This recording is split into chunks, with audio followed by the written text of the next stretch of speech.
Good morning. It is Tuesday, May 7th. It is the 697th day of the Karen Read trial. Today is a half day in court, as the court does on Tuesday and Thursday. We ended the day yesterday with a witness on the stand, but I thought it would help to give a summary of some of my takeaways from yesterday before we get into today. And just a reminder, if you are in the Law Nerd app, you will get a notification of the quick bit summaries of the trial. But just in case you're not, my summaries of each day are on the Quick Bits YouTube channel, where I put the Quick Bits podcast and everything else. So if you want daily summaries, which are my breakdowns from throughout the live streams and then weekly overviews, those are on the Quick Bits channel for you to find. Some of my takeaways from the witnesses yesterday that I was thinking about, like, what did we learn yesterday in the midst of everything? Yesterday started off, of course, with the defense attorneys asking to revisit the fact that their photos had been kept out with regard to Katie McLaughlin, and they wanted to be able to dive more into her relationship with Caitlin Albert. And Caitlin Albert is going to be a witness coming up in this trial later. Then we heard their allegation that they believe Katie McLaughlin perjured herself on the stand, and they want to be able to get into that more. Then we got into witnesses, and at the end of the day of voir dire of a witness, my takeaway from the witnesses yesterday were, we learned who decided that Canton PD was too conflicted because of the interconnectedness between the Canton Police Department and the homeowner, in that his brother works for Canton PD. And that was determined very early on, yet interviews still happened.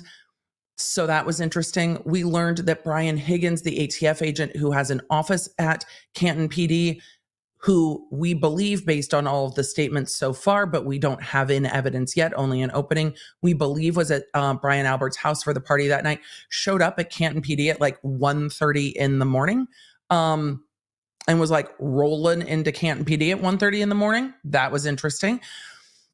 We learned that it was, in fact, Karen Read's father that called into dispatch to put her on a Section 12 psych hold because of statements she was making, and that he was frantic when he called into dispatch and asked for that. And the officers on scene, who had just been with Karen Read, went, yeah, okay, even though they clearly didn't see that as necessary when she was on scene with them. And before she even got back to scene, it seems that they filled out that Section 12 hold, which just made me angry for her, because this is clearly a traumatic event and she had emotions about it, which is appropriate. When she showed back up, she's like, I don't mean what I'm saying. That it's I don't know how to express my grief, and that seems consistent with what EMS had said, that they thought it was a bit heavy-handed. I agree with EMS, but we will see what comes of that.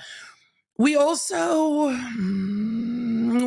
heard a lot about how they collected evidence at scene, and that generally state police come and do their investigations for any unknown death scenes or homicide scenes. But at 6 a.m. in the middle of a blizzard, when whoever called state police, and we don't know who made that call and when they called state police was like, well, the victim hasn't been declared dead. We don't have jurisdiction yet. So there's nothing we can do to help investigate this scene for you, which is not uncommon in jurisdictions where another jurisdiction investigates. If somebody is not yet pronounced, they are like, we don't have jurisdiction until somebody's pronounced. Like, good luck. And that seems to be the way Canton PD took it, because then they obtained a leaf blower and some red Solo cups, and that's how they preserved evidence at the scene. And then we saw photographs of that evidence that was being handed off to crime scene investigators in the bay, where they were also processing Karen Read's car.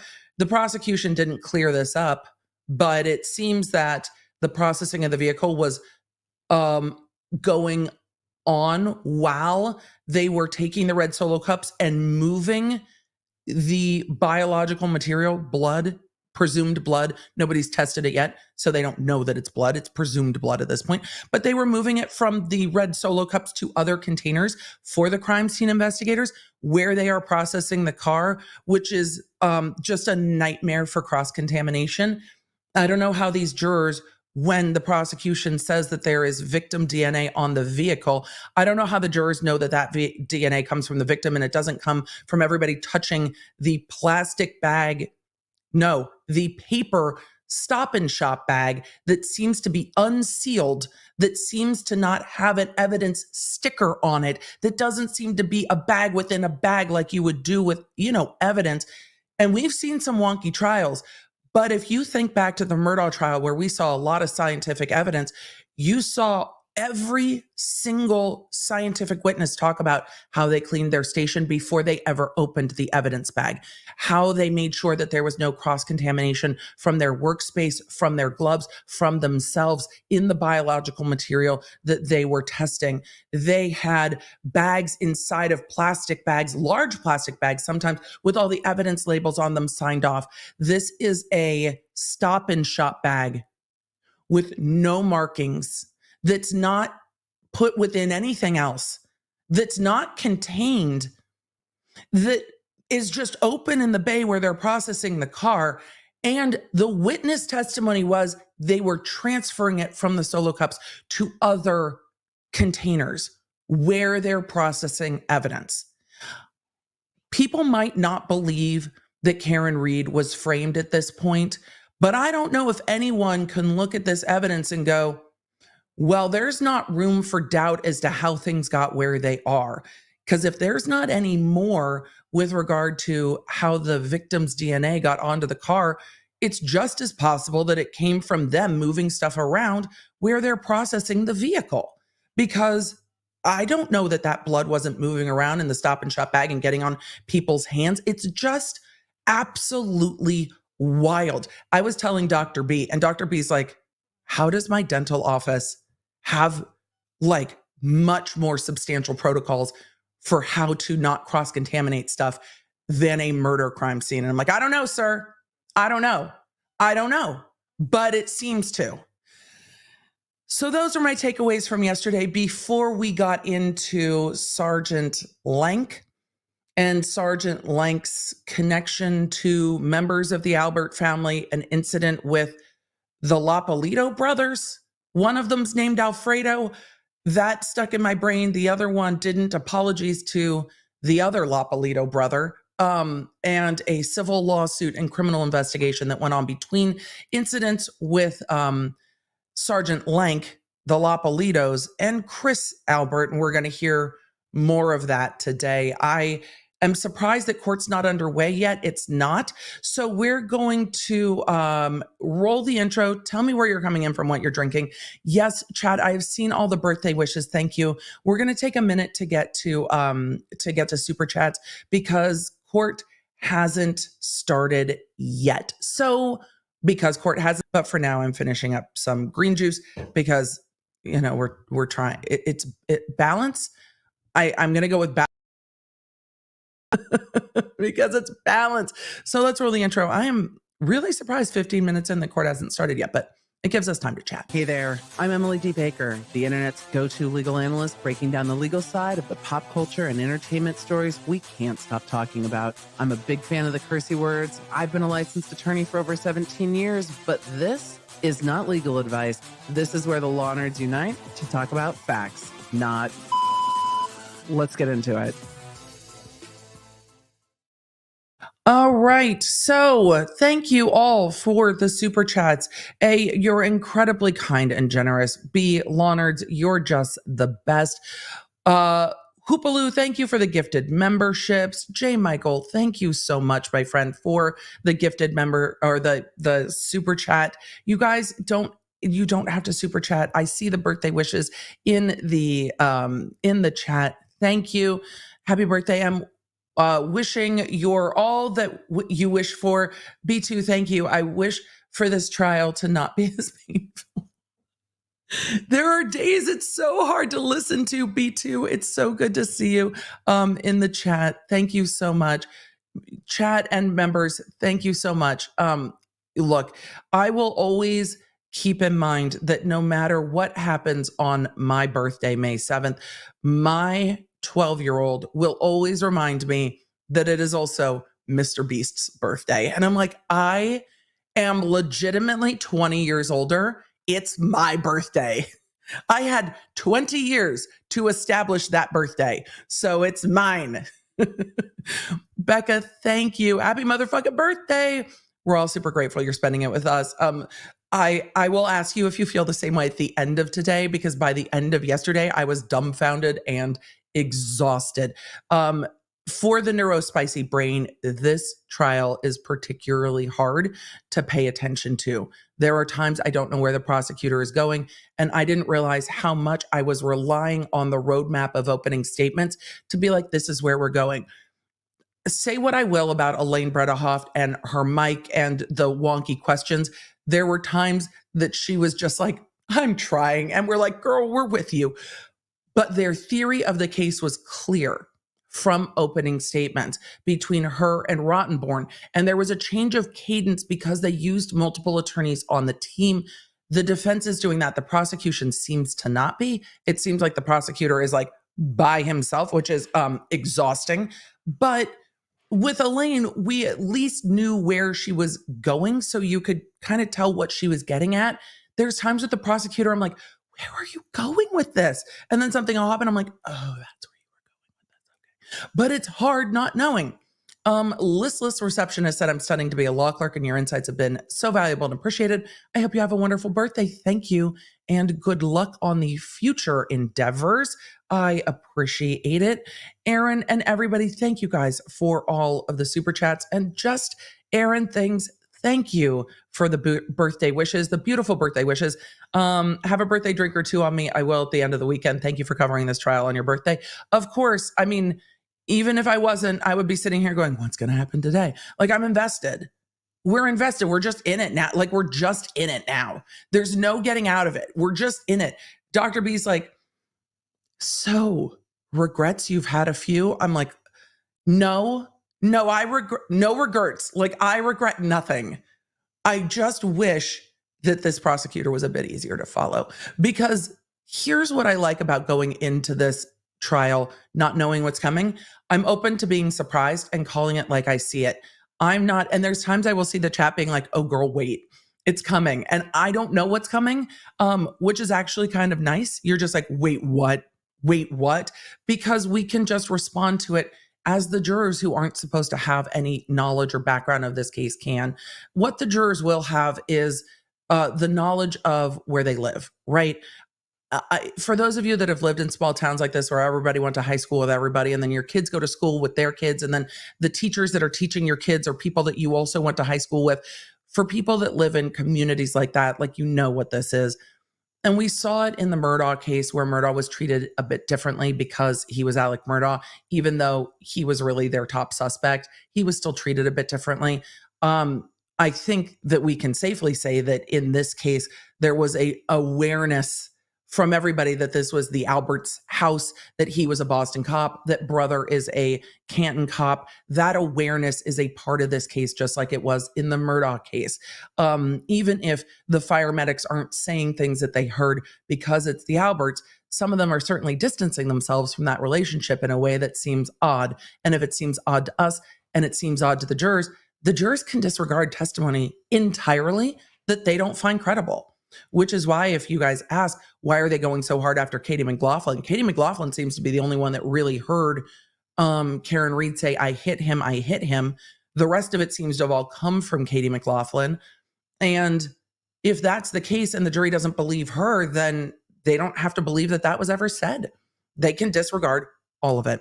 Diana said, happiest birthdays. Thank you. May your Starbucks cups be plentiful, but no red Solo cups. Like, literally never. I've learned so much from you over the years. Thank you so very much. You are welcome. Thank you guys for all the birthday wishes. The camera in court is just like wobbling, but it's still on the fan. Whiskey Fund, happy birthday. Thank you. We will definitely be doing that. I'm starting to see a little bit of audio in court. Yes, we are back, it seems, in court. Let's pull this up real quick. All I think the bailiff was just saying, hear ye, hear ye. Are we at the Ren Fair? We might be at the Ren Fair. Hear ye is definitely a choice. Hey, Dr. B, thank you for breakfast. Did you just say huzzah? Will you grab me a fork for those? Okay. Thank you. Thank you, B. Appreciate you. All right. You know what we need to say since they're starting with hear ye, hear ye. Bring the jury. That's what we need. We needed to bring the jury. We're also getting a swoopy doop. I'll keep pulling up your chats. Thank you all for the birthday wishes. Let's see what today brings, shall we? Shall we see what today brings? Let's cue up our live court. Where can I get me out of the way? Yeah, there we go. He operates as heavy business before the animal family can. The closed captioning has gone wild. Just the closed captioning has gone wild.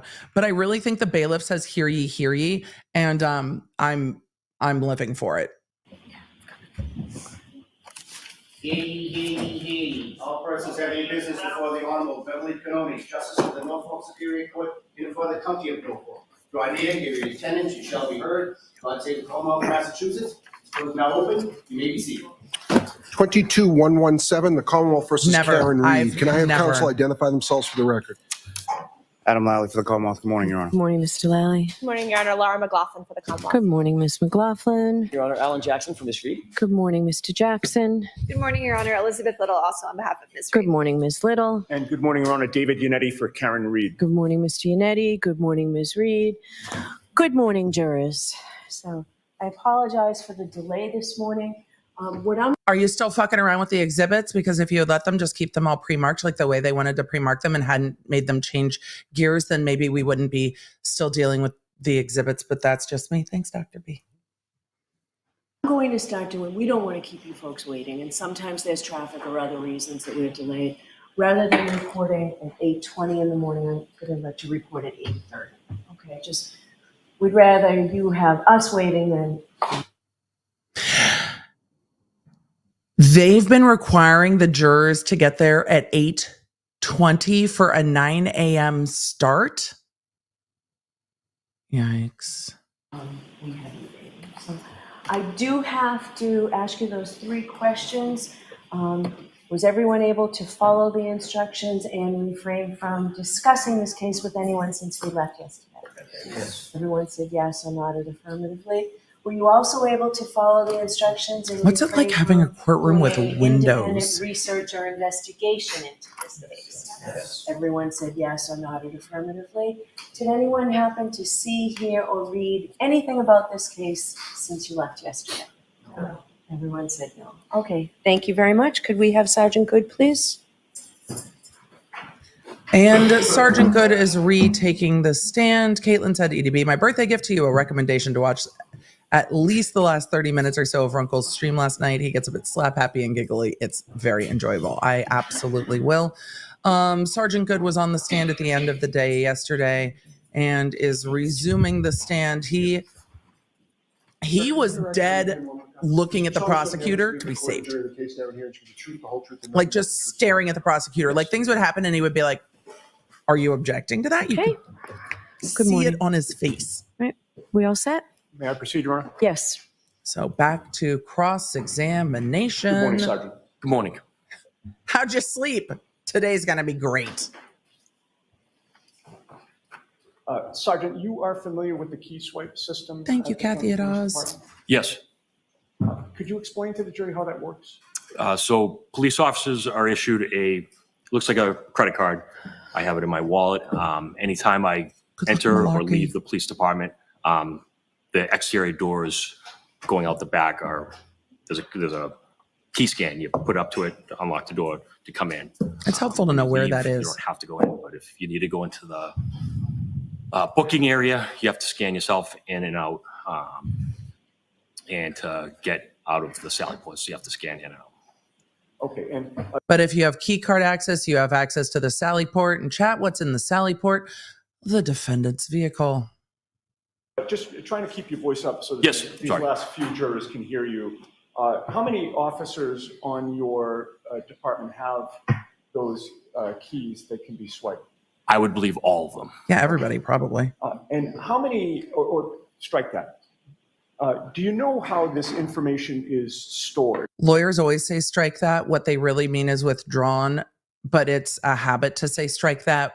They mean strike it from the record, but really it's a withdrawn when you want to restart your question. But nobody ever really says withdrawn anymore.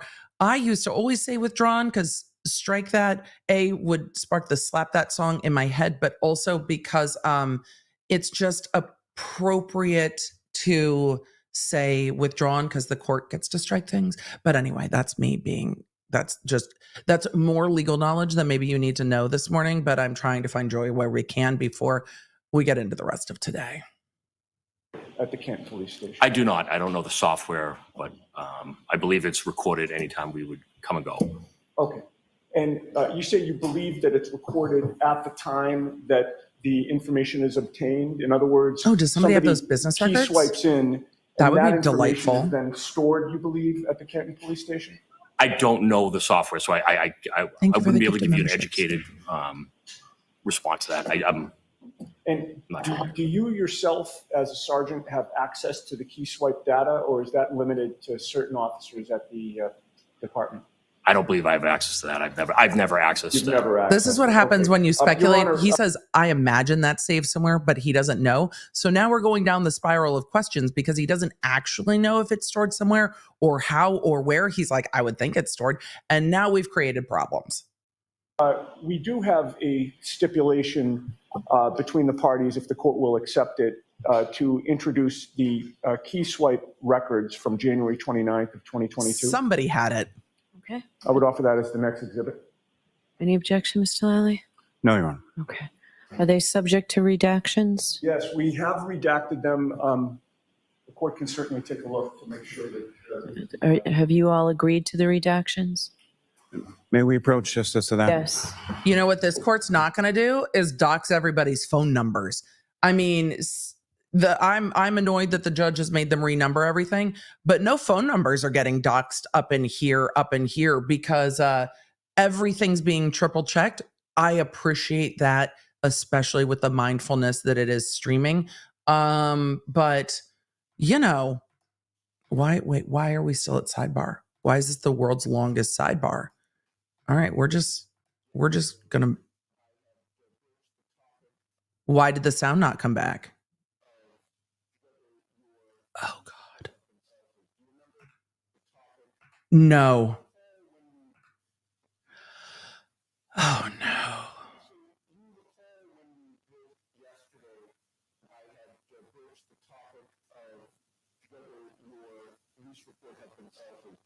He is asking about whether or not the police report had been altered or changed after it was submitted.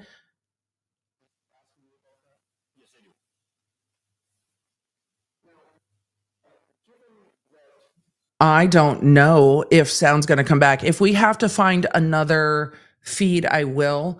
But they're calling back to, do you remember when I asked if your report was altered? At least the closed captioning's on. There we go. Now took the stand today. After you left the stand and before you took the stand today, your report? did you review? My police report? Yes. Yes. I'm not surprised by Were you that. looking for anything specifically? No. How long did you take to Thank you, review that Beth. report between yesterday and today? I scanned over it. A few minutes? Sure. Yes. He's changed the shore today. He's trying to like retrain the languaging of shore, which is hard when you're used to saying something all the time. Have you spoken to anybody about your report? No. Nobody from the Canton Police? No. You recall that I had asked you about the fact that one name had not been completely spelled out in terms of first name, right? Yes.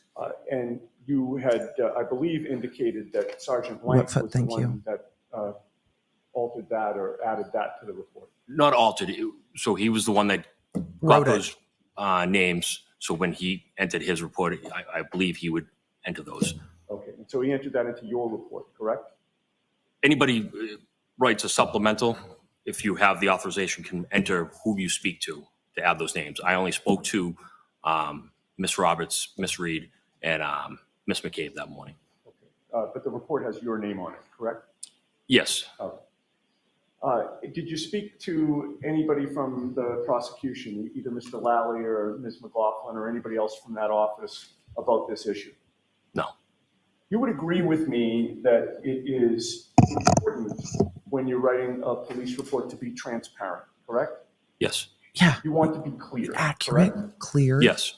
You do not want to mislead the reader into believing something that is not true. Correct? Jen asked what the weather was Yes. like on January 29th, 2021 in Canton, Mass. Snowing and windy.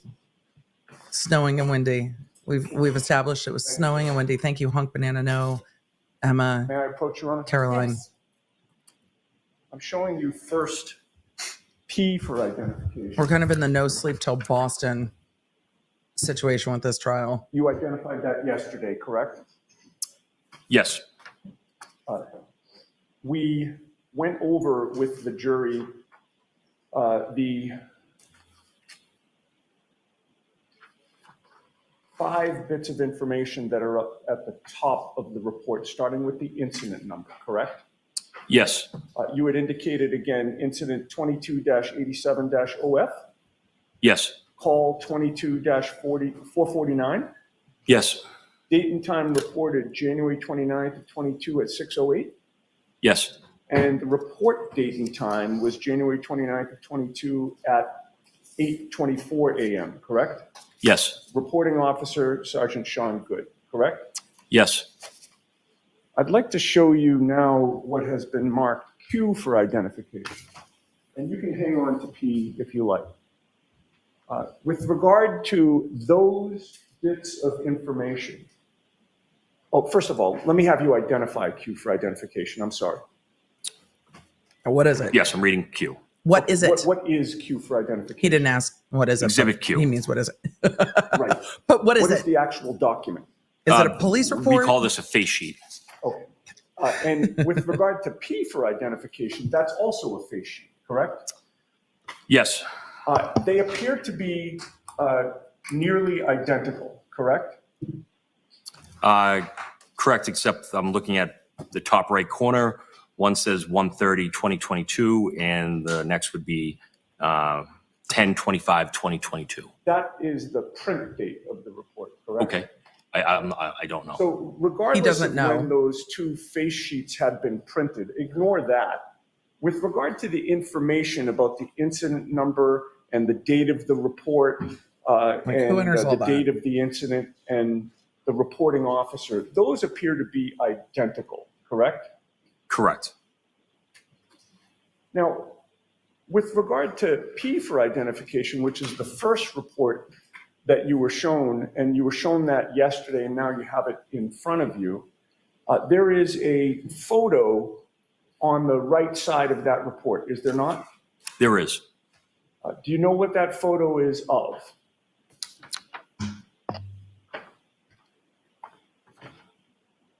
It looks like the scene probably a couple days later when the snow had melted. Okay.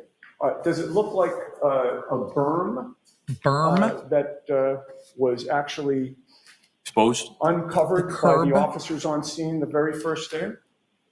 Yes. Are we looking at Q? No, At P? Yes. P? Yes. It looks like the berm. Correct. Who's on first? And then with regard to Q for identification, which again is the face sheet with the identical information, is there a different photo? Yes. What does that photo appear to depict, if you know? It looks like the same area that Mr. O'Keefe possibly was found, I believe. All right.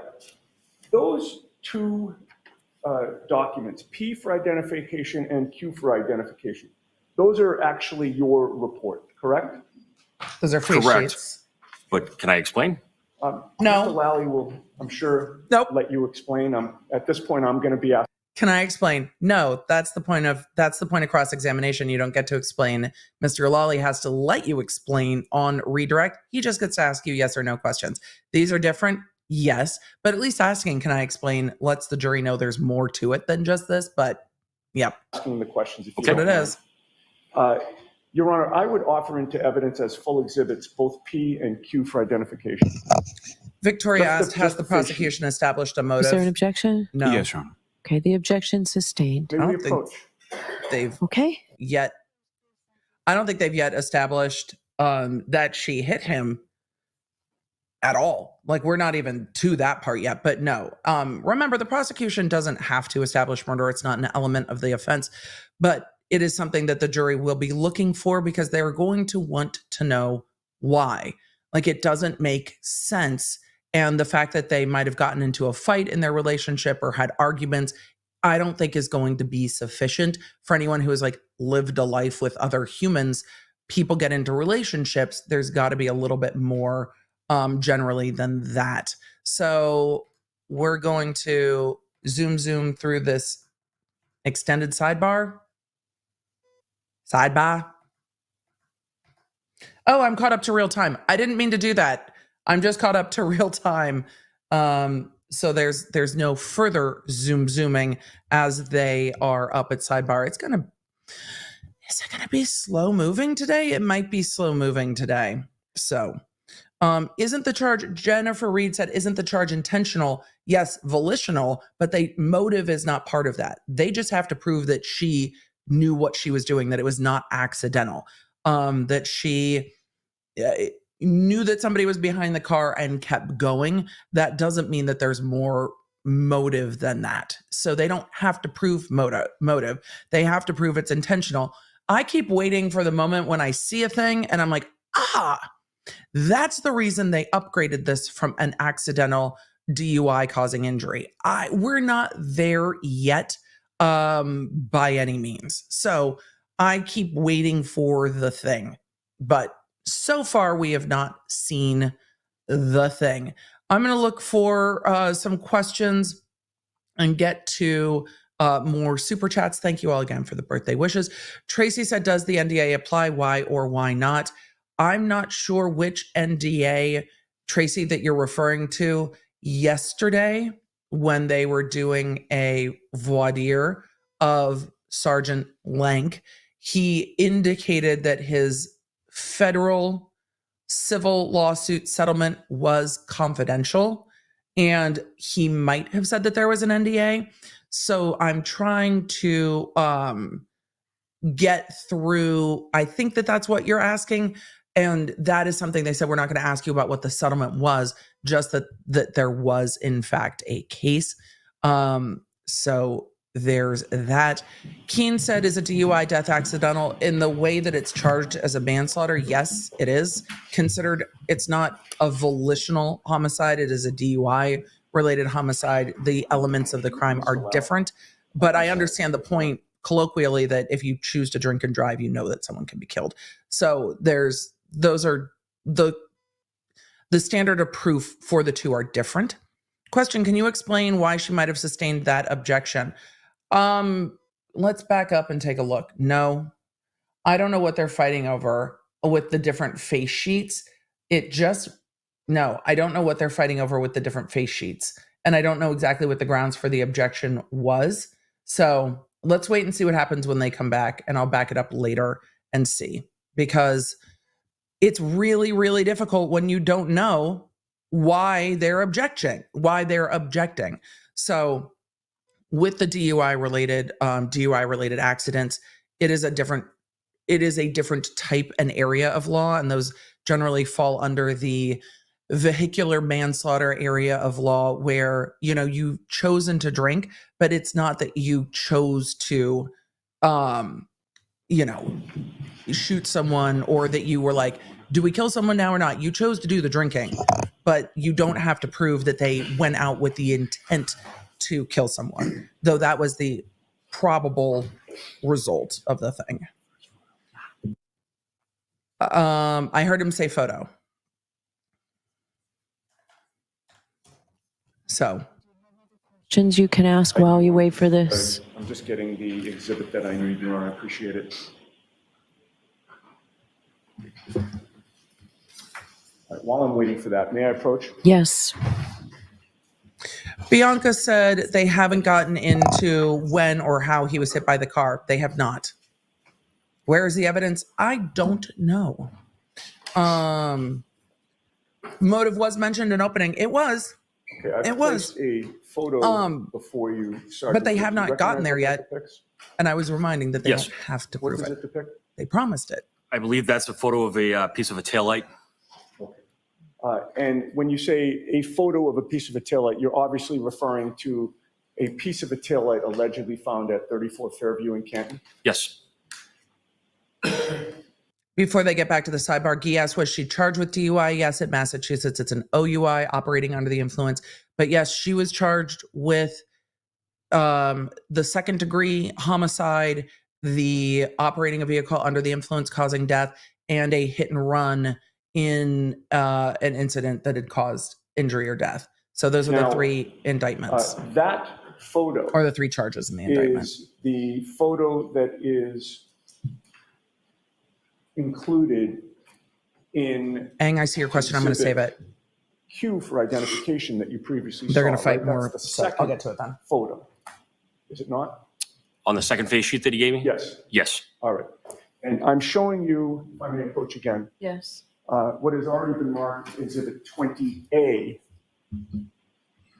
Do you recognize that? Yes. What do you recognize that to be? That's the berm from that morning. Okay. And Exhibit 20A is the photo that was in the first version of your report, which was. So it seems P like for they've now marked identification, those. correct?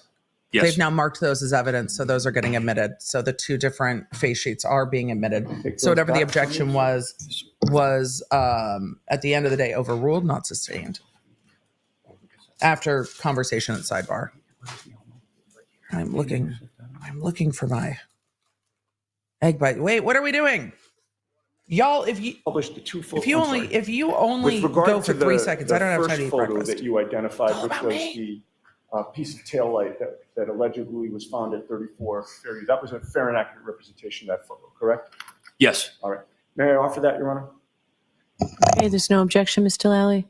No, Your Honor. Okay.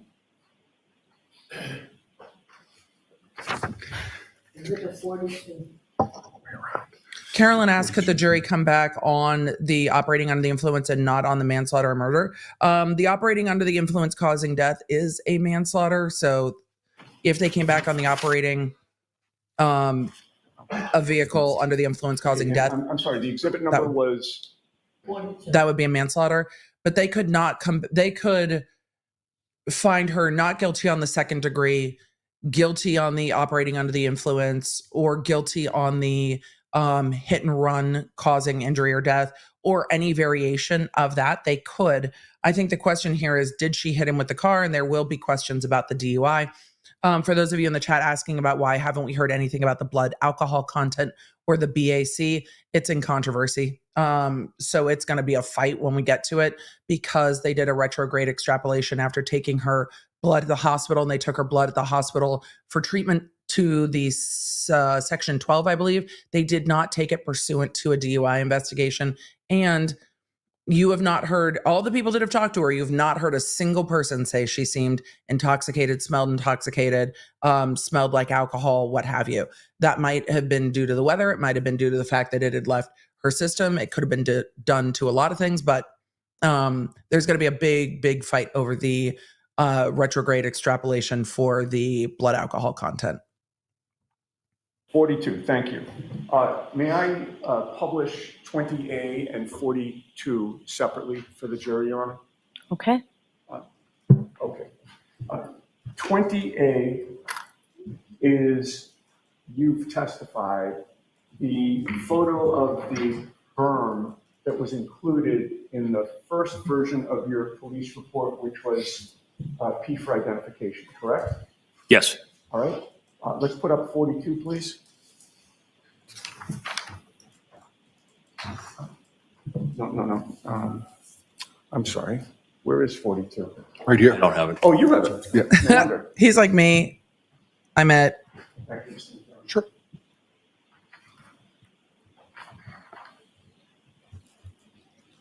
Okay. The exhibit sticker's upside down, but oh, there we go. That is the photo. That's of what? the piece of taillight allegedly found at 34 Fairview that you have identified as Exhibit. It's what now? He's saying this is a piece of taillight found at the location. Let's hear when it was found. That is the photo of the piece of taillight allegedly found at 34 Fairview that you have identified as Exhibit 42, correct? Yes. All right. Now, having seen those photos, one was included in P for identification, one was included in Q for identification, correct? Yes. Which you've previously identified as your reports. Or report, I should say.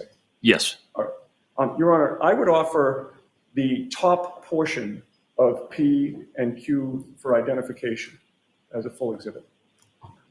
What? Okay, and there's an objection from the Commonwealth? Yes, Your Honor. Okay. It will come in when the jury actually gets it. We'll have it on the same 9x12 paper that everything else is. Perfect. So they are admitting the top parts of the two different face sheets that have the discrepancy with the all exhibits go through address. Madam Court Reporter. Oh, of course. So it will have which is odd to me, actually, in a lot of, because the court reporter has a lot of other shit to do. In a lot of jurisdictions, the exhibits go through the court clerk, and then the clerk and the court reporter generally at the end of the day connect about that. But all the exhibits have to go through the court reporter, which means that when this judge decided that they were going to remark every single exhibit from the pre-marked exhibits, then the court reporter also now has a fuck ton more work to do. I feel for this court reporter. It's a lot. And there's two clerks there or research attorneys. It's just interesting. Jurors, I'm going to send you out for 5 minutes, okay? God damn. Emily, keep reading. Yeah, they're all along. You can call me, all right, jury out. Your Honor,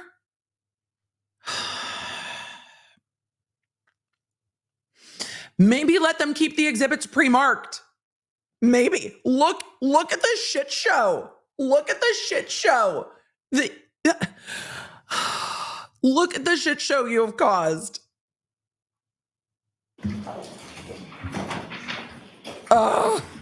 Rage. I have rage.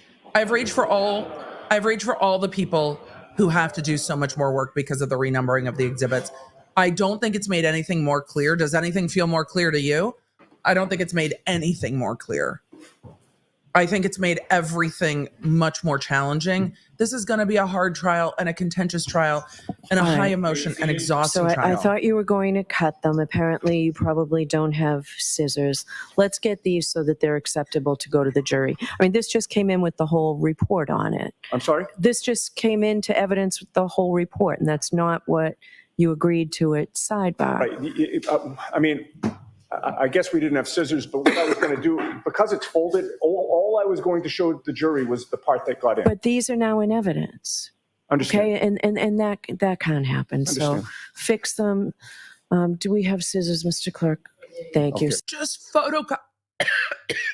photocopy them. So why don't you fix them, run them through a copy machine.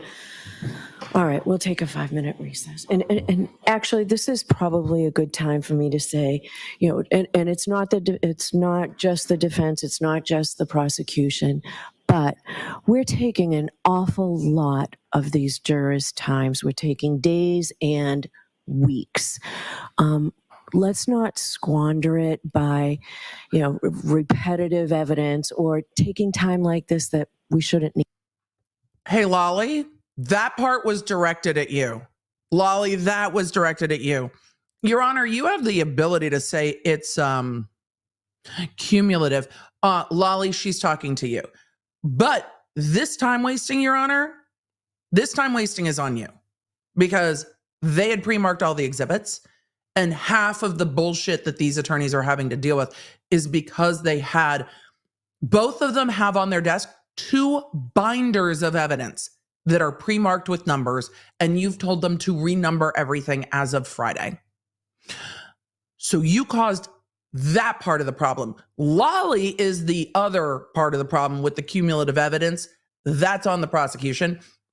It's not on the defense to object as cumulative. You know why? Because when the other side is losing, you don't stop them. You let them continue to, own goal. Oh boy. Half this confusion was caused by her. Need to take. Okay, let's move this case along. Good luck. All right, I'll be out in 5 minutes. Yeah, good luck. Can you imagine? I mean, no. Sarah in the chat asked, why make them toss out the old exhibit numbers? It seems that the judge went, you know what I'd like better? I'd like better if y'all numbered them in the way that they're coming in court. It seems that the judge just decided, hey, can you just do them in chronological order now? That seems to be the choice. All right, we are now to OnlyFans, so I'm going to answer some questions and some super chats and leave the fan down here in the corner. Oh boy. So I don't know why she decided that. Just because. LA, I have not looked at what's going on in South Carolina in a hot minute just because of this and catching up on other cases. But I will swoop back around to it. Idaho's been incredibly busy. This has been incredibly busy. I have an update for you guys in the podcast tomorrow with regard to the scandal of it all and Ariana and Tom responding to the lawsuit. I will also, let's just take that down. I can't even look at it in the corner. I will also be updating you guys on what's going on in Idaho and others in the podcast as we go, because these days are taking it out of me. It's exhausting. I can double jump said question. Can they complain about the remarking to the judge? Not really. The judge is like, we're going to do this. And they all just kind of have to go, that sounds great, Your Honor. That's just fantastic. On the lookout side, isn't it easier to say the original number equals the new number? It's easier to just say the original number and just go with that. But it's creating an issue because they don't know what the new numbers are, because they don't have a running list of where they're at, which is why they keep saying next in order, because they don't know what the next in order is. And then the court is also asking them to mark it for identification. So if it was something that wasn't going to come in, it has to be marked for identification, which is where we heard the letters. Then it has to be marked for evidence. Then it has to be next in order. And in this one, the court was allowing in only the top part of these 2 face sheets, not the rest of the face sheets. And so,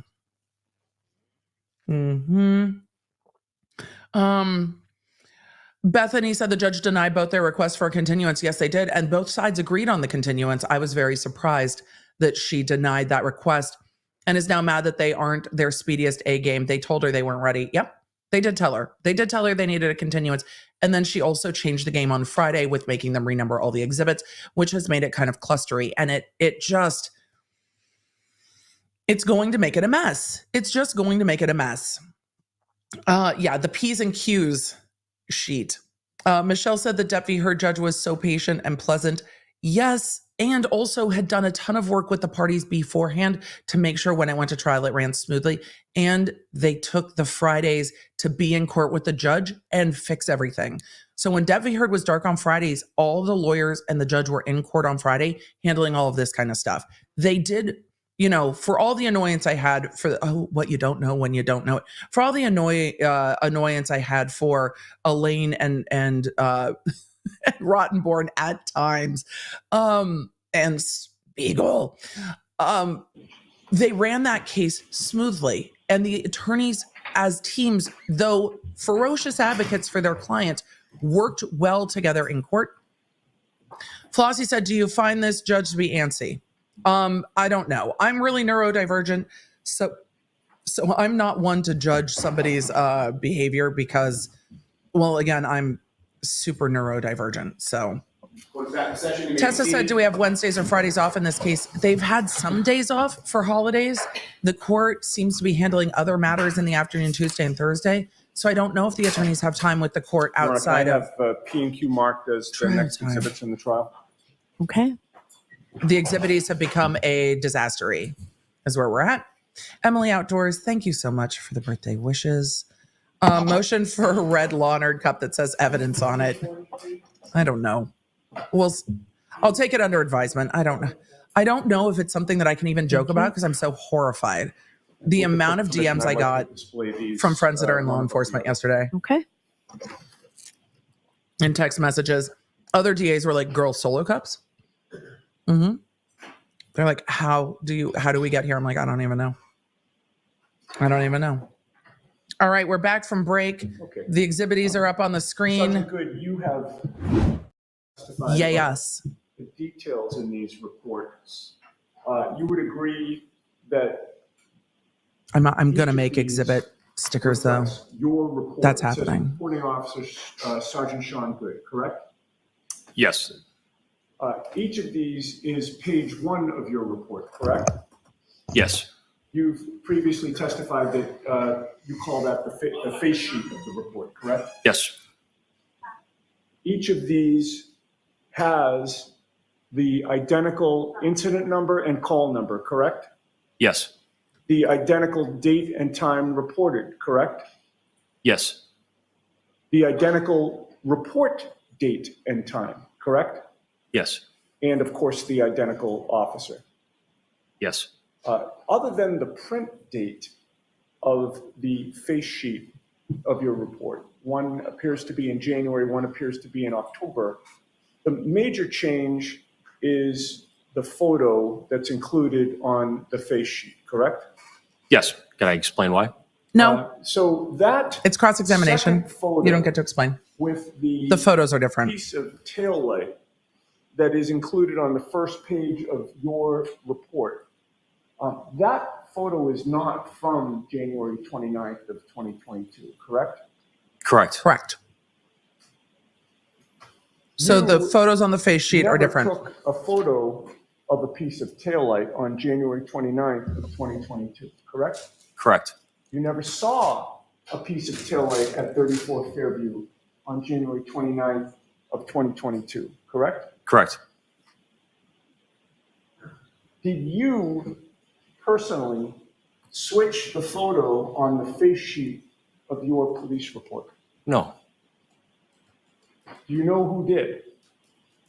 So whoever updated the report, their supplemental, you add photos.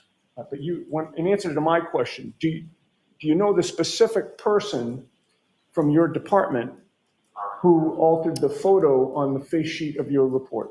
I didn't take the supplemental report, so I don't know. Okay. I don't know who took the photo. Or who updated the face sheet. Or does it automatically Given that update? This is your report. You're the reporting officer. Nessa, You are I'm going to answer this responsible at the for break. content of that report, are you not?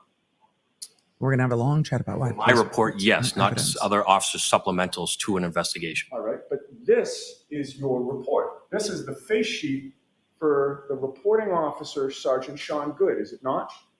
Yes, on the face sheet. All right. But that's not how Now, that works. Do you agree with me?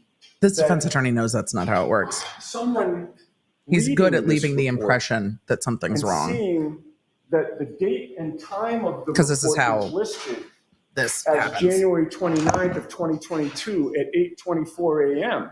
That's when you wrote it, correct? That's when I logged in, yes. Somebody reading that and seeing a photo of a piece of taillight might believe that that photo is from the same date that you're writing the report, correct? Objection. Sustained. Do you think it's misleading? Tactic cutie, this to is include accurate. A photo on the face. Who said, I think when they add photos to the report, it updates the face sheet. He's going to have to explain that though, and explain how that works. Because again, the defense is excellent at leaving the impression that some of this stuff is being done to frame Karen Reed, right? That's their That's their position on the case. And if the impression is left over and over and over and over again, then you start looking at everything through that lens going, well, that's a little sus. When really it's clerical that it updates when there's additional reports. But if the prosecution doesn't explain that well, then the impression left is that's weird. That's weird. That's weird. So that's what they're doing.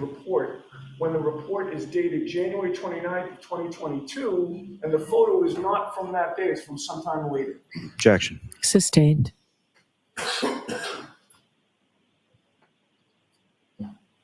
Is there anything on what is now marked Exhibit 44 on that face sheet that indicates the date and time that that photo on Exhibit 44 was taken? No. Is there anything on Exhibit 44, that face sheet of your report, that indicates that it applies to some supplemental report that was later filed? No. I mean, I don't think you'd expect it to be on the face sheet. What's funny is that this defense attorney was also a former prosecutor. So like, he knows, I may have a moment. you know, he knows, like he knows. Nothing. All right, please take the exhibit down. But it leaves the impression And we need that exhibit, Mr. Yannetti. that there's, Oh, yes, of course. it leaves the impression that We there's have two fuckery others as well. afoot, right? Okay, the exhibits are to remain up here with the clerk. With the clerk. Yes. Okay. And if it leaves the impression that there's fuckery afoot, it's really hard to undo that in your brain because the prosecutor, All right. Go right ahead, Mr. Lally. the things he says don't always stick in your brain. So, Sergeant Goode, turning back to some questions you were asked yesterday in regard to Christopher Albert and whether or not he was a town selectman, is that correct? Yes. And he is currently, is that correct? Yes. And was he on January 29th of 2000? We're now in redirect. So he was elected to the Board of Selectmen subsequent to this date that you've been talking about, January 29th, 2022, correct? Yes.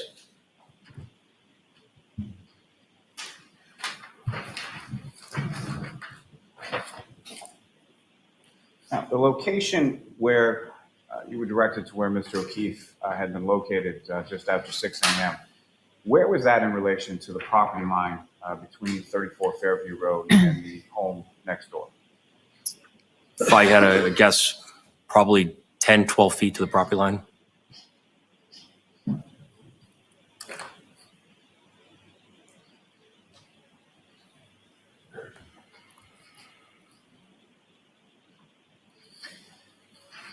Now, you were asked some questions about having been to that residence at 34 Fairview Road prior. And you indicated that you had been there years ago with Sergeant Lank. Is that correct? Yes. And what was that in regard to, sir? It was a hit and run investigation. And who, if anyone, so why were you at that residence at 34 Fairview Road? So there was a call for a motor vehicle crash at the corner of Dedham and Washington Street. And the suspect vehicle had fled the scene. Officer Lank was my partner that night. He followed the oil spill of the vehicle down Dedham Street, up Cedar Crest, all the way down to the intersection of Cedar Crest to Fairview. And the oil spill actually drove into 34 Fairview, where we found the vehicle. And who, if anyone, did you, through your investigation, who, if anyone, did you associate with operating that vehicle? That'd be Tim Albert. And was Mr. Timothy Albert, was he charged in reference to that incident? Yes, he was. And do you know approximately when that was? Prosecution's trying to get ahead of in it. 2009. I don't know the exact date, but I know the year. Trying to get ahead of yesterday.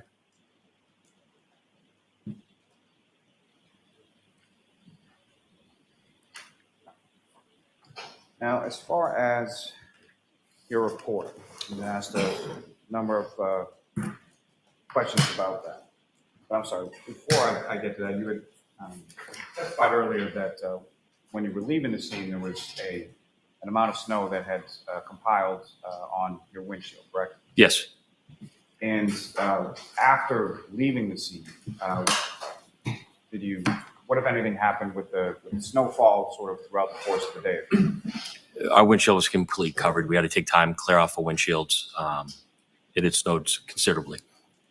And then following that, throughout sort of the course of the rest of the day and the afternoon, what, if anything, did you observe about the snowfall at that point? It continually got worse.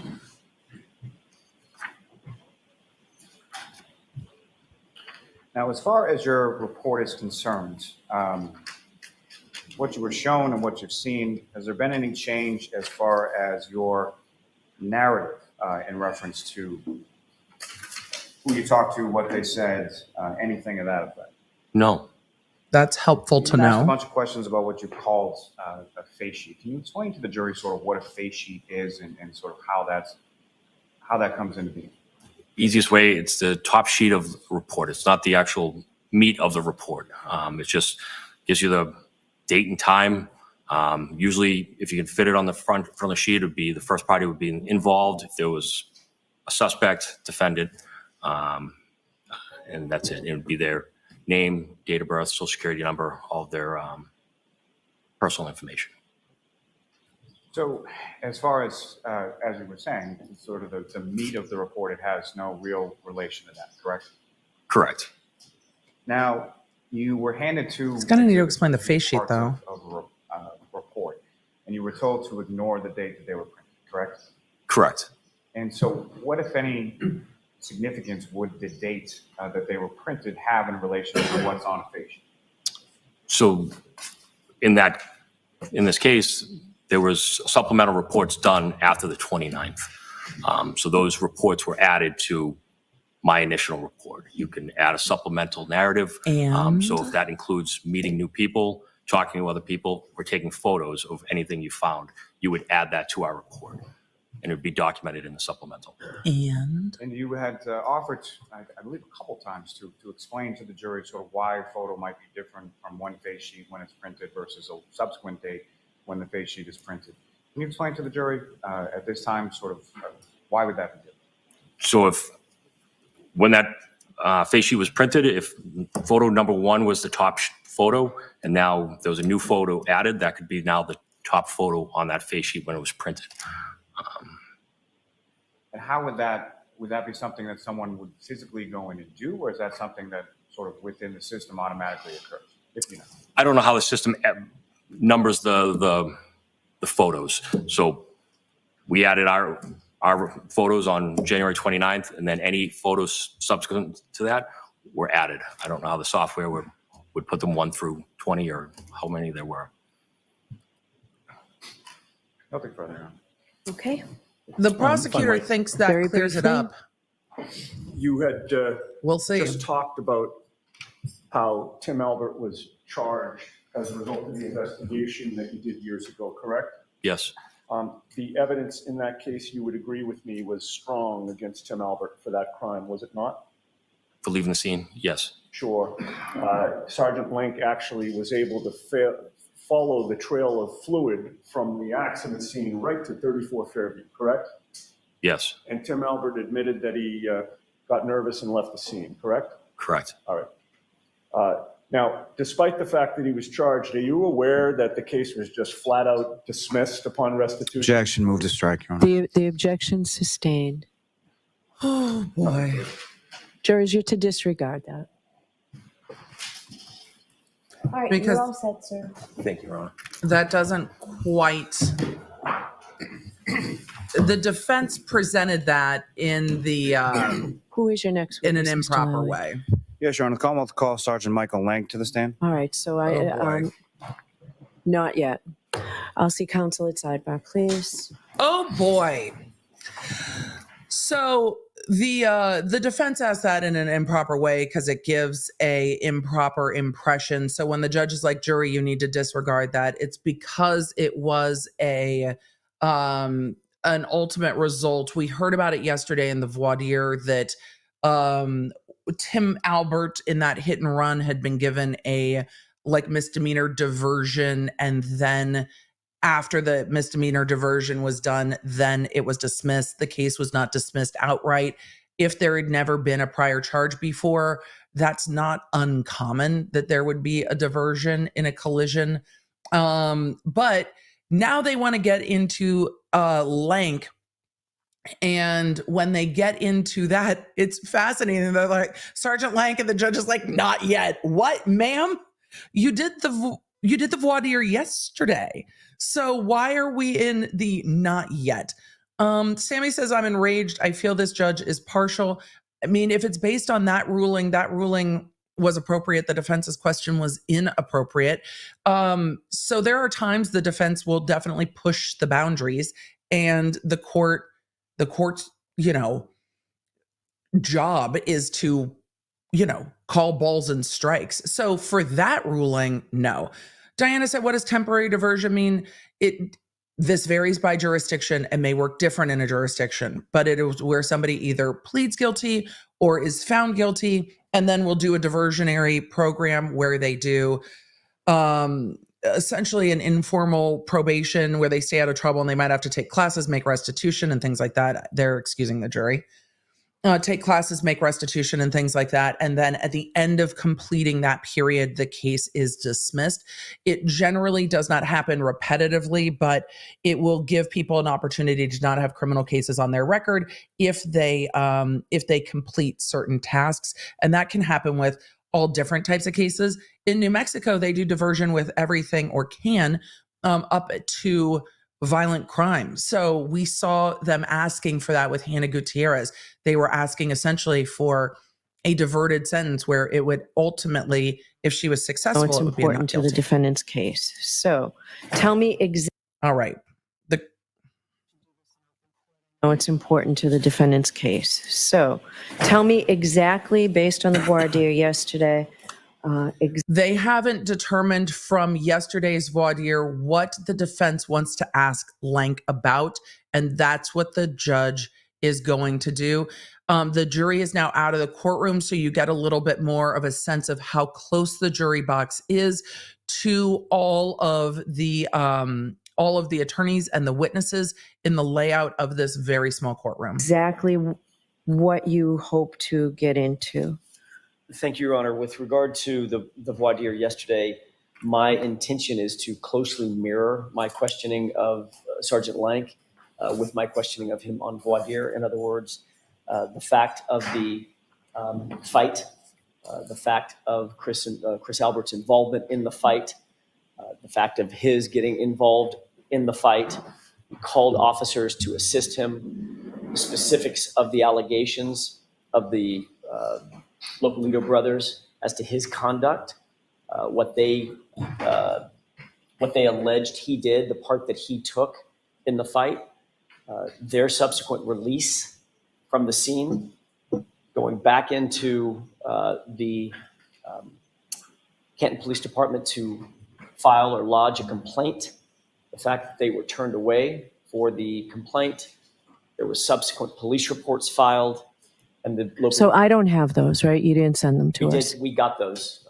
We got those last night. It's okay. It's too late for the police reports, but go ahead and finish what you've got. Right. Just so the court knows, as the court requested, we provided those to the judicial assistant last night. Who's the judicial assistant? Yeah, Mr. Is this Lolalitos? Localito. Yeah. Go ahead after the police report. So boy. Basically, Your Honor, and I don't have any interest in introducing the police reports. Right, I just need the timing. In other words, there was the fight, the complaint, the police reports were filed after the complaint, and then they were charged after the police reports. And then the subsequent resolution of the matter. The fact so what do you mean by subsequent resolution of the matter? They were adjudicated not guilty, and ultimately the subsequent witness intimidation request by Sergeant Lank was thrown out by the DA. With regard to what was brought up by Mr. Lally yesterday, I intend to include and elicit in my questioning of Sergeant Lank the issue concerning Tim. Oh, y'all, when the court said it's too late for those, I think she's going to rethink that after they pointed out that they gave them to the judicial assistant, and the judicial assistant confirmed it. I wouldn't put much weight in the court saying it's too late, because then she started talking to the judicial assistant. So the police reports are for timing. They're not going to be admitted into evidence either way. So they're going to be for timing, which is why they sent them to the judge. So that's not and the resolution It's of going that to, issue. that's going to be Well, resolved. Mr. Yannetti just did that. Well, he didn't because the court struck it. Yeah. The It should not have been done. Well, Your Honor, Go ahead. respectfully, I'm going to back up because now, here, let me give it a little context. At the end of the last witness, they were starting to get into the investigation with regard to Tim Albert. And Tim Albert at the time was living at 34 Fairview, which is where the victim was found in this case. This was, I think he said, I don't know what year he said, 2019 or whatever. And he was starting to ask about the fact that that case was dismissed. The problem is the way the defense asked it was not giving the full context. It wasn't just dismissed. There was diversion. That's appropriate, etc. They're trying to get into that now with the next witness and ask the court, look, we need to get into it. And we need to get into the fact that these things were dismissed. Thank you guys for saying 2009 on the hit and run. Appreciate it. So now he's saying, look, she's saying to him, well, you got into it with the last witness. He's like, no, we didn't. You struck it. So now they're going to start arguing over both the investigation of Tim Albert and the incident with the Lopalitos that came up yesterday. So that's where we're at.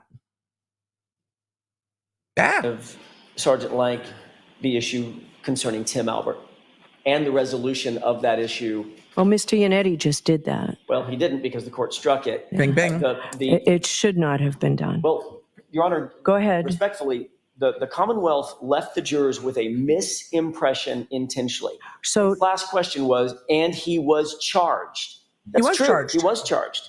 And then those charges were dismissed. But they didn't say convicted, and they weren't really dismissed, Alan. I will quibble with you on this because he did diversion. So it's not just that it's dismissed, it's that there was process. It's both of you are trying to leave wrong impressions. The truth is in the middle of the thing. Subsequent there too. All right, but this was specific. We should have, and it wasn't objected to, right? So it was objected Mr. Lally's question wasn't objected to. All right, so is that the end of what you intend to get into? No. Yes. All right. Mr. Lally, do you want to, you're objecting to all of this? Yes, Your Honor. Okay. Do you want to be heard specifically on anything? No, Your Honor. All right. So what I'm going to allow you to get in is the relationship of Sergeant Lank with the Alberts. But keep in mind, Mr. Jackson, the Alberts are not all one entity. So you must do it individually. And simply because the witness had a relationship with Chris Albert doesn't mean that it has any bearing on favoritism or bias to Brian Albert or to Tim Albert. So you have to do them individually. I'll give you some leeway on the incident itself, but keep in mind the particulars of the fight isn't really what matters here. It's the fact of the fight and the intervening of Sergeant Lank on behalf of Chris Albert, as it's relevant to bias or favoritism. So if there are objections that you get beyond, you may be stopped. You can get when and where it happened, that it happened outside a bar where the witness had been drinking. He did not acknowledge your drinking buddy's comment, so you're not to specifically say that, where you just said you're going to outline what you did yesterday, and that this occurred in Canton. The role, if any, he had in handcuffing or having the Lopalitos put in custody, and the fact that Mark Lopalito went to the Canton Police Department to file a report. What you cannot get into is the mobile gas station incident, because I didn't hear anything yesterday that the conduct of Sergeant Lank had anything to do with the Alberts. I'm not convinced that it wasn't merely self-interest on his part. So that's out. That was 22 years ago. Nothing, so you're not getting into the federal investigation that he was sued. I'm not letting you get into the not guilty because it's speculative. Who knows why he was found not guilty, why they were found not guilty. You cannot get into that. There are all kinds of reasons people can be found not guilty. Whether I allow more depends on the testimony, the direct and the cross. So you are to go no further than that without leave of court. So the Commonwealth can then get into the animosity between the witness, Sergeant Lank, and Brian Albert because of the arrest of Tim Albert. But if, Mr. Lally, if you open the door to something further, I need to be seen at Sidebar before anybody can come through the door, get into that. So, Mr. Jackson, you did this in 10 minutes yesterday. I don't expect you to take 2 hours to do this, okay? And just as an aside again, let's not waste the jury's time with repetitive testimony. I don't intend to, Your Honor. I think I understand the court's... Your prosecutor with that, the ma'am. parameters. The one thing I didn't hear the court say, but I think it was implied, but I want to make sure I'm clear. I can get into the fact that there was a complaint sought, and then there were subsequent police reports filed. Not the police. I didn't hear anything yesterday about the police reports. I haven't seen them. So that the complaint was sought, and that subsequent to that, they were summoned and had to go to court.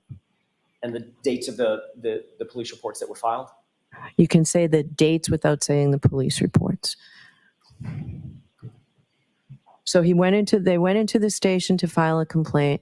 They were told they couldn't file a complaint on those 2 days, right? Correct. And then the witness did testify that he filed a report, but it was that he had told his sergeant the night before of this incident, and the sergeant said, you don't have to file a report until you come back or something like that. So I'll just ask, were the reports dated after the initial complaint was requested? Okay. Leave it at that. Okay. I think that's fair. I think that part is fair with the reports, because the reports are not coming in. I'll give you all a 5-minute break, and then we have to get going. All rise to the court, please. All right, let me catch us up to real time, and then I'm going to answer your questions. You guys have a lot of them. I can see it. Let me just get us caught up to real time real quick, because we're a little bit behind. I can see the questions. Chat, I see you. Just give it a second. It is frustrating she didn't see the police report, but the police report was never coming in as a matter of proper evidence. The defense wanted to get into the dates on the police report. Let's talk about what just happened in court real quick. Yesterday, at the end of the day, they did a voir dire on Sergeant Lank regarding his relationship with the Albert family. That relationship with the Albert family, the defense believes, will go into his bias in investigating and interviewing people in this case. Remember, all of it has to tie back to this case. And so the fact that he was in a fight 22 years ago with the Lopolitos because of Christopher Albert might go to show that he is biased one way or the other towards the homeowner, Brian Albert, and any investigation towards that homeowner. The incident with investigating the other Albert, Tim Albert, and the hit and run might go to show that there is a connection one way or the other to not only 34 Fairview, but also towards the Albert family. The only reason some of this is allowed to come in is to show bias on the part of Lank. So not everything is going to be proper for that, because it has to connect back to 34 Fairview and the Albert family. So some of the things the judge said had to be kept out were specific between the Lopolitos and Lank that didn't involve the Alberts. So the judge was narrowing the scope of what can be discussed. You cannot get into everything anyone has ever done in their entire life, anything they've ever said, anything they've ever written, not all of it comes in. It has to be connected to this case, and it has to be reasonably connected to this case and not too far back in time.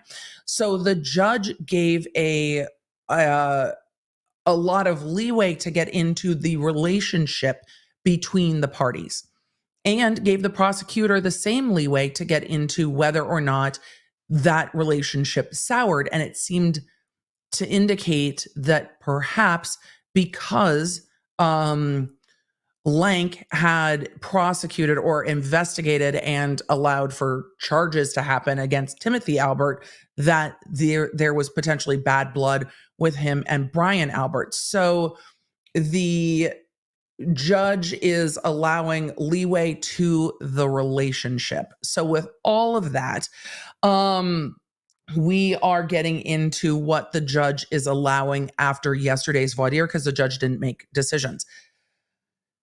With regard to police reports are not evidence.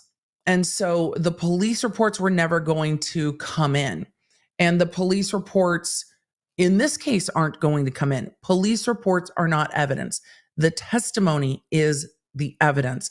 So the police reports from that incident aren't going to come in. And that what the judge had said was it's too late for the reports, and then backtracked and allowed the defense to bring in the dates of the reports, because that's what they're trying to show. What the defense is trying to show is that the Lapalitos went to go make a report against the police officers and were turned away. And then law enforcement had time to put their reports in, so that by the time the Lapalitos complaint was into the system, that complaint came after the reports went in. So hopefully that helps bring in all the rest of it, because that's what the judge is allowing. Is this issue likely to be a significant moment if it goes to appeals later? I don't think the judge over narrowed it. We're going to have to wait and see what evidence comes out or doesn't come out. I haven't seen anything that I'm like horrified by at this point. We were horrified yesterday, but it really depends on how far the judge lets them go. Kay said, didn't he ask for the police reports to be used as a workplace thing and not as evidence? No. The reports that we're talking about from the Lapalito incident, he wants the dates that these things happened, the date that the Lapalitos went to go make a report, the date that the other reports went in, to show that there's potentially an issue with the timing of the thing, or not an issue, but isn't it convenient that they came to make a complaint against the police officer, were turned away, and then all the officers got to file their reports before they got to come back and make a report, and then they got charged with the entire incident. So that's really what they're getting into. So Lyndon said Alan Jackson mentioned the business records exception for hearsay. Was that yesterday? Might have been yesterday. For the things in the report, but not to get the reports in. And also as the basis if they bring in one of the Lapalito brothers to support it. So that's what's going on with that. EB said, then what is it for the police reports? Well, so that the defense has the actual timing, because they didn't have those reports before yesterday. So now they actually have the dates that those things were done, and can ask about the dates and get into the dates, which would be hearsay from the police reports, because the defense doesn't have firsthand knowledge of it. And the witness might not have firsthand knowledge of it, but now we can get into the dates because they have that information. So Java said, question in the jury selection, did they ask if they knew or were familiar with the Albert family? I did not go through the jury questionnaire. Voir dire was not shown. I can't imagine that they didn't, because they would ask about, do you know any of these law enforcement officers? Do you know any of these witnesses? Do you know any of these victims? Do you know this location? So they would have asked all of those things in voir dire as a matter of course. So with that, I'm going to get to some more of your questions. I have been saving them. There's been a lot of breaks this morning. There's been a lot of breaks this morning. Emily asked, why didn't they do this yesterday after the voir dire? Because they were already running overtime for the court and the court staff. And so the judge wanted to get them out of there, and they weren't sure, I don't think, when this witness was coming up. I thought it was pretty clear. Maybe the judge wasn't clear on it. I thought it was clear this witness was coming up today. So that's where we're at. Biff Thunder Muffin says, why does a fight from 20 years ago matter in trial today? Because the fight was connected to one of the Albert brothers, and the fight was with a off-duty law enforcement officer, and then the the other parties in the fight ended up getting charged for that. So when they're saying you guys defend the Albert family, this would be an instance of them defending the Albert family just on that family's word. But they're going to have to connect the brother, like the thing you did for Chris Albert shows that you would also protect his brother Brian Albert, even though there seems to be bad blood because he also prosecuted, well, he's the cop, he can't prosecute anybody, but he also investigated Brian Albert's kid.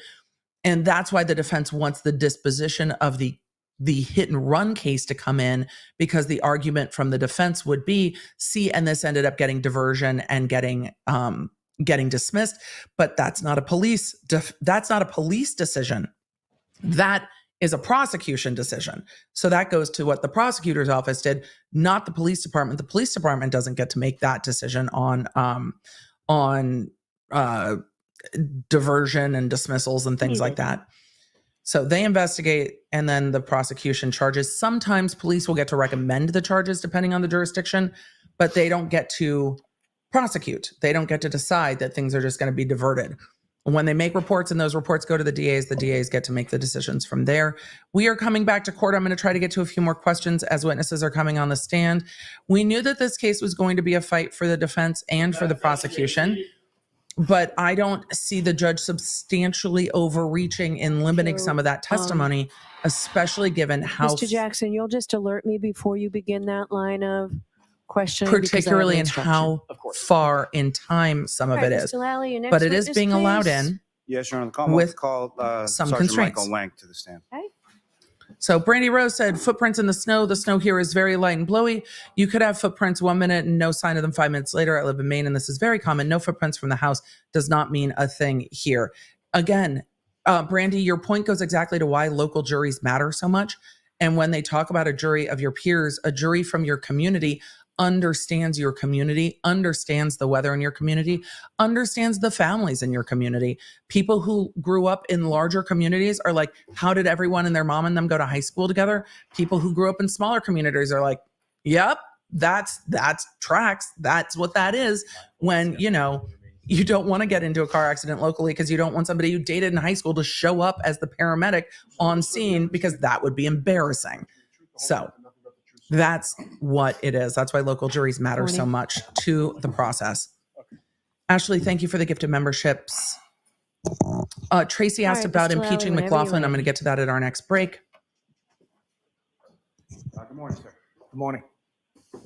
Could you please state your name? Aaron asked us, Michael Lank, L-A-N-K. if diversion is the same thing as deferred adjudication generally. Lieutenant with the Canton Police. And how long in total have you been a member of the Canton Police? Over 24 years. I can't hear Lolly at all. How long have you held the rank of lieutenant with the Canton Police? It'll be 2 years in August.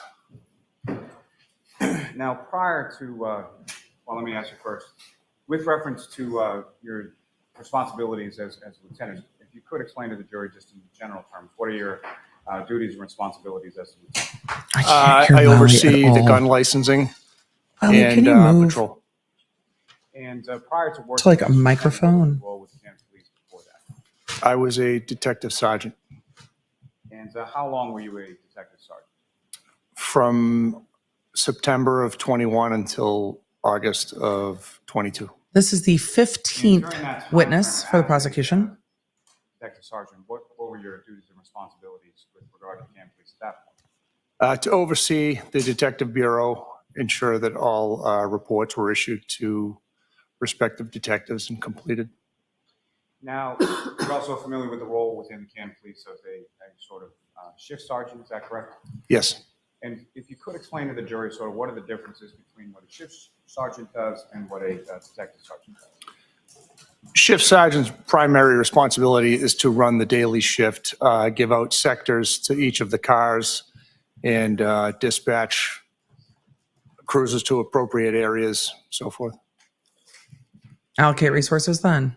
If I could turn your attention to the morning of January 29th, 2022. Some point after 6 a.m., did you receive a call in regard to a dispatch that your department had received? Yes. And who, if anyone, called you around that time? Sergeant Sean Goode. Do you know approximately what time Sergeant Goode called you? I believe it was 6:08.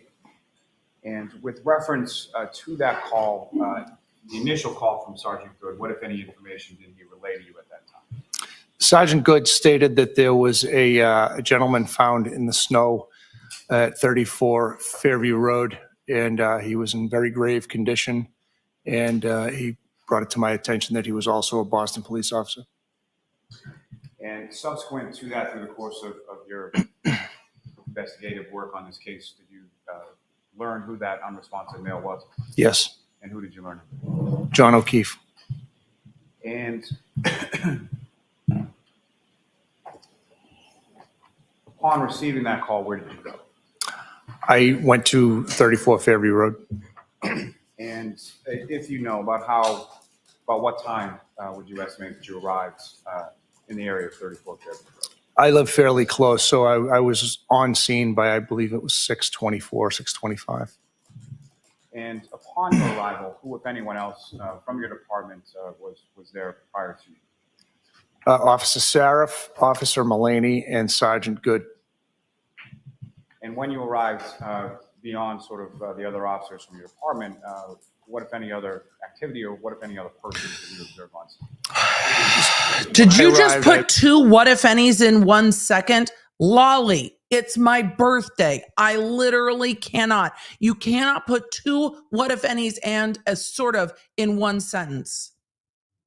Observed that the ambulance was still there. There was multiple EMTs, and I observed some witnesses also. And with respect to the ambulance, it's your understanding Mr. O'Keefe was in that ambulance? Yes. And did you ever see Mr. O'Keefe on that one? I did not. And at some point, the other officers who preceded your arrival, did they direct you your attention to where Mr. O'Keefe was found when they first arrived? They did. And where was that sort of in relation to the property, as you recall? If you're looking at 34 Fairview Road, it was on the left side of the property, about 8 feet from the road. And in that sort of general area, what, if any, sort of landmarks or other sort of items in that area of the front yard did you observe? I observed a flagpole. There was a fire hydrant and some brush area over there. And upon your arrival on scene, who was the first person that you spoke to? Sergeant Sean Goode. And you had some conversation Because with him, that's is that who correct? That's called correct. him. And then following talking to Sergeant Goode, who, if anyone else, did you speak to on scene? I spoke to Jennifer McCabe. And where was it in relation to the scene that you first spoke to Jennifer McCabe? I believe I spoke to Jennifer McCabe right in front of the Mark Cruiser 683, which was assigned to Officer Sarif. And then about how long a conversation was that initially with Ms. McCabe? I would say probably 8 or 9 minutes. And in addition to Ms. McCabe, what, if any, other sort of civilians did you observe in that area around that time? I observed Kerry Roberts, and I don't recall seeing anybody else at the scene while I was focused on Ms. McCabe. So he doesn't recall seeing the defendant. Now, with respect to That's interesting. So Not, you didn't see the defendant at all? Ms. McCabe, Wasn't she wailing? 8 or 9 minutes. Then who, if anyone else, did you speak to at that time? That's odd. So after I spoke with Ms. McCabe, I believe I was able to then contact the CPAC unit. And what is the CPAC unit? CPAC unit is the investigative So division he for the called. Norfolk County What time was that? District Attorney's Office. Why did you contact them? Because I was made aware at some point that it did not appear that Mr. O'Keefe was going to survive, and I wanted them to be aware of the situation. And did they respond at that time? No. Now, with reference to I'm really just curious at the that sort of time. typical protocol, Like what time? Typical protocol would you have responding to a scene of this nature? Yes, any sort of scene where it appears that the person is not going to survive, we would contact State Police CPAC unit And why is that? because they investigate all deaths. So they have jurisdiction over all unattended deaths, is that correct? That's correct. as well as homicides, things of that nature. Well, that's leading. Correct. But, nobody's objecting. Now, The prosecution. once you recall who, if anyone, It's leading, and the defense is just happy that he didn't say what, if any. Oh, I had the volume down. Oh, that's user error. Emily, fail. you spoke to in that first call. Apologies, chat. To CPAC. That was me. It would have been just the dispatch center on the first call. And what, if any, subsequent calls did you have with regard to CPAC? While When? you were on scene that morning? When? I got a return call from Trooper Michael Proctor. And from your conversation with Trooper Proctor, what was your understanding as far as their response to the scene at that time? So at that point in time, Trooper Proctor informed me that they would not be responding. When?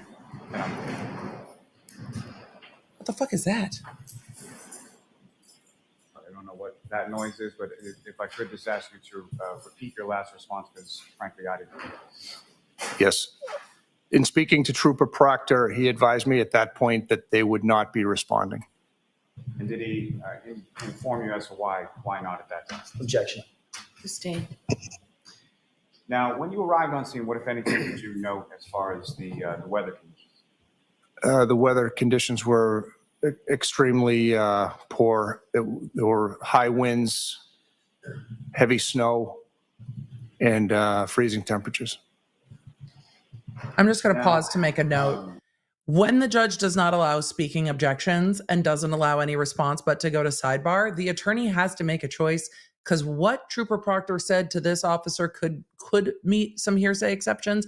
And Lolly has to decide if it's literally worth the time and effort to go to sidebar and say it's for an exception, knowing that A, the evidence is already in through other witnesses, and B, it's going to come in again later. So then the attorneys kind of just go, you know what, we're moving on, because there's no arguing over. If this was another court where you could just make speaking objections, I think an attorney probably would have argued that it's not offered for the truth, but it actually makes them wait and move on and ask better questions, which is helpful, or should be helpful. And for those of you that have forgot the previous testimony, the victim hadn't been declared yet. CPAC said they didn't have jurisdiction yet. And when was it that the ambulance left? So that's why.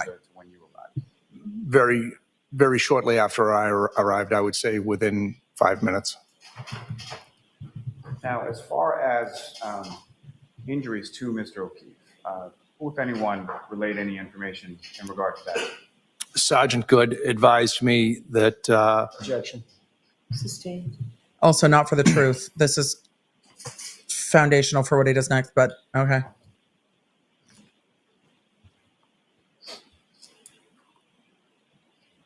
For those of you asking, CPAC, from prior evidence, it's the investigative wing of the state police that works with the DA's office to investigate death scenes. Now, as far as which is why conversation with Ms. which is why yesterday we heard, I think it was Goode, when they were asked how many homicide scenes has your department ever processed, he's like, none.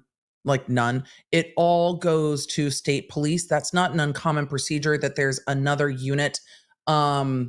There's another unit that would investigate vice versa. So it depends on how jurisdictions are set up. Small departments often will call to the larger department or a state department or the county department to investigate homicide scenes and allow a homicide unit to come in. Not all departments have their own homicide unit. And that's where we end up here with red Solo cups. Can you see why they needed the homicide unit? A, it's not in evidence what time any of these decisions were made. B, it's barely in evidence what time, if it's even in evidence, what time the victim was pronounced at the hospital. So it's unclear whether this agency could have just waited a minute and then called CPAC back and been like, he's been declared. Now can you come out and investigate this case? Well, the thing is, they were worried about destruction of evidence. It doesn't seem that the evidence they were worried about was going anywhere. If they had just marked where it was, it seems like the blood was going to stay frozen in the snow. Yes, it might get more buried in the snow, but it's still going to be in the snow. It's not going anywhere. Just protect the scene and wait an hour. But nobody seemed to wanted to do that. So red Solo cups it is. Okay, what was sort of the next steps that you took on scene? After I spoke to Ms. McCabe, I advised her that we were going to need to speak with the homeowners. She said that they were probably sleeping.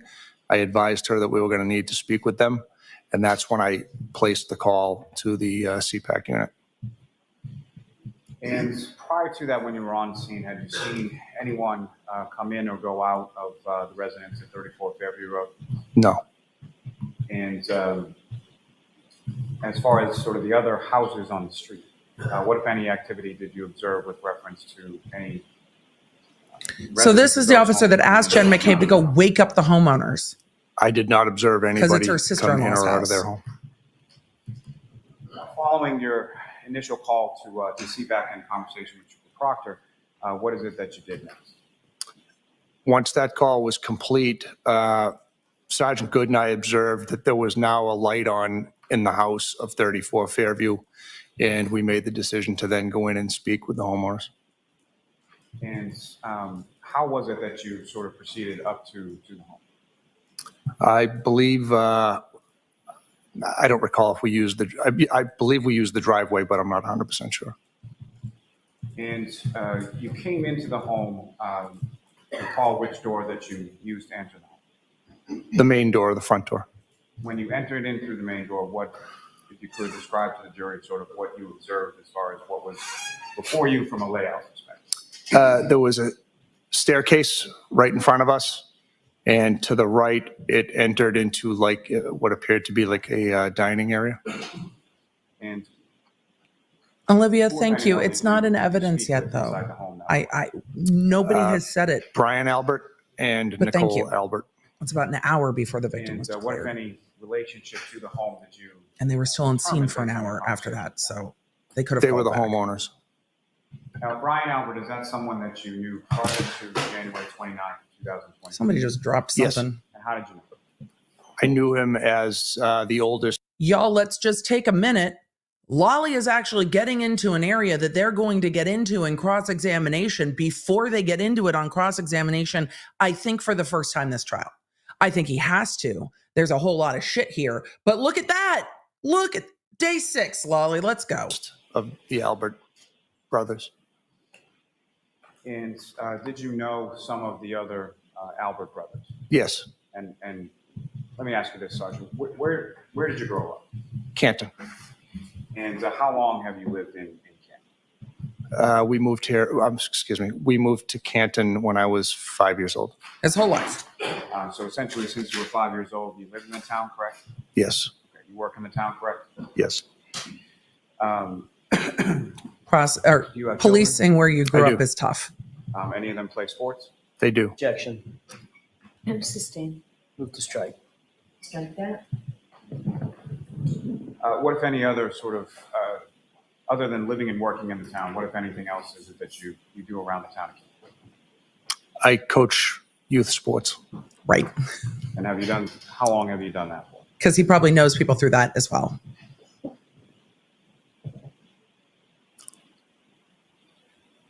I would say at least 9 or 10 years. And how would you describe your relationship with Brian Albert prior to that January 29th, 2022? Civil? The two of you friends? Do you socialize? No. Now, in addition to Brian Albert and Nicole Albert, who, if anyone else, where did you speak to them within the home? Just inside the door by the staircase. And how would you describe their demeanor when you were speaking to them? They appeared, especially Mr. Albert, appeared disheveled, looked like he had just woken up. And about how long a conversation was it between Brian Albert and Nicole Albert that initial time? I'd say 15, 20 minutes. And beyond that, I mean, a 20-minute anyone conversation else is not you see, insubstantial. within the home besides yourself, Sergeant Goode, and Mr. and Mrs. Albert. Jennifer McCabe. No one else. Jay Wildberry in the chat said, civil is such a weird choice of words. I don't think the relationship between this sergeant and Brian Albert is good. I think civil is we don't punch each other in the face when we see each other, but that's where it ends. That's the takeaway I get. And I think we will hear more about that. So it's kind of like how Teresa Giudice gets along with her sister-in-law. Like, it's varying levels of, I can be in the same room with you, but that's as far as we go with that. Kind of like the cast of Vanderpump Rules at the moment. Civil mostly. Else at that time? No. Are you familiar with a gentleman named Brian Higgins? I am. And how are you familiar with him? I met Brian when he was stationed at our police station. I don't know how many years ago it was, but he was assigned to our building years ago. That's how I met him. And assigned in what capacity? And what I mean by that is what did he do for work? Brian is a ATF agent. And did you see Mr. Higgins at any point in time during the time that you were at Fairview Road that morning? Not on my initial response. So sometime after, is that correct? Yes. And when about was that? That would have been shortly after 9 a.m. And we'll get to that in a moment. But after your conversation with... That's exactly why I can't keep a timeline straight in this case. That's exactly why. This was shortly after 9 a.m. We'll get to that in a moment. And then he jumps back in time and then fucking jumps forward in time. And I can't get a timeline because of how much the prosecution keeps jumping around. This is not House of Pain. We do not jump around, jump up and get down. Can you please just stick with a timeline? Just in order, in order, for the love of my sanity, Lolly. Brian Albert and Nicole Albert inside the house. What is it that you did that? Could you repeat that, please? After talking to the homeowners, what was your next step on scene that day? What did you do next? After speaking with the family, I came out. By that point, Lieutenant Gallagher was on scene and spoke with Lieutenant Gallagher as to what we were going to do next as far as the scene itself. And to that end, what, if anything, did you or the other officers do with regard to sort of security of the scene at that time? Sort of security. So we had put up some crime scene tape to try to protect the scene, but it was a futile effort because of the wind. But there were marked patrol cars in front of the yard at all times, so the scene was fairly secure at all times. Sarah Ham made an excellent point in the chat that we need to get to, and she said, "Objection, Emily. This is in fact Boston. They do jump around." I realize that House of Pain is a Boston band. I get it. The objection sustained. I overrule myself. They do in fact jump around. Here's the confusion that's happening for me right now: is that there are 2 points in time where it seems that this officer enters the house. It's earlier in the day, and then like people come back onto scene. And then Karen Reed is taken on the Section 12, and then Brian Higgins arrives at some point, and then Gallagher arrives, and then they go back into the house. So it's very confusing to try to follow where in time we are, because there are 2, there's the initial interviews and then the subsequent interviews, and then Brian Higgins arrives back. Remember, Brian Higgins, the ATF agent, was at the party the night before at the Albert's house, then seems to have gone back to Canton PD at 1:30 a.m. I just now want to know if Brian Higgins left from Canton PD at 9 a.m.-ish and went straight back to the Albert residence. So that's where we're at. There are 2 periods in time here between the victim leaving, the defendant leaving, Gallagher coming back, the snow blowing, and these 2 conversations. And then with relation to the scene or the area that you were directed, or your attention was directed to as to where Mr. O'Keefe had been found, what, if anything, did you do with reference to that area? I stood by and observed while Lieutenant Gallagher used a leaf blower to try to clear the top layers of snow off of the scene. And at some point in time, well, that particular process, was that memorialized in any way? Yes. Okay, and how was it done? In my report. I'm sorry, beyond that, was there any sort of photos or video that were taken of that leaf blower process? Yes. Sergeant Goode was able to take video while Lieutenant Gallagher used the leaf blower. You've seen that video, is that correct? I'm glad they took video. What's contained in that video, is that a fair and accurate portrayal of sort of what happened on scene that morning? Yes. I'm glad they took video. In addition to... Because I couldn't wrap my mind around it. As far as the leaf blower was concerned, what was sort of the purpose of that, or what was the thinking behind that?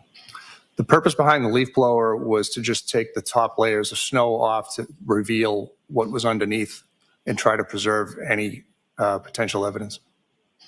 And upon employing that, what, if anything, did you then observe in that area of the front lawn? Ultimately, we were able to see what appeared to be blood drops in the snow, as well as a drinking glass, cocktail glass. Now, Well, in it seemed like a piece of a to glass, the wasn't it? video that was taken with regard to the leaf blowing process, or the use of the leaf blower, were the photos that were taken of the scene as well? Yes. And Ms. Gilman, if I could have exhibit number 27. So for all of you asking why they used a leaf blower, I can't help you. I don't fucking know. It seems like the weirdest choice to me. They all seem to think it was a good idea. Sergeant Lank, I think the better idea, and they might think this now too, would have been to get the call from, because at this point, if Brian Higgins arrives at 9 a.m., are we in that 9 a.m. area? Like, where in time are we talking about with the leaf blower? But if the victim coded before 8 a.m., call back the homicide investigation team and say something to the effect of, look, fuckers, I understand that there's a blizzard, but what we have is a police officer who has now been declared. So what you're going to need to do is leave the warm place that you're in and come down here and process this scene. Thanks so much. We'll see you in a few. Just like it took SLED forever to roll out to the Murdaws, they could have called back. They didn't call back, it seems. And if they did and we're told no, we haven't heard that yet. But there were other choices that could be made. I don't know how we got so far down on the decision tree that what we got to was, you know what? I've got a leaf blower at home. Sure. Call back and fight with CPAC to come out to the scene. Up on the screen that's been previously marked as exhibit 27. Do you recognize that? Kathy, Yes. This isn't in evidence yet, but it was later in the day. I recognize that to be the scene that we were working with the leaf blower. May I approach the witness room? Yes. Thank you, I'm Stephen. handing you a laser pointer, basically, very simple. Just press on that button and Okay, thank you. Lieutenant Lank, would you I mean, think that laser pointer, if you the could decisions draw here various are attention, wild. What, if anything, of significance you observe in this photograph in relation to what you saw and seen that day? So, did you see anything? Did you preserve anything in this photo that is significant to you? What? Yes. What was that thing? Why did that seem significant to you? Thing. Lolly's not blurring the photos. This is the camera person. So I'll blame the prosecutor for what he's due, but this is not on him. This is the camera trying to zoom in and zoom out on a photo of white snow while the white balance goes nuts. This is a difficult task. It clears up in a bit, but blood drops here. Original in the snow photos are not very that good. have been revealed by wiping away the top layer, as well as the glass protruding from the snow. Sure. Thanks. Ms. Gilman, you can take that down. We're gonna have to take your word for it, because it's hard. But that some of that is the original photos that were taken are terrible, and that was Gallagher who took them. But again, if you've never taken photos of snow, it's not super easy. Maybe that's why they should have called in people who process scenes. Contact or interaction with a person named Karen? I did not. Did you see her on scene at all that day? I don't recall seeing her. I believe she was there while I was there, but I never spoke to her. You didn't hear her? You didn't hear her yelling? Now, following your initial conversation inside the home of 34 Fairview with Brian Albert, Nicole Albert, and speaking to Jennifer McCabe outside, who, if anyone else, did you speak with that arrived on scene that morning? Matthew McCabe. And when was it that Matthew McCabe arrived in relation to... Where in time are we? When you spoke to the other people? Matthew McCabe arrived just a couple of minutes after I had walked out of the house the first time. And so when he arrived, where did you go? Moments after he arrived, I went back into the house to speak with Mr. McCabe. And about how long a conversation was it that you were in the house when you were speaking to Mr. McCabe? I'm not sure. I'd say maybe 5 minutes. And over the course of that morning, about how many times did you go into the residence at 34 Fairview? We've got 2. 3. Okay. Anyone ever tell you that you couldn't go into the home or that? Can we clarify when those are? Like that? No. And with reference to inside of the home, what, if any, observations did you make of sort of how the home was situated, anything disheveled or anything like that? Everything appeared in order. This is what's sus to me, you guys. Who's had a party at their house?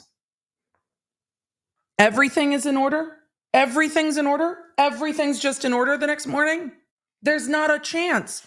You don't notice cups?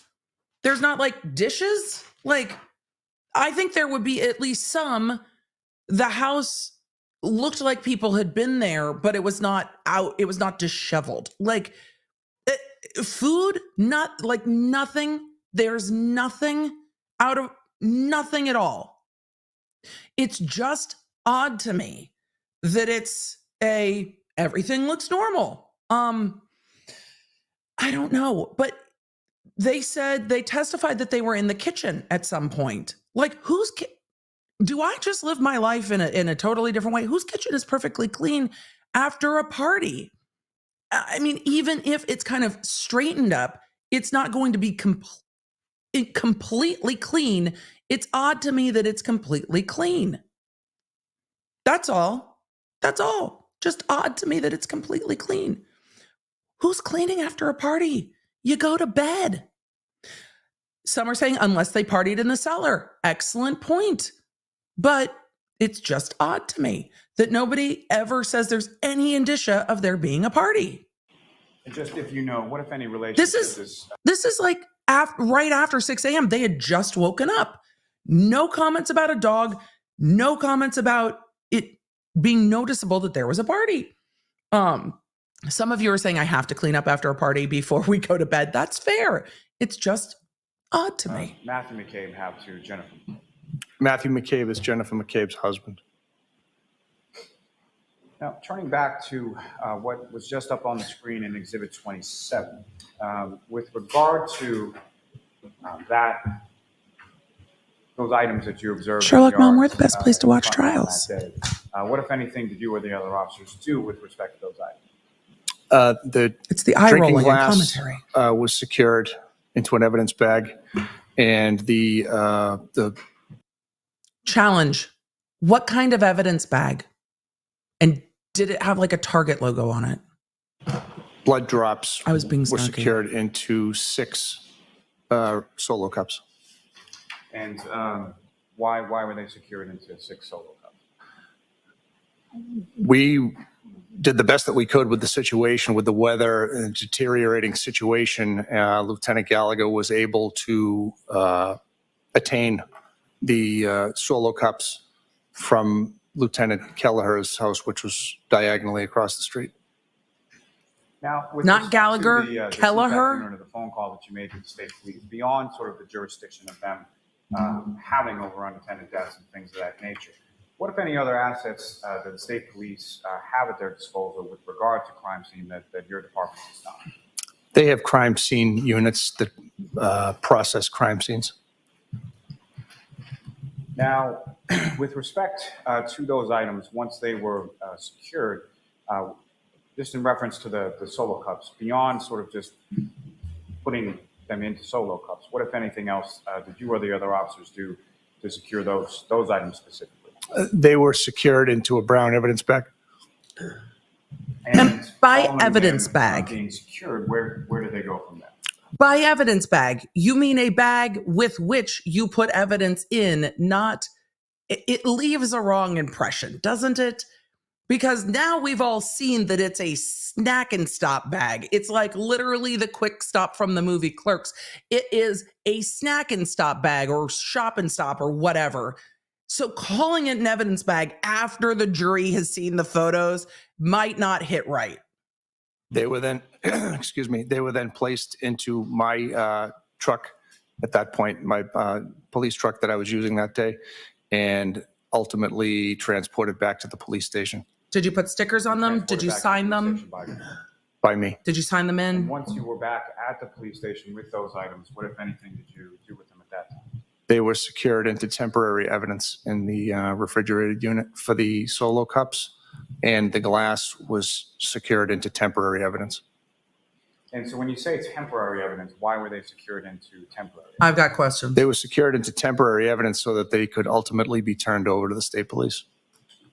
And as far as when you secure something into temporary evidence, just in general terms first, what is it that you do with that? What's the item, process? To secure it or label it or What's the anything? process?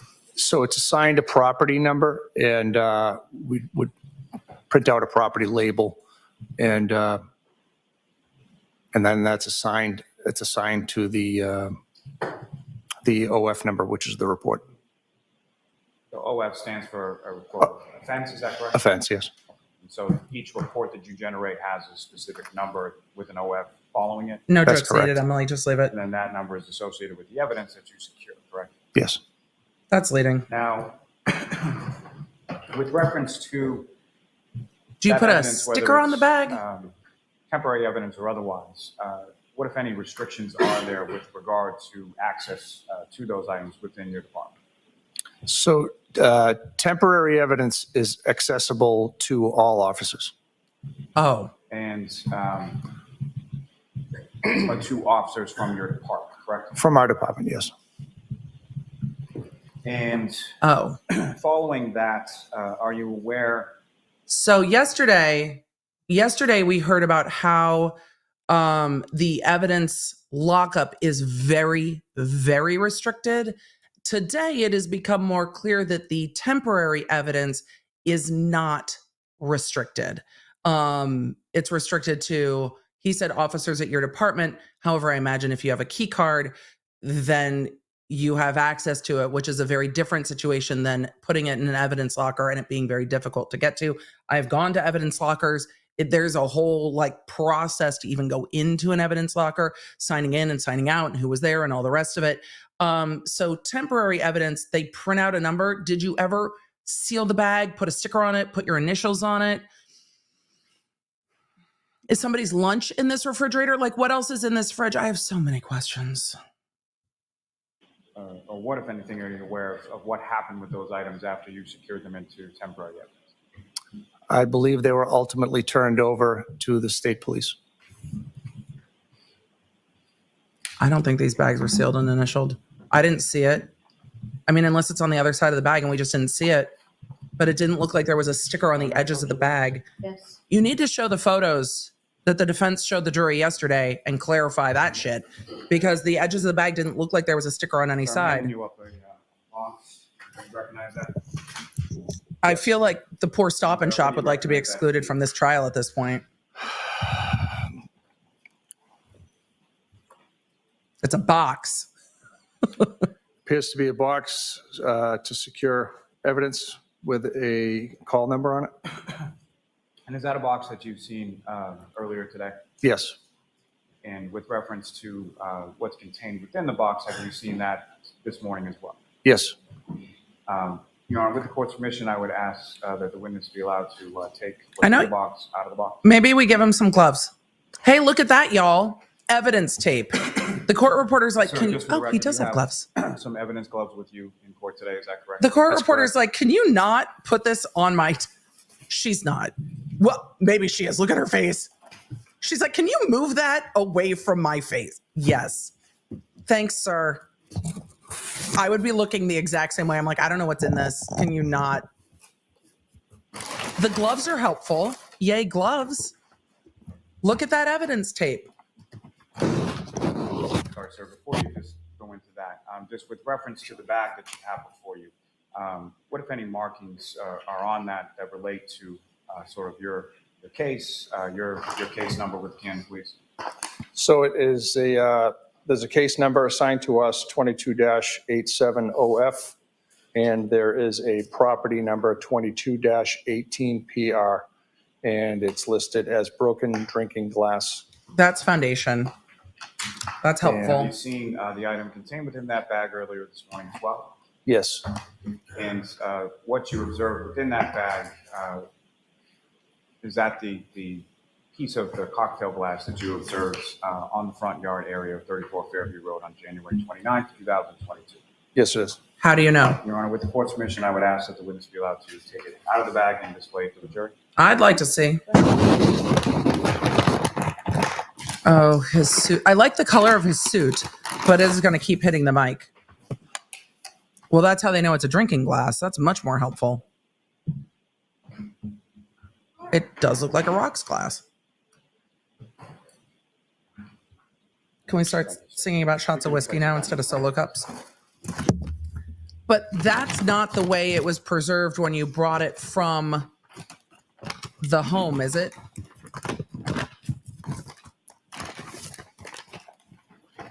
I'm now curious as to what type of pen the judge is using because it's really the first time we can see it. Also, I'm now angry that I never worked in a courtroom with windows. I'll seek to introduce in a minute as the next exhibit. Excuse me, is that entire box for that? Is that it? That's it? That's it? That's what's in the whole box? Okay. Yes. So they are marking the glass into evidence.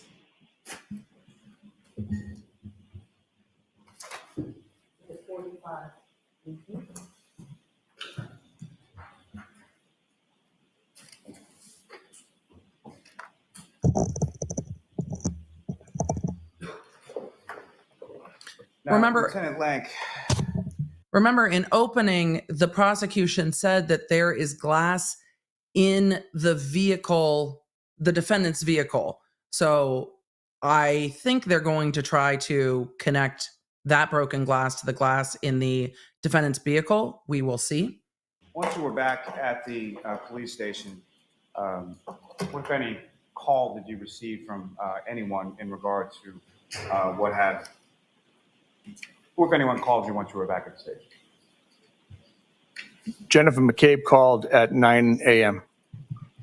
And where did you go following that phone call with Jennifer McCabe? Lieutenant Gallagher and I went back to 34 Fairview Road. So this is now the third time that you've gone back and gone inside the residence at 34 Fairview Road. Is that correct? That's correct. He's been back and forth 3 times. But how does he know? How does he know that Brian Higgins arrived at 9 a.m. if he's at the station at 9 a.m. because Jennifer McCabe calls at 9 a.m.? I'm Anyone did you confused. speak with, along with yourself and Lieutenant Gallagher, once you returned there that morning? Jennifer McCabe. And about how long a period of conversation was that second conversation that you had with Mr. McCabe? Between 5 and 10 minutes. I want to know what she said to make them go back. And following that, where did you go from there? Returned to the police station.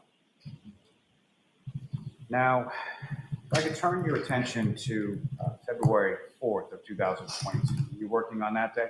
I was. And in the same capacity that you had described earlier? Yes. And at some point, well, approximately 8:50 a.m. or so, who, if anyone, calls you on that? Lieutenant Gallagher. And what, if anything, or where did he direct you to go during the course of that conversation? Lieutenant Gallagher directed me to go back to 34 Fairview Road and meet with Chief Berkowitz as he had possibly discovered more evidence. And in the time between January 29th and February 4th, had you gone back to 34 Fairview Road at any point? No. Now, between So now we're on February 4th. 29th, 2022 and February 4th of 2022. What, if anything, occurred in regard to the weather in between those days? So the weather had, the temperatures had increased and there was some rain. And increased, if you know, how approximately how much? I believe it made it up to the mid 40s.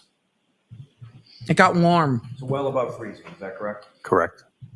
And with regard to the snowfall that had come from the 40 28th degrees and being the warm is 29th, relative. what, if anything, just in I general, suppose. had you, well, not in general, specifically to 34 Fairview Road, what, if anything, did you observe between the snow that you observed there on the 29th and the snow that you observed there on February 4th? A lot of the snow had melted and a lot of the ground had been revealed.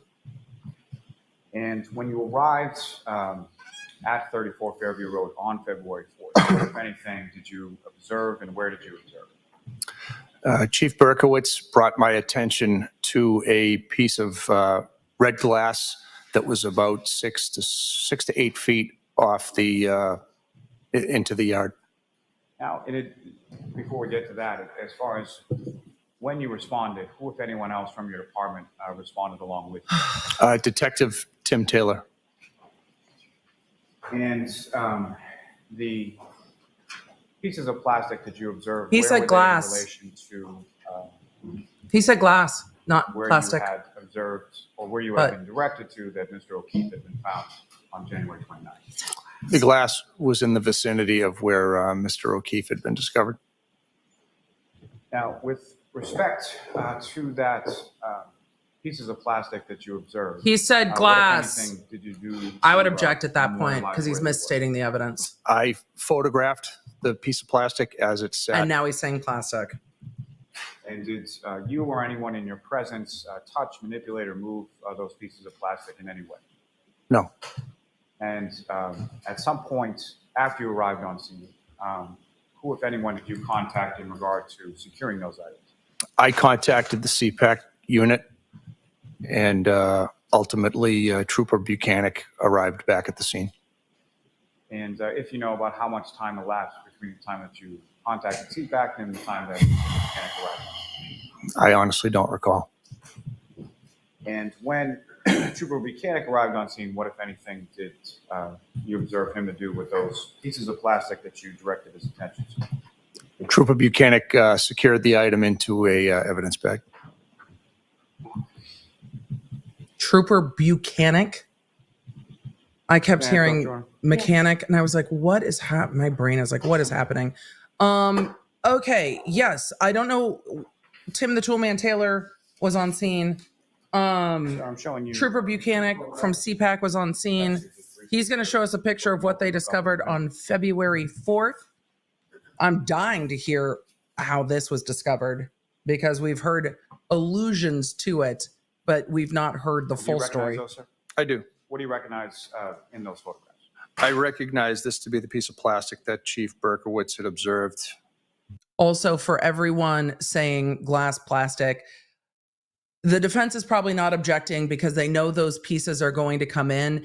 Their theory of the case is that those were not there the night of the accident. So they don't care if he calls it glass or plastic or whatever, because they're like, they've all now seen what's been taken into evidence. So for them, it's not going to matter too much. So let it be another. You kept saying glass, right? Just it goes on the tally sheet of one more thing that's not buttoned up on that morning. Those are the photographs that you took that morning as well. Is that correct? That's correct. And it wasn't contained in those photographs. Hearsay as to where he saw it because it February 4th, explains his action. Yes, it is. The Commonwealth seek to introduce and admit as the next to exhibit. Okay. They're going to publish that to the jury. We'll see. So the reason the officer's saying this is what they observed and then him taking pictures, it explains what he does. It's not offered for the truth. That officer will testify. That's why nobody objected. It's common. So, Catherine Fraser said there are 23,000 in Canton. Well, there's 21,000 in the chat. So sometime today, we're going to hit the population of Canton in this chat and probably start to exceed it at some point. So for everybody who's just coming in, the cross on this is going to be spicy today. They are admitting photos into evidence of the I have first of those photographs up on the screen. supposed taillight. Don't worry, if you guys have to take a minute, we'll send out an app notification when cross starts because we know from yesterday's voir dire it's going to be feisty. And that'll probably be the rest of the day today, I would imagine. I'd be surprised if we get to somebody else. I mean, we might. Lieutenant Lank, do you recognize what's depicted up on the screen currently? Yes. And this is sort of a further out image of that piece of plastic you were talking about. Is that correct? Yes. Using the laser pointer before you, if you could just draw the jury's attention to where in the photograph you observed that piece of plastic. So this is 6 to 8 feet into the yard on February 4th. That is a close-up. And sir, do you again recognize what's up on the screen? Yes, it's a close-up picture of the piece of plastic. Thank you. Ms. Gilman, you can. Y'all, that's a fairly substantial chunk. They saw the glass in the snow, the broken glass. That's a fairly substantial sized chunk of plastic in the same location where they saw the glass. But when they were leaf blowing, that wasn't there. So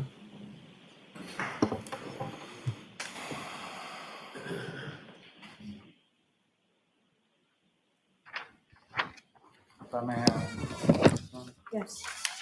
we don't have a scale for the photos. Nobody put one down when they took photos of anything. So for those of you asking, there's no scale? No.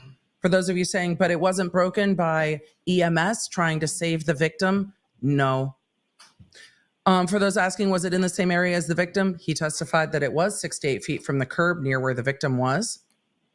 Why would taillight be under the victim? I don't know if it was under the victim. That's not clear.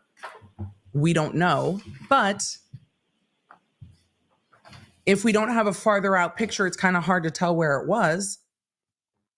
For those of you saying, but they found the clear drinking glass and not the bright red piece.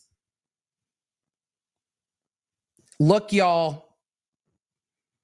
I don't know. For those of you saying it looks photoshopped, I don't think it's photoshopped. I think that's the white balance of the photos. I don't think it's photoshopped. I think that piece is there. The question is, Jackson? Thank you, Your Honor. the defense's question is, when did it get there? Right? That's the entire point of the defense's case. It looks, oh, they're going to approach. Okay, Emily, stop talking. May we approach briefly? Sure. We're going to get into the cross-examination of this witness, and the defense has a lot of smoke for this witness, and the prosecution only got into a little bit of it. Katie in the chat said here, oh, I was going to speed up. Katie in the chat said, did they have the car? Yes, they had the defendant's car. All right, jurors, so you're about to hear evidence of an event that happened in 2002. I know not all of you like this judge. I understand. I'm trying to keep an open mind and go call by call. I like how the judge does this very much. I wish more judges did this particular thing this way. The judge instructs the jury to give context before they hear the thing, which I think keeps the case clean. There's a lot of other things that aren't keeping the case clean, but on this, I like the way this judge brings the jury in and gives them the instruction they need before they hear the thing so they have context for it. This evidence can be considered by you insofar as it demonstrates or relates to the credibility of this witness and the thoroughness of the investigation into this case for which the defendant is currently on trial before you folks. You may use this evidence to the extent that you find it credible in deciding whether there was any bias or favoritism on the part of the police in their investigation in this case. Mr. Jackson, yes. I think that's helpful for the police, Lieutenant for Lank, the I defense. want to start by asking you Damn it. about... I think it's, then we'll zoom. I think it's helpful for the jury to know how they can use this to evaluate. Because then they're not sitting here going, why do we need to hear about this thing from 2002? It's, you can use this information to determine if there is bias, to determine if there's favoritism, to judge this witness's credibility, to see if there was a thorough investigation. It gives them context of what they're allowed to use it for, so they're not questioning it. I think it's very helpful to the jury. I wish more judges did it this way. They tend to bury it at the end, but giving context before they hear the evidence, I think is better for the defense because it allows for the jury to know, oh, if I think he's biased or if I think there's favoritism, I can disregard everything I've heard. And it tells them that at the front. So, that. Your relationship with certain members of the Albert family. Do you know any other members of the Albert family other than Brian Albert? Yes. Can you describe who those are? Kevin Albert, who is a detective on our department. Chris Albert. And I know Tim Albert. Are those three individuals brothers? Yes. Who is the eldest brother? Brian. How long have you known, I want to start first with Tim Albert. How long have you known Tim Albert? I knew Tim Albert when he was a kid because he was friends with a younger brother of a friend of mine. Because we all grew up together. 12. He was 12. I was probably 16 or so. Okay, so the better part of your life, you've known Tim Albert. Since about 16, I would say. And what about Chris Albert? Chris Albert I've known since junior high. Which would be about what age? 13, 14. You grew up 12, with Chris? 12, 13. I was friendly with Chris from junior high through high school and into our 20s. And friendly with Tim? I wouldn't say I was friendly to say hello to Tim. I didn't associate with him. He was younger. He was Chris's younger brother. But you also knew Chris's older brother, Brian. Yes. Back in those days. I knew who he was. Hey, Alan, can you just ask for the full family tree since we're getting into it? Can you just be like, do you know the Albert brothers? Do you know their age order? Can we just lay the groundwork for who everybody is? Because it's a lot of names. So you've known the three of them for basically your entire life? No, I had met them. I had met Brian. I didn't know him other than just being Chris's older brother when we were younger kids. Certainly with regard to Chris, you would consider him a close friend. Consider who a close friend? Chris. I'm yes. using first names only because they're all Sure, sure. Chris and I were pretty good friends when we were younger, yes. I want to draw your attention to an incident in August So friends with Chris, knew the brothers. Do you remember an incident in 2002 occurring with that involved Chris Albert?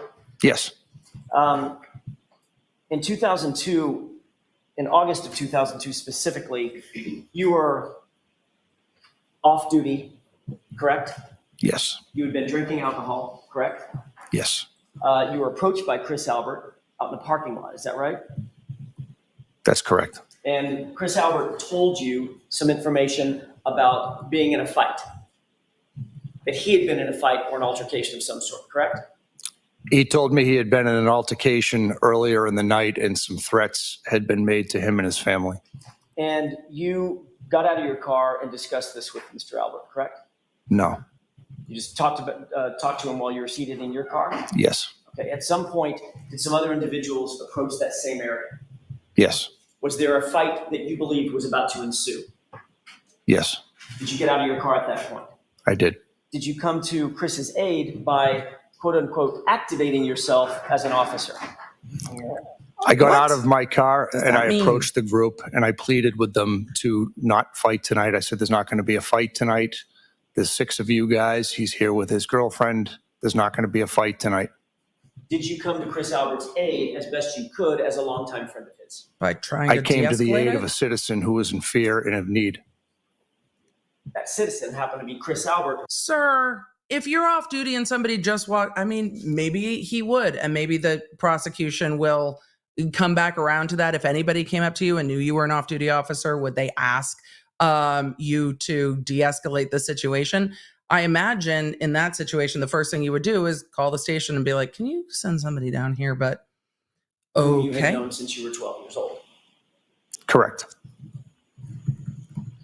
Ultimately, a fight did break out, did it not? Yes. And you engaged in that fight.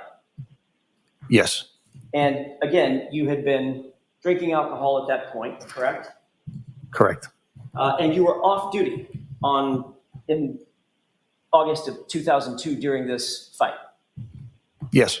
Just like you were off duty in 2022 when you were called by Sergeant Goode to activate and come to the crime scene at 34 Fairview. When Sergeant Goode contacted me, I was not working. I was due to work at 7:45 that morning. When Sergeant Goode contacted me and told me what was going on, then I activated myself and came to work because I was the detective sergeant. You came in early. And that's similar sort of activation, using that word in air quotes, it's similar sort of activation that you employed back in 2002 to assist Chris Albert. I don't think that's the same. You did, in fact, call for someone to call the police and get some Canton officers over there, correct? What point in time are we talking about, Alan? Excuse me. So in 2002? In 2002. Yes. Okay. And I failed to ask you this, but in 2002, you were, in fact, a Canton police officer. Yes. At the time. After the other officers arrived, did you order I don't know why he's talking about activate to handcuff or somehow restrain one of the two brothers that were involved in this fight with Chris? No. Ultimately, did you see whether or not those officers handcuffed or otherwise restrained one of the brothers that was involved in this fight? Yes. And did you then engage physically in a fight with the other brother who was not restrained? At that time? There had already been, the struggle had already occurred. The fracas was over. So let me make sure I get the timing right. You did, in fact, engage. Someone's going to go through a timeline. This thing happened first, then this thing happened, then that thing happened. Great. In a physical fight with one of the brothers, correct? Upon being struck, yes. I'm sorry, say that again. Upon being struck, yes. And then you struck him back. Yes. You ended up on the ground. Yes, we were wrestling, yes. And ultimately, the other officers had to pull you off that man, correct? No. You ultimately, the fight was broken up between you and the other brother. Is that right? That's correct. All right. And that fight was broken up by the officers who were on scene. Yes. All right. After this physical altercation with the brother who was not ultimately restrained, both of the brothers and everybody else was just told by the officers, just go away, get out of here, go home, correct? No, I believe one of the brothers left the scene, fled the scene, and the brother that was restrained was ultimately uncuffed and left free to go. And nobody was arrested that night? Correct. Nobody chased down the brother that left the scene, correct? That's correct. And nobody arrested the brother that had been handcuffed? Correct. If this local jury is sitting there being like, okay, so it's August, people are out drinking, a fight happens, and the police show up, detain somebody, and then tell everybody, get out of here. Are they, is this jury shocked by any of this happening? Are you shocked by any of this happening? I'm not, like, I don't know. Maybe it's because I heard it yesterday. I'm not shocked that they're like, get all of you, get out of here. All of you go home. So we'll see what happens with this. But I don't know if the jury is shocked by this or if they're just like, yep. But for the defense, it goes to, look, this is how far back y'all have been engaged with each other. Y'all are getting in fights outside of bars together. You don't just get in a fight outside a bar for everybody, especially when your job is a law enforcement officer and you're off duty. You want to avoid getting into fights off duty. And no police reports were written by you or any of the other officers about this incident. This is more the point. I don't recall when the other officers wrote theirs. I did not write mine on that night. The next day, well, he had been drinking. That one or both of the brothers had arrived at Canton Police Department to file a formal complaint for having been physically attacked by you and some of the other officers involved. This is the defense's point. I don't recall when I was made aware that they had come down to the police station. You are aware that there was a complaint sought against you for the physical attack that was alleged to have occurred, correct? It was brought to my attention that they had come down to the police station. And you also are aware that only after that complaint had been sought, the police reports were then dated and filed against the two brothers, correct? So I had spoken to the sergeant on duty the night of the incident. It's a yes or no question. I'm just looking at It's not a yes or no question. It is, though. It is. He was just asking you about dates. The judge is like, no, but sir, it is in fact a yes or no question. He asked a yes or no question. You have to answer it yes or no. If it's yes or no, you'll get to explain later. It's a yes or no question. And the defense point, if we're getting muddled in which brothers, right now they're talking about the Lapolito brothers who got into the fight, not the Albert brothers. He seems friends with Chris. What the defense is getting at is that the brothers who got into the fight with this officer came down to file a complaint against this officer. That's what they're trying to get to. No reports were written. Then they came to make a complaint about the officer. Then reports were written. Then they got arrested. That's what they're trying to say. Not somebody punched an off-duty officer in the face and got arrested that night. No, everybody was left to go. Then they tried to complain about you. Then there were charges. That's what the defense is trying to get to. That timing of things. So you let them go on scene, even though they had punched you, even though it was the one who ran away who punched him. That's what they're trying to do. Let's see how clear it is when they do it. So can you answer the question? Ask the question about the dates again, please. I'm seeking the chronology of events. Yes. A fight occurs, a complaint against you occurs, and then police reports are filed against the two people that are complaining against you. Is that the chronology? Yes.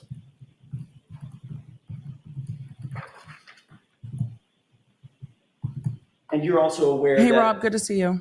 although he had been in a physical fight, the chat's busy, that so I night, can't pull up no your... charges were ever brought against Chris Albert, correct? I tried to pull it up and it jumped. Objection, Your Honor.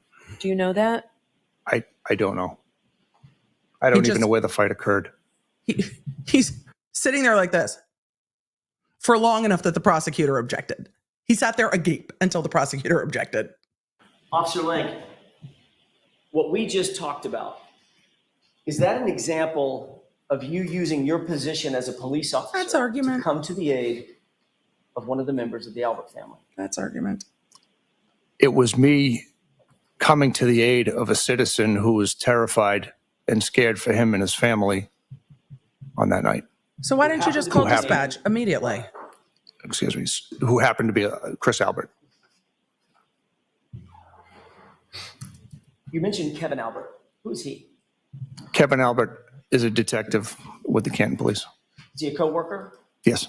How long have you known him? Probably since 14, 15 years old. And you also consider him to be a friend as well as a coworker I do. and a colleague. Yes. And you're also well aware. I mean, you've said it already. He's the little brother of Brian Albert. Correct. And you're also aware that the reason that your department was ultimately recused from this investigation, Lieutenant Lank, is because of a perceived bias or conflict of interest between the Albert family and the Canton Police Department. Yep. Correct? Yep. Yes, there was a perceived bias. There's a conflict. Can you tell me one more time? And now I want to. You're not going to investigate one of the members of this very small police department's brother. So now it's a little bit more clear. Chris Albert is good friends with this witness and is the town selectman that owns the pizza place. Kevin Albert is a Canton PD officer and is the younger brother. I don't know if Brian Albert's the oldest. Nobody's quite made it clear. Yes, I'm sure the internet knows. It's not clear to me from the evidence of this trial yet. Brian Albert is the homeowner, and the home at 34 Fairview is the family home where all of the brothers lived together when they were growing up. I think we're good. Let's Fast forward to the incident in question. What was the exact time that you arrived at the location, if you know?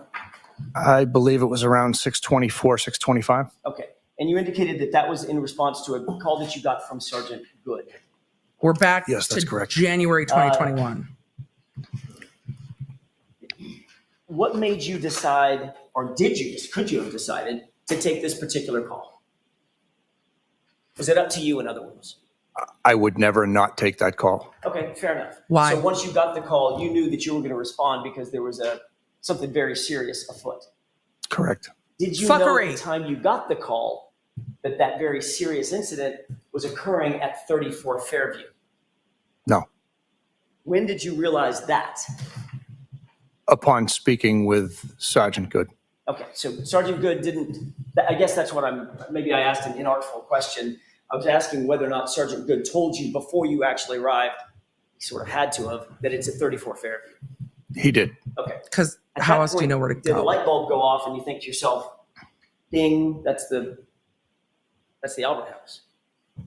I don't recall if I realized it then or once I turned onto the street. I don't recall. At some point before your car came to a stop, you knew this is 34 Fairview, this is the Albert household. I knew that was Brian Albert's house, yes. It was in the 911 call yesterday. It's When the you Alberts. arrived, who was the ranking officer at the scene? You mentioned, obviously, we've heard these names, Sergeant Goode, Officer Mullaney, Officer Seraph, you. Before Who was the getting ranking officer? out of his car, When I arrived, Sergeant Goode was the ranking officer. Did you become the ranking officer? I think that's what he was asking.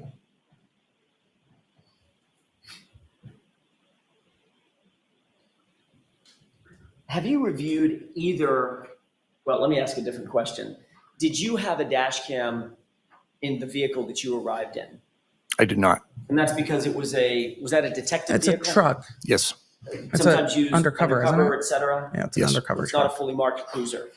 No, not at all. The other cruisers you're aware did have dash cams, correct? Yes. Have you reviewed any or all of those dash cams from Officer Mullaney, Officer Seraph, Sergeant Goode? Yes. And you reviewed those in preparation for your testimony? Yes. And did you get anyone new windshield wipers as a review of all those dash cam footage? The chat would like to know. I'd like to show you what's been previously marked as Exhibit 16. And I'm going to ask Mr. Bates if you could fast forward that to about the runtime of about, 28:35 or so, with the court's permission. Yes. Before we play this, it appears to be a still image of, So let's not describe it. sure. What do you see on the screen? I hate this I see split two screen. still images. Okay. Do you recognize either or both of those images? Also, Yes. the jury knows what it is. How I do you don't know why the recognize judge has an issue with this It today. looks like the scene from that morning. From I believe it's going to be the top one anyway is that 683 Officer Seraph's cruiser. And the bottom one? I'm not sure.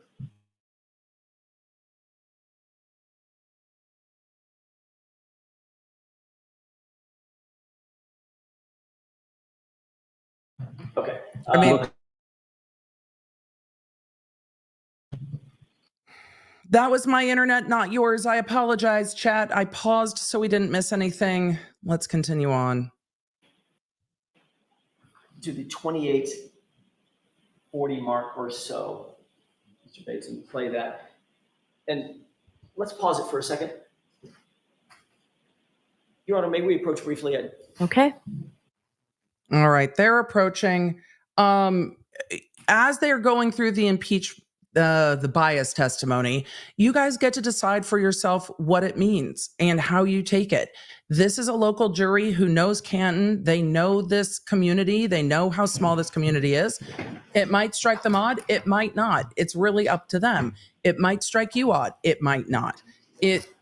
The distance in time might matter to them more than it matters to you. It might matter less to them than it matters to you. Reviewed these videos in anticipation of your testimony today. It's a small Yes. community. I asked you to direct your attention to the top video, and specifically to an area right around this area in the video, which is Also, the defense's pointer is so much more helpful than the prosecutor's green laser pointer on snow.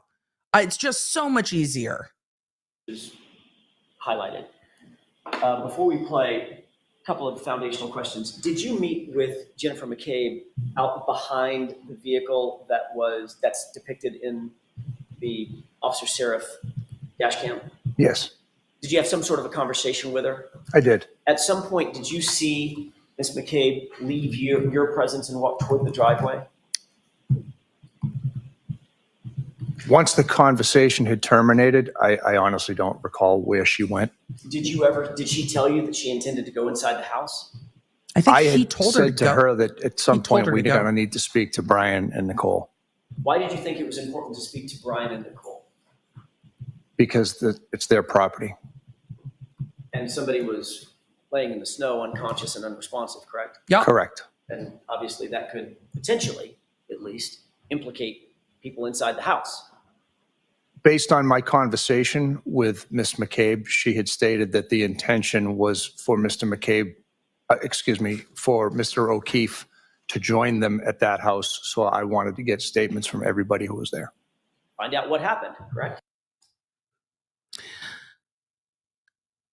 So what we didn't have yesterday that we have today is a little bit more information about what these officers knew when the officers decided to not apply for a search warrant. Yesterday, the officer was real snarky about, I would never apply for the search warrant. But knowing that the police knew that the victim was supposed to be inside the home is a bit more information. It's surprising to me, given that he was on the lawn and he was supposed to be at a party there that night. They didn't even ask. A judge might have said no. It's not a ton. It's more than we had yesterday. A judge might have said no, but they didn't ask. And the not asking is the thing. We asked and the judge denied it is a whole different thing. But he was supposed to be here that night, gives a little bit more, but it still doesn't tie him to being into the house. But with all of that, should they have asked? Probably. Did they? No, they didn't. But if a judge denied it, they could say a judge denied it. If a judge granted it, then I guess Brian Albert could seek to quash it in court and see how that goes. But the not asking is a problem. Correct. I mean, that's sort of the obvious initial point of an investigation. Find out who the witnesses are and interview all of them, correct? Correct. And you began by talking to Ms. McCabe, Yes. knowing that she was a potential witness at least, correct? She identified herself as a friend of Mr. O'Keefe. Who had been with Mr. O'Keefe just hours before. Yes. He ended up laying in the snow fighting for his life, correct? Yes, that's correct. And you also knew that there were other witnesses potentially inside the house because she just told you that, right? I knew that that was ultimately where he was supposed to end up. So if there were other witnesses in the house, if there were other individuals in the house, they also were potential witnesses. Potentially. And Ms. McCabe indicated, I'm going to go in the house, correct? I had told her that she's going to have to wake her sister up because we're going to need to speak with them. You didn't think that it was more important to separate the witnesses and not let her talk to other witnesses? No. You thought that it was appropriate to let all the witnesses get together and just discuss the facts before you had an opportunity to interview them separately? Objection. It is to the form. Yikes. I turned that down. I hope it went down on your end with the faders. So. Lieutenant Lank, if you could Joanne, direct your thank attention you. to the area that I highlighted earlier. Let's go ahead and play the video. Stop. Here's something that stands out in my mind in all of this. As we are listening more, more and more and more to the evidence, when the officers, well, this officer never says he heard, I hit him. But at this point, some of the testimony is that they had already heard from the point we are in this testimony, the defendant say, I hit him. And they're still not treating anyone as a witness. They're still not treating this as an investigation.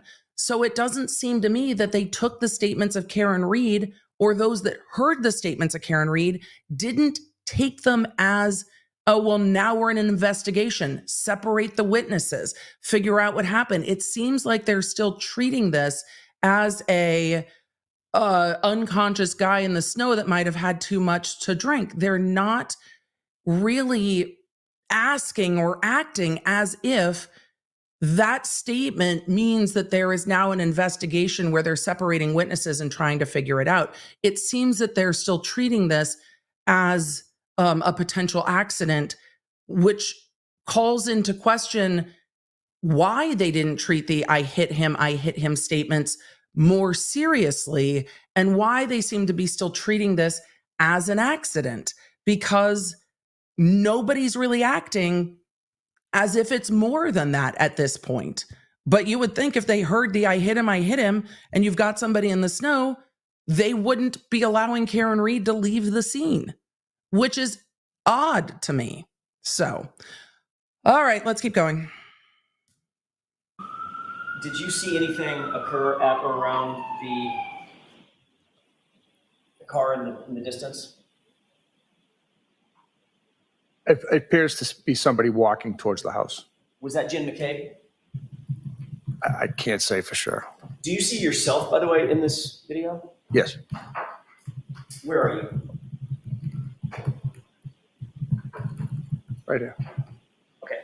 You've described sort of I don't know if it's tan or gray. It's a gray North Face jacket with it's black on the top. Okay. Toward the shoulders? Yes. All right.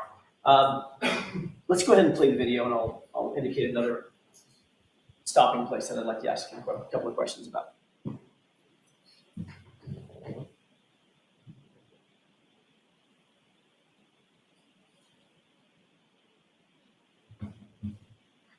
I think the last sirens we heard were on the video, but I couldn't tell if it was on the video or at the courthouse. I couldn't tell.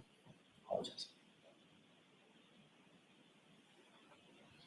Oh, go. No, sorry. I'm standing in front of someone.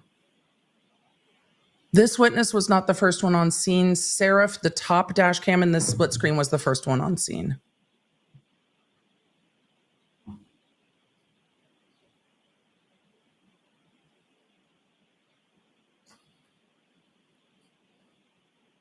Just Call Me Hen said, I thought the sirens were at the courthouse. They might have been. Did you see another person shorter in stature approach you? I believe right there. Yes. Yes, sir. Yes. Who is that? I believe it's Kerry Roberts. Okay. Let's go ahead and play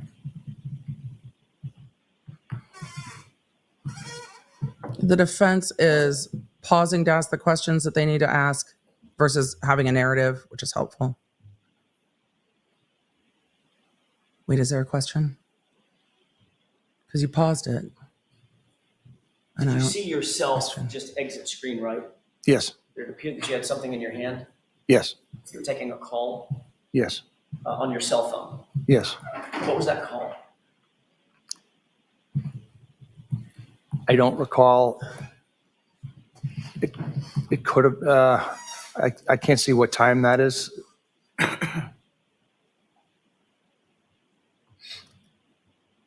don't believe that I made the call to the CPAC unit until around 6:38, so I'm not sure who that call was from.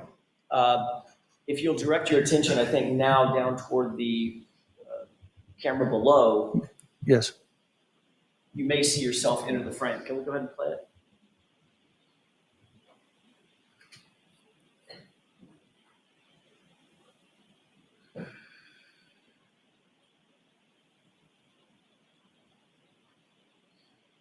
Go ahead and pause it.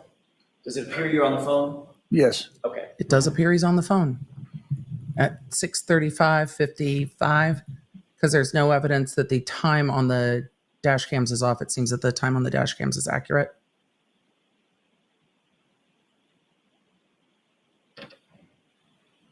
Pause it. Did it appear that you walked off screen left? Yes. Still on the phone? Yes. Go ahead.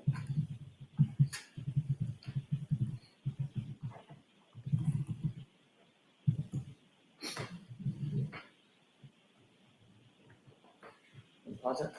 Did you see somebody following that same direction? It looked like Officer Seraph. Go ahead and play it. Actually, I'm wrong because that's Officer Seraph right there, so I'm incorrect. You think it might have been Sergeant Goode? It's like, could we play it back? He's like, I don't know. With the court's permission. Sure, go ahead.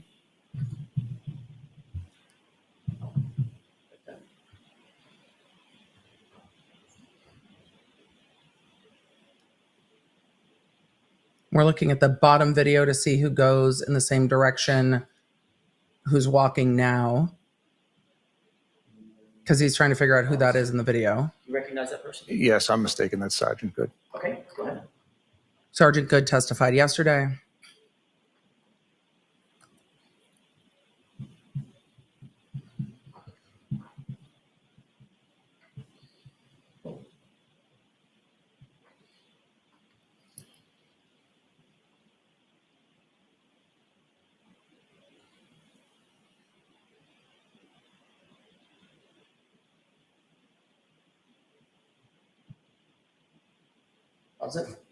Does it appear that you've walked back into the frame? Yes. Are you followed by anybody? They look along. I believe it's still Sergeant Goode. They look alongside each Are you other. speaking to Sergeant Goode or are you walking away from him? Or can't you tell? In that frame, it appears I'm standing right next to him. Okay, let's go ahead and play it.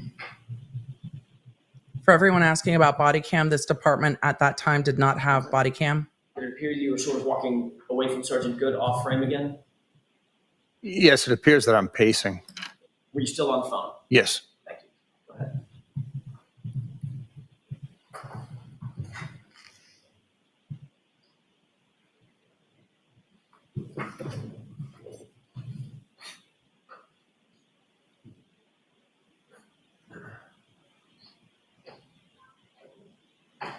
The windshield wipers on Scarif's car really are terrible. Directing your attention to the top SUV video. leaving. Do you see the SUV in the video? Yes. Does that SUV appear to be leaving the scene? Yes. Do you know who was in that video? In that vehicle? SUV? I believe it's going to be Kerry Roberts and Karen Reed. Okay, go ahead and play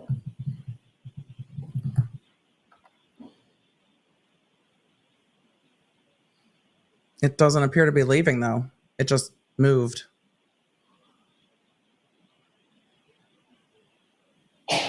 How's it? At that point, are you walking back into the frame on the lower video? Yes. At this point, Lieutenant, are the lights on at 34 Fairview on or off? They still appear to be off. And at some point while you were at the scene, did the lights come on? I think you testified to that earlier. Yes. Okay. I'd like you to pay special attention to that moment and maybe tell me to stop when you see those lights come on. It may be a minute or so. Sure. I'm looking at the bottom camera for that because from the bottom camera, you can see the flagpole. So I'm going to be looking at the house as we see the SUV driving off. This is still 6:37 in the morning. You're still on the phone? So Yes. it's before the victim's been pronounced, before the defendant is taken to the hospital. And we'll see if we see lights come on in the house. That's what I'm looking for. And I appreciate the way the defense asks to pay attention to certain part of the videos because it draws our attention to it too. It makes it, what are we looking for? Apparently that is what we're looking for. But the defendant has left the scene with Jen Roberts or Kerry Roberts. It seems that Jen McCabe is in the house waking people up because the police want to talk to them. And we'll see if the lights go on.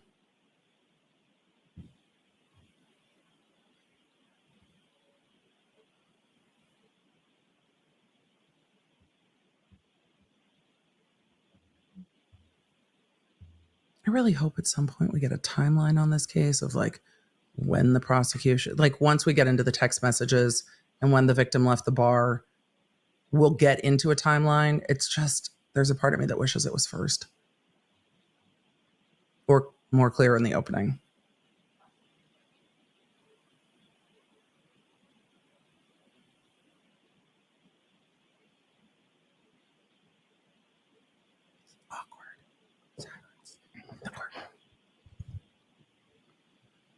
There's a light. I see it now. At this point, is there anything that changed in the scene? Yes. What's that? It appears that there's now a light on inside the home. And at this point, Ms. McCabe has been inside the house for approximately how long, if you could estimate?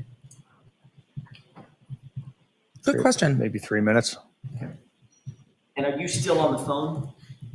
Or have you ended that call? I can't tell if I'm still on the phone at that point. I know know that right around this time is when I end up speaking to the CPAC unit, because I believe I get into the vehicle. Let's play it just a little bit. So you had to get maybe another off, 30 seconds or you had so. to get off this call. I moved myself so you could see in both videos, you can see the light on in the house, but since we're focused on the bottom video, I'm going to keep myself in the top corner. And Officer Goode's dash cam is easier to see than Scarif's. Katie asked, who is he talking to? We don't know yet. Okay. Does it appear at this point, if you can see, does it appear that you've ended that call, or at least your hands are down by your side? I can't tell. Okay. You would agree with me, that's all I have for that. Okay. You would agree with me that that was without counting the seconds, that was about a 5-minute phone call, or maybe a little better than 5 minutes. I wasn't watching, to be honest.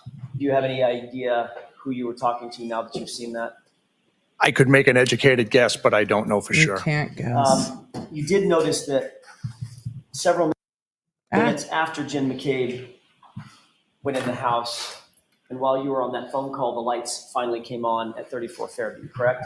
Correct. At the point the lights came on, the ladder truck had already gone, left from the scene, correct? The fire engine. I believe so. The firefighters are all gone. Yep. Yes. Looks The like it. ambulance has already left and transported Mr. O'Keefe. Maybe before the other one Yes. comes back. The paramedics are gone, the EMTs. Yep. Yes. Fire captain and his SUV, that's gone.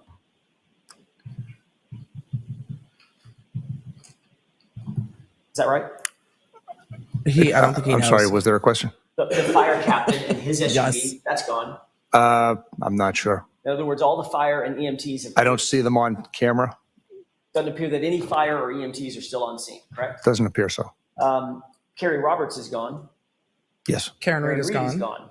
Yes. So when the only parties left at the scene are members of the Albert family, Jen McCabe, and the Canton Police Department representatives, that's when the lights inside 34 Fairview finally came on. Yeah. Okay. I mean, Yeah, that's a yes. Yes. That's just the timing of the thing. And then minutes after that call, you did then speak to CPAC. I'm sorry, to dispatch, correct? CPAC dispatch. Right, I was getting to that. It was a dispatch, and the dispatch was to CPAC, not to Canton PD. Correct. Okay. And at some point, did CPAC dispatch indicate that they were on their way, they had declined the call? What was that call all about? So there are two separate calls. Your Honor. Sustained. Who did you talk to at CPAC? The defense objected when the prosecution asked about it, turned around and asked about it, and didn't expect the prosecution to object to it. I don't know when we're going to get into the call with CPAC, but everybody's objecting to it at this point. I don't recall who handled the first call at dispatch. Okay, do you remember having a conversation with Kelly Dever? No. Okay.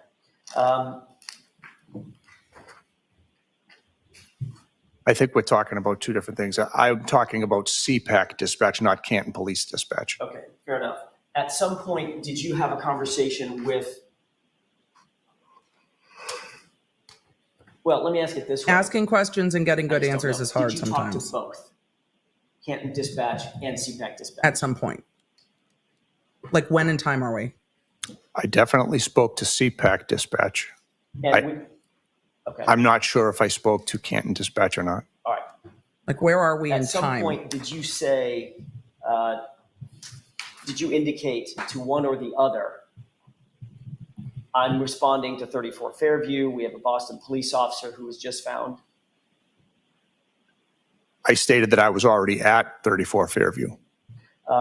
You indicated I that he believe. does have some trauma to his head area, correct? That's correct. And you said, quote, I'm not sure if he's been in a fight or whatever. Our medics don't believe he's going to make it, Correct. end quote. Sergeant Lank, you never saw John O'Keefe's body, correct? Correct. So somebody disclosed to you that it appeared that he had been in a, quote, fight or whatever, at least at that point. Or you assumed it. No. And what made you say, well, you didn't say to dispatch, the victim appears to have been shot, correct? Correct. You didn't say it appeared he'd been stabbed. No. He had been strangled. No. You didn't say it appeared he'd been hit by a car. Correct. You said it appeared that he'd been in a fight or whatever. Correct? I stated that he had some trauma to his head, and I said, I don't know if he has been in a fight. And then I believe I described it as I don't remember my exact terminology, but it was a crazy scene. Chaotic scene? I just wonder if where we're going to get to with the defense is somebody described to you the injuries on the victim and you thought they were consistent to a fight. Now that might get a objection, but it is at least this witness's belief that what he has learned about the victim seems consistent with the victim getting into a fight. It's interesting that the prosecution didn't bring that up. But as we get into the battle of the experts, I imagine we're going to hear a lot more about this. And I wonder if this will carry weight. But if you already don't believe this witness, does it matter what his perception is that the victim was in a fight or whatever? Possibly. I don't recall my exact words, something to that effect. But you do recall your exact words to dispatch being, I don't know if he's been in a fight or whatever. Correct. Okay. That was his impression. I want to talk about... Why was that his impression is what I want to know. Inside the house for just a few minutes, if I could. I'd really like to know why that's his impression. We talked extensively about the crime scene outside, and we'll get to that in a second. But I want to talk about what did or did not happen inside the house. Did you actually make it inside the house at some point? Yes. Three times When we've was heard. that? How long? Let's use Jennifer McCabe as the time frame. How long after that did you finally go inside the house, after she'd been in the house? So it was specifically just after I got off the phone with CPAC. So just a few minutes after we ended that video. Yes. And you walked you said either along the driveway or through the yard. I believe it was up the driveway. Okay. Once you went in the house, you made contact with the individuals in the house, correct? Yes. And you believed, at least at that point, that there was a potential that there was a, let me rephrase that. You knew that you were dealing with a violent incident. A fight or whatever. Correct? No. You thought maybe it was just a heart attack? But you didn't think it was a fight or whatever? That's a good line of questioning. I didn't know what it was. At that point in time, I didn't know what it was. Could have been a multitude of things. But what was going through your mind at that point was it could have been a fight or whatever. Because Good questions. he had trauma to his head. Those were your words. Those were my words, yes. Okay. So you didn't think it was like some old man who died of old age? Slipped in the snow. Based on his age, no, I wouldn't have suspected that. You didn't think it was an accidental drowning or something? Slipped in the snow. We get to slip in the Again, snow. it could have been a multitude of things to cause those injuries. So at that point in time, we had no idea what we were looking at. But you were aware that it had something to do with a violent incident. He had trauma to his face and he's unconscious, correct? Objection, Your Honor. Sustained. It's asked and answered. That's why it's Did sustained. you believe that there were any indicators that Mr. O'Keefe had been involved in some sort of a physical altercation? Possibly. Okay. And that's because you used the phrase, he had trauma to his face and head, right? That's what I had been told, yes. So based on what you had been told, you knew that there was a person laying out unconscious just outside a residence that may have been involved in a physical altercation. That's fair. It's a possibility, yes. But again, there were a multitude of things that were going through my head as possibilities. But that's one of the premier possibilities, right? I wouldn't say it's premier. It was one of the possibilities. Well, it's And what it's you logical said. to believe that if a fight had occurred, very well may have started inside the residence 30 feet away. Objection, Your Honor. Sustained. Calls for speculation. Did you believe in your mind that it was possible, given the fact that a violent confrontation was possible in your mind, that it could have started inside the house? Objection. Gonna be same objection. May we approach? Yes. It calls for speculation. He's trying to get to state of mind on this witness. So I imagine that's what they're going to argue about at sidebar. Lieutenant Lank. It was a pretty quick sidebar, all things considered. Sure. Lieutenant Lank, given what you believed at the time and the possibility, And he's going to be able to get into state of mind that here. there was a It sounds like. fight or whatever, did you logically think in your mind, your state of mind was it possibly could have started in the house? Alan, you just said the quiet part out loud. It helps so much that you were arguing state of mind. I thought that's where that was going. It's like we've done some trials before. If it had been a confrontation, it could have started anywhere. Right. The house is part of anywhere, right? Correct. So in other words, it's not the house is part not of anywhere. excluded in your mind at that point as a starting point for the investigation. Is that right? Well, the starting point would have been where Mr. O'Keefe had been discovered. And then based on speaking with the witnesses, there was no indication that he had ever made it into the house. Well, you didn't know that until you spoke to the followed up witnesses on your investigation, correct? I learned that by speaking to Ms. McCabe. So you just took Ms. McCabe's word for it. At that point in time, that was the only person I had spoken to. And she gave me a timeline of events from that night where Mr. O'Keefe was supposed to come back to the house, but never made it. Have you ever been, in your course of investigating cases, have you ever been lied to by a witness? Objection, Your Honor. Can you answer that? Have you ever been lied to by a witness? Fair Yes. question. Yeah.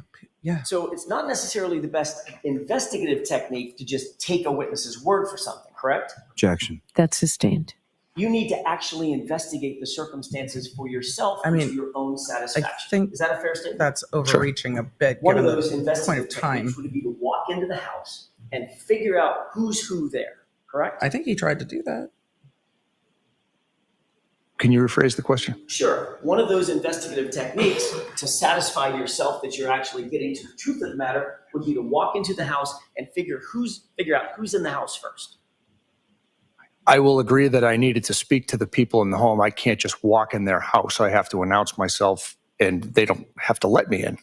I understand. I'm not trying to parse those words. I just Well, mean entering Alan, the home and interviewing witnesses. Alan, he's stuck on the entering the home because he can't just like enter the home. You have to be kind of invited in, sort of like a vampire, but depending on the lore that you're going with. So this is where the officer is getting stuck in that, shouldn't you go in and ask questions? He's like, but I can't just go in and ask questions, but he was invited in to ask questions. So when are we treating it like an investigation? That's what they're doing. So for those of you asking in the chat, but didn't he just enter in the home? He was allowed to enter in the home by the homeowners. So yes, he was given permission to be there to have a conversation with the homeowners, but not given permission to search the home. A normal part of your investigation initially, correct? Yes. And you also knew that the most obvious place to look for witnesses that may have information about a fallen man in the snow would be 30 feet away in the home. Well, you start door knocking all the houses, one would think, but it seems they didn't do that either. Correct. So once you're inside the residence, you walked in the front door, correct? Yes. You indicated that there's a stair that services the second floor. Is that right? Straight ahead, yes. Right. Just before the staircase, there's a door to your left, right? Like I literally could never do this. Walk into the house and tell you the layout. No mind's eye at all. Remember whether or not there's a door that when you open it, goes directly downstairs to the basement. Stephen, astute as ever. Stephen said I don't recall. He needs to activate himself. He can't just walk in. Yes, he needs to activate himself. On direct examination, consistent with the Fourth Amendment. You didn't notice anything. I'm paraphrasing, so forgive me. You didn't notice anything out of place in the home. No. But you didn't go downstairs to the basement and look, did you? No. Didn't look for broken furniture down there. I didn't enter the basement at all. You didn't look for torn clothing down there. Objection, Your Honor. Sustained. It's going to get How about cumulative. anywhere in the house? Did you look for broken furniture or torn clothing or blood evidence or DNA evidence? At that point in time, I never made it past the front foyer area. So the answer to my question is no, you did not. I never made it past the front foyer area. So At if that I were point, to ask you one more time, I know you never made it past the foyer. Did you ever investigate the foyer asked and area answered. or any other part of the house for evidence of a fight? The only area I was able to observe at that point, everything appeared to be in order. But you didn't search the rest of the house for a fight, Lieutenant. That's all I'm asking. No, I wouldn't have had probable cause to do so. That's what he's getting at. And you didn't seek Did you probable seek cause. guidance from a court as to whether or not you might have probable cause? Do you mean a search warrant? That's what I mean. I wouldn't fill out an affidavit for a search warrant because it wouldn't have probable cause. In your mind, there was no PC to search that house, right? That's what he said. No, Let's move on from this. no, why? I mean, I know it's getting kind of cumulative, but One of the ways to secure a premises, any premises in a normal crime scene investigation, would be to remove the witnesses and animals from that premises to sort of freeze it and lock it down. they can't do correct? that without probable cause. If there's reason to do so, yes. Okay.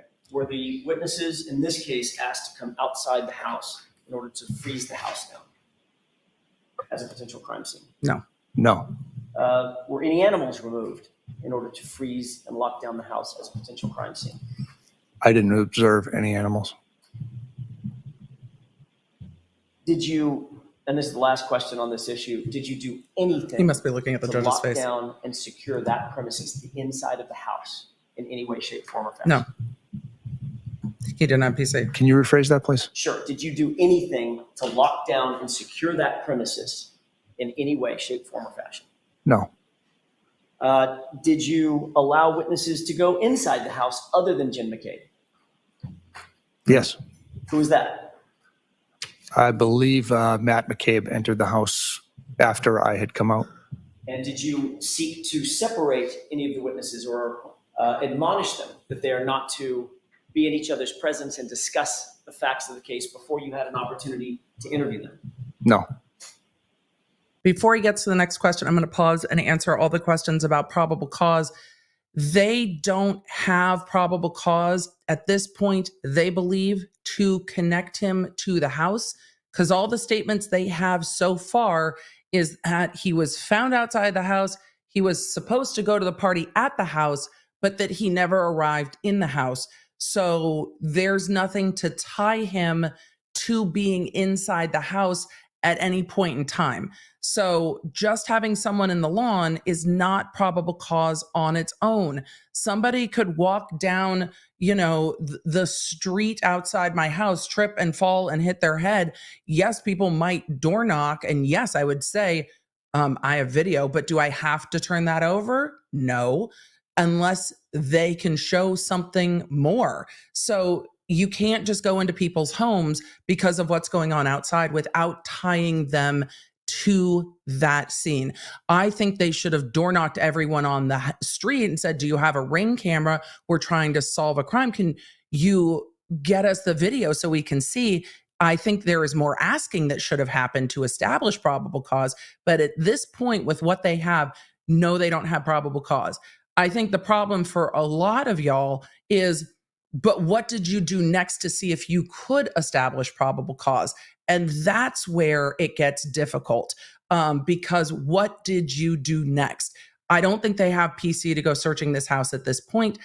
And it depends on if the answer is, why didn't you do more?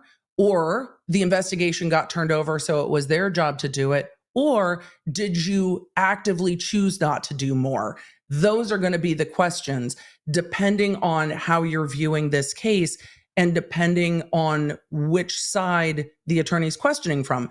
The defense questioning is going to be at argument, I imagine. Y'all didn't want to establish probable cause. You didn't want to search the house, so you didn't ask any more questions. The prosecution's going to be, this changed over jurisdiction. It wasn't their job. It was on to the other trooper, and then that's going to be a whole separate bag of shit. So it really just depends. But why didn't these things happen? These things happen are big issues. However, I don't see that they have probable cause at this point, but I don't see much that they did to try to continue to establish it at this point. Hopefully that helps. And as you sit here, a dead body's not enough idea, alone. You were not in their presence. You have no idea what the occupants of that house were discussing. Correct. Or what they were doing. Correct. I have no idea what they were doing.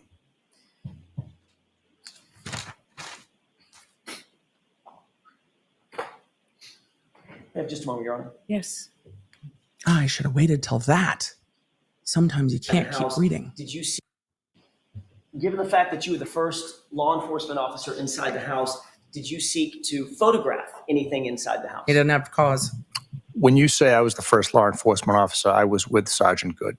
Both of us walked in at the same time. That's fair. I don't mean to be vague, but you were sort of leading the discussion, correct? With the interviews. Yes. At least according to Sergeant Goode, you were taking charge. Sure. As the first that's a law yes. enforcement officer to take charge inside the house, did you seek to photograph that? No. Or that location? No, I did not. Did you make any drawings or diagrams of the layout of the house? I mean, all of those would have gotten No, suppressed. I did not. Did you know where the furniture was or was not? I don't know what you mean. Did you note in a diagram where furniture was? There's a dining room table here. It's got 6 chairs. There's a kitchen table. Did you over there. diagram the No, I did not. foyer?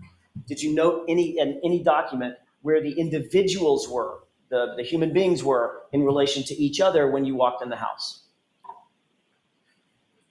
Are you asking me where I were, or did I make a I'm asking you diagram? whether or not you documented that. He's like, No. I wouldn't expect him to.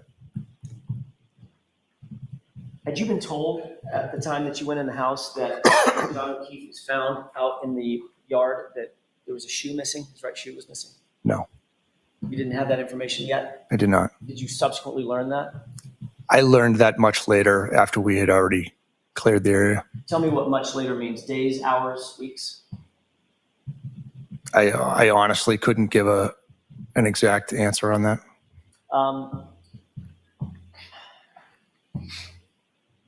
I think I know the answer to this, but you didn't do any search for any missing clothing from the victim inside the house? I did not.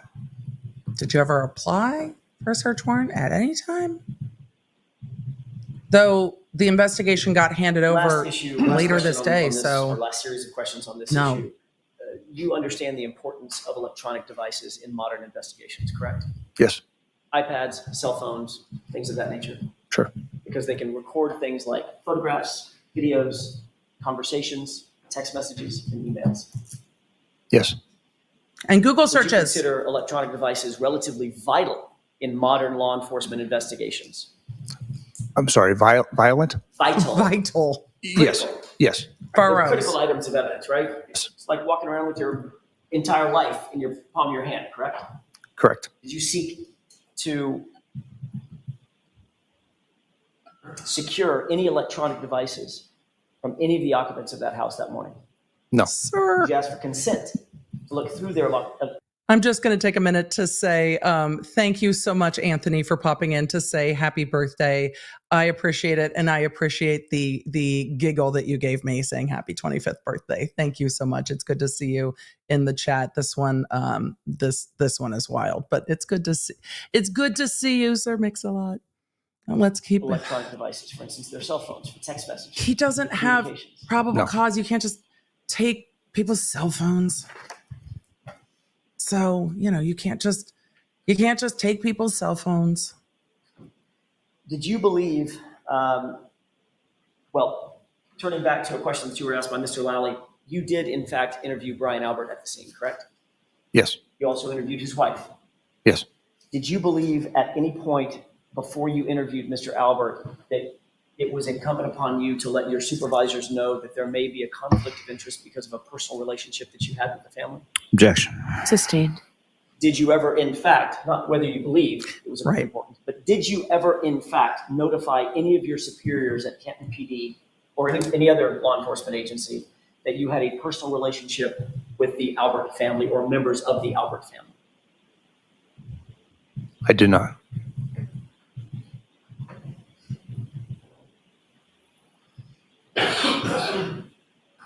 I just wonder if with some of this, they're like, well, it's obvious. You spoke to Mr. So we Albert didn't and his say wife, it. Nicole Albert, just for curious. maybe 15 to 20 minutes. Is that what you said? Roughly. Did you record that conversation? I did not. You had your cell phone with you, correct? Yes. You know that has recording capability? Personal or work cell phone? Yes. Was anybody else with Nicole? When I say with, I mean in earshot of Nicole and Brian Albert when you interviewed either one of them or both of them? Jennifer McCabe. So you interviewed them together? Yes. In front of Jennifer You McCabe. then interviewed Jennifer McCabe. I had spoken to Jennifer McCabe Did he just say outside. she was there? To the best of my memory, I believe once we were inside, I was able to get some more information from her based on the chronological order of events. And when you were getting this information about the chronological order of events, that was within earshot of Brian Albert and Nicole Albert. Yes. So when you interviewed Brian Albert, Nicole and Jennifer McCabe were listening, correct? Yes. So y'all just interviewed Nicole Albert, had a conversation Brian together. Albert and Jennifer McCabe were listening. Yes. And when you got this chronological layout of the night before from Jennifer McCabe, Brian and Nicole were both listening. Yes. So they all just had a conversation together.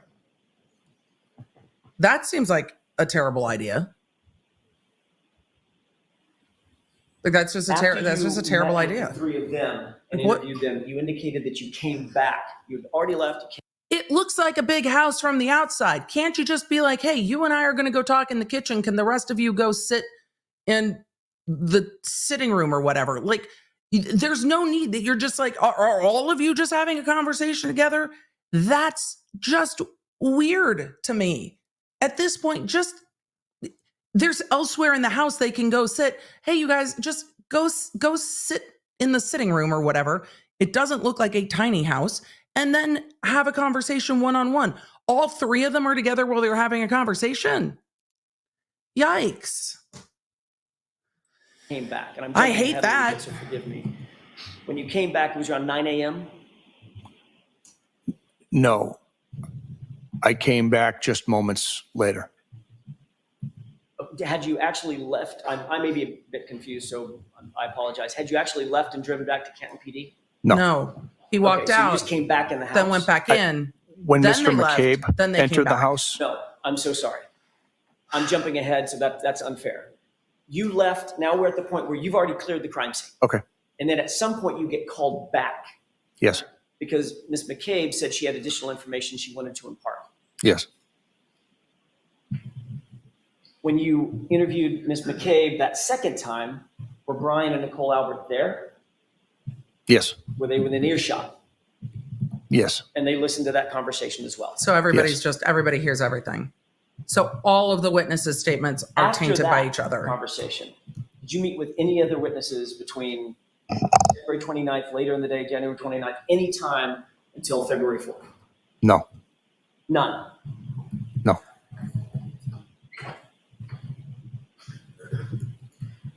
I do want to talk for a second, just a brief second, about that's a mess. Setting up a crime scene outdoors.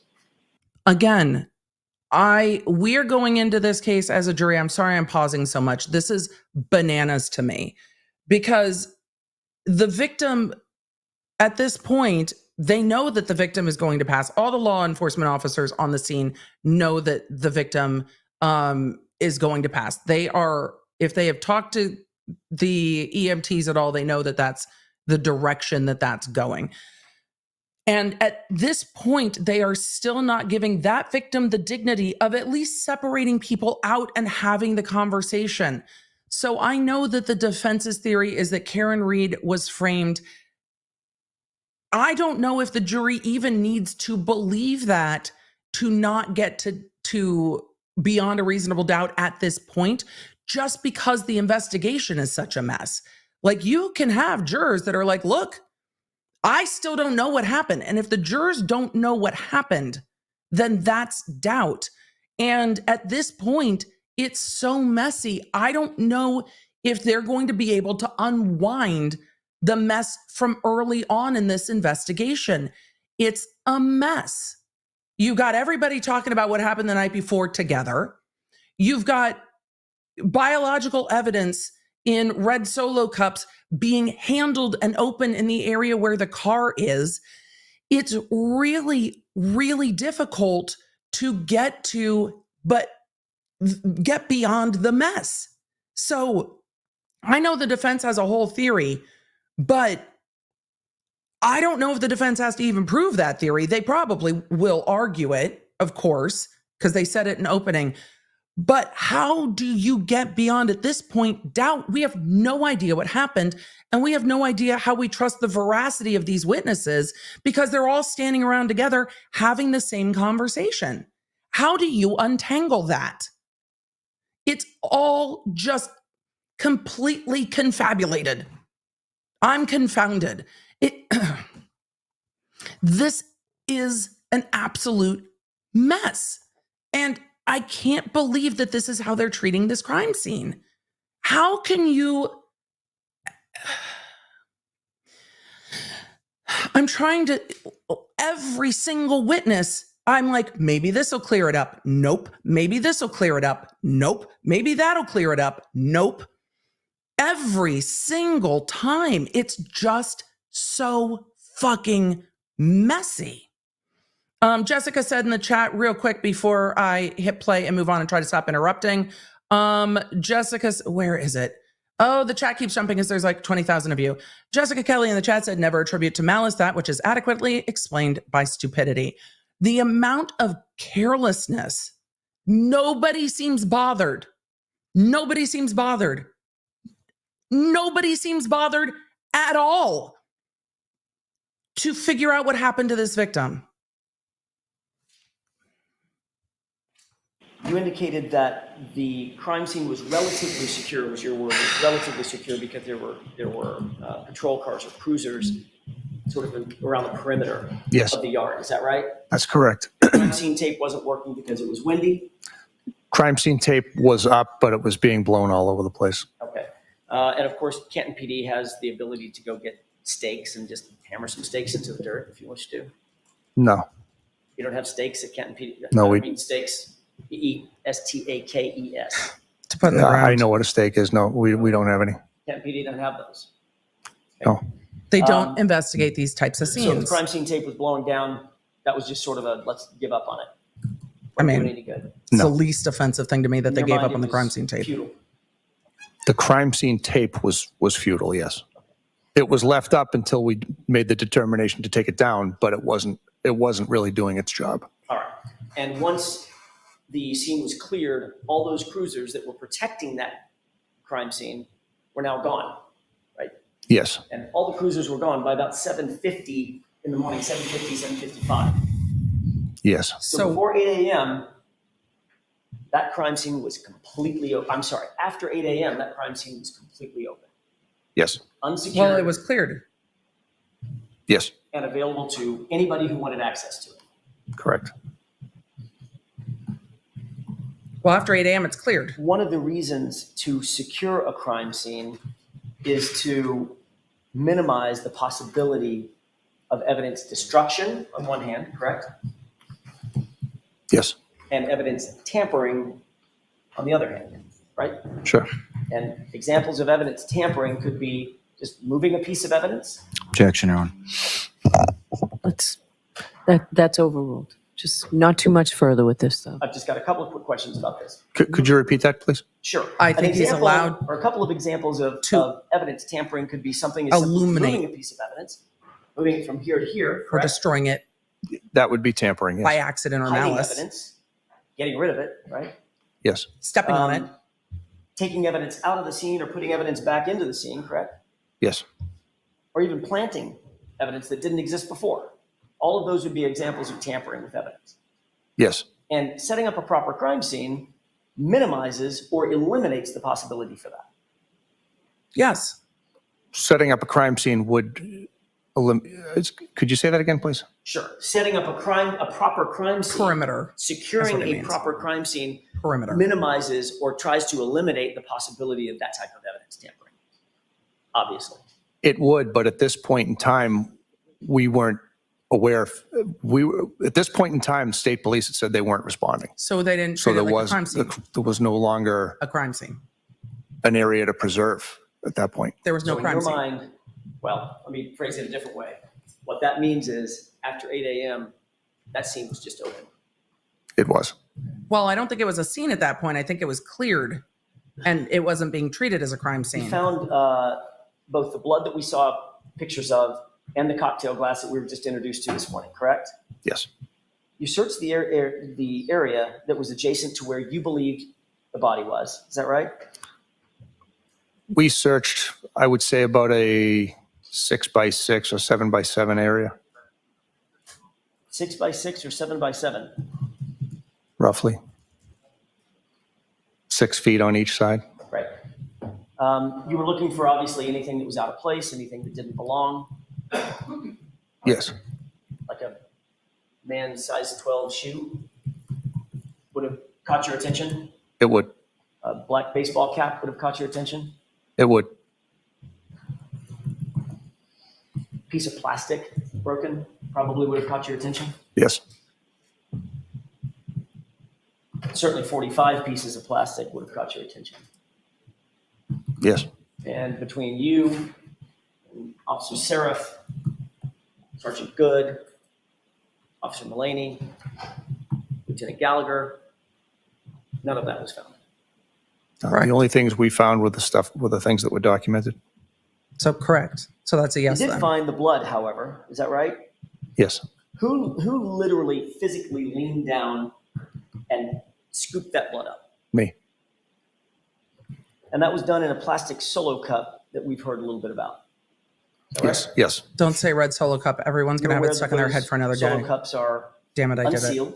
Sorry. I believe Lieutenant Gallagher got them out of a sealed package. When I say unsealed, I mean they don't have a lid on They're them. not They're covered. not airtight containers. Correct. So once you scoop up the snow and the dirt, the debris, and the grass, and everything else, along with the blood, they're just open to the air. Yeah, there was snow and blood. There was no dirt and debris in the class that I can recall. You're sure about that? There's no dirt and snow? I didn't observe any, no. You didn't observe any dirt and snow? You don't think there's dirt and snow? He didn't observe I didn't observe any dirt in the glass. Excuse me, the cup. Okay. Certainly wasn't a sterile cup. No. He's talking about like chunks of dirt. No. Visible. You're aware that the Massachusetts State Police Crime Lab warns against collecting any biological material in anything made of plastic, correct? I'm sure they do. Are you aware of that? No. Right, because they don't process scenes. Why would they know that? We know that. When you scooped up the blood, did you videotape that process so we know exactly which blood stain was scooped up from where? I don't recall if it was videotaped, but we did not document which scoop went in which cup. Okay. Right. So if there was multiple contributors of the blood, right, we'd sort of have no idea. Because if you think there is a fight, couldn't both parties to a fight have ended up bleeding? So don't you need to know which blood on the ground goes to which blood where? Because if there was a fight, multiple parties can end up with blood. But no, that didn't happen. Which makes it kind of worthless evidence. Objection. Sustained. Once these unsealed cups were in your possession, what did you do with them? The cups were placed into the Toyota Tundra that I was driving that day and ultimately returned back to the police station. Okay, and you talked a little bit about the process once you returned back to the station. They were put in a brown evidence bag, correct? Yes. And ultimately, when you log these items into the, tell me the name of it again, it's temporary evidence? Temporary, excuse me, the blood was put in temporary evidence refrigerator. Okay, inside the evidence bag. Cups are still inside the evidence bag and it's logged in. Evidence bag. I don't recall that. I'm not sure if I took them out or not. I don't recall. You indicated that there's an item number or property number that's assigned to them. Yes.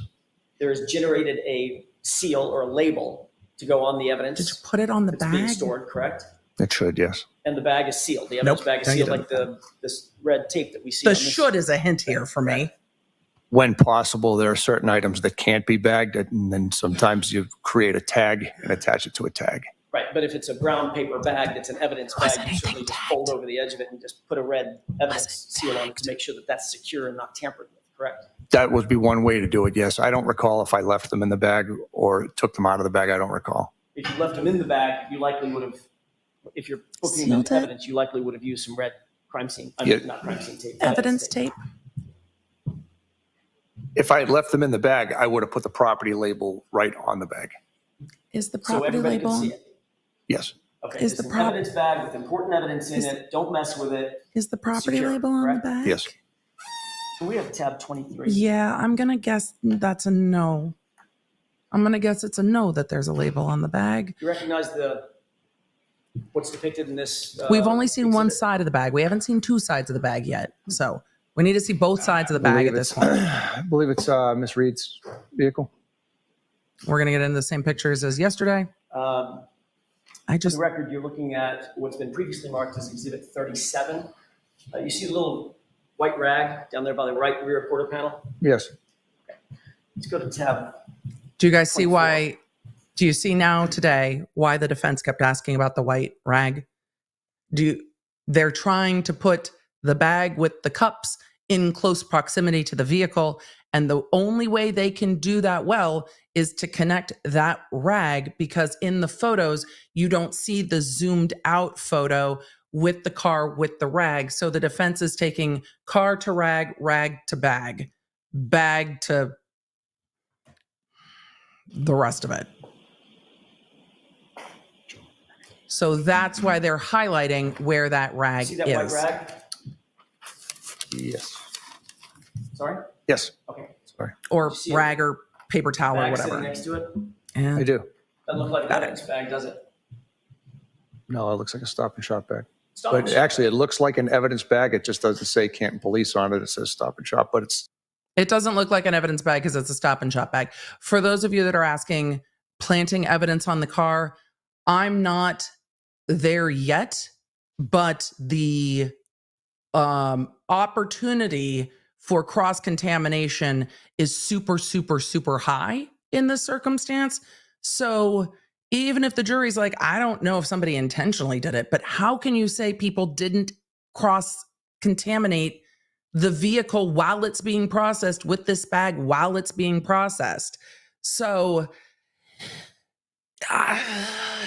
mess. It's a mess. It does look like an evidence bag. It's the same thing. That's a grocery bag. It is. And that's exactly what our evidence bags look like. So that's what I thought it was at first. Right, except it doesn't say anything about evidence on it. It says Stop and Shop. Correct? Correct. What do you think's in that evidence bag? I'm sorry, Stop and Shop bag. I know. I'm not sure. Let's find out When these together. Pictures were taken? I could tell that it's the Canton Police Sally Port. So it's some point after the state police had seized the vehicle. And at some point after you had brought the solo cups back to the station. Correct. Matter of fact, these were taken on February 1st when Canton, the Massachusetts State Police Crime Lab finally took possession of these items of evidence, correct? I was not in the police station for those 2 days. Let's look at the next tab, tab 25. You recognize that? Oh boy.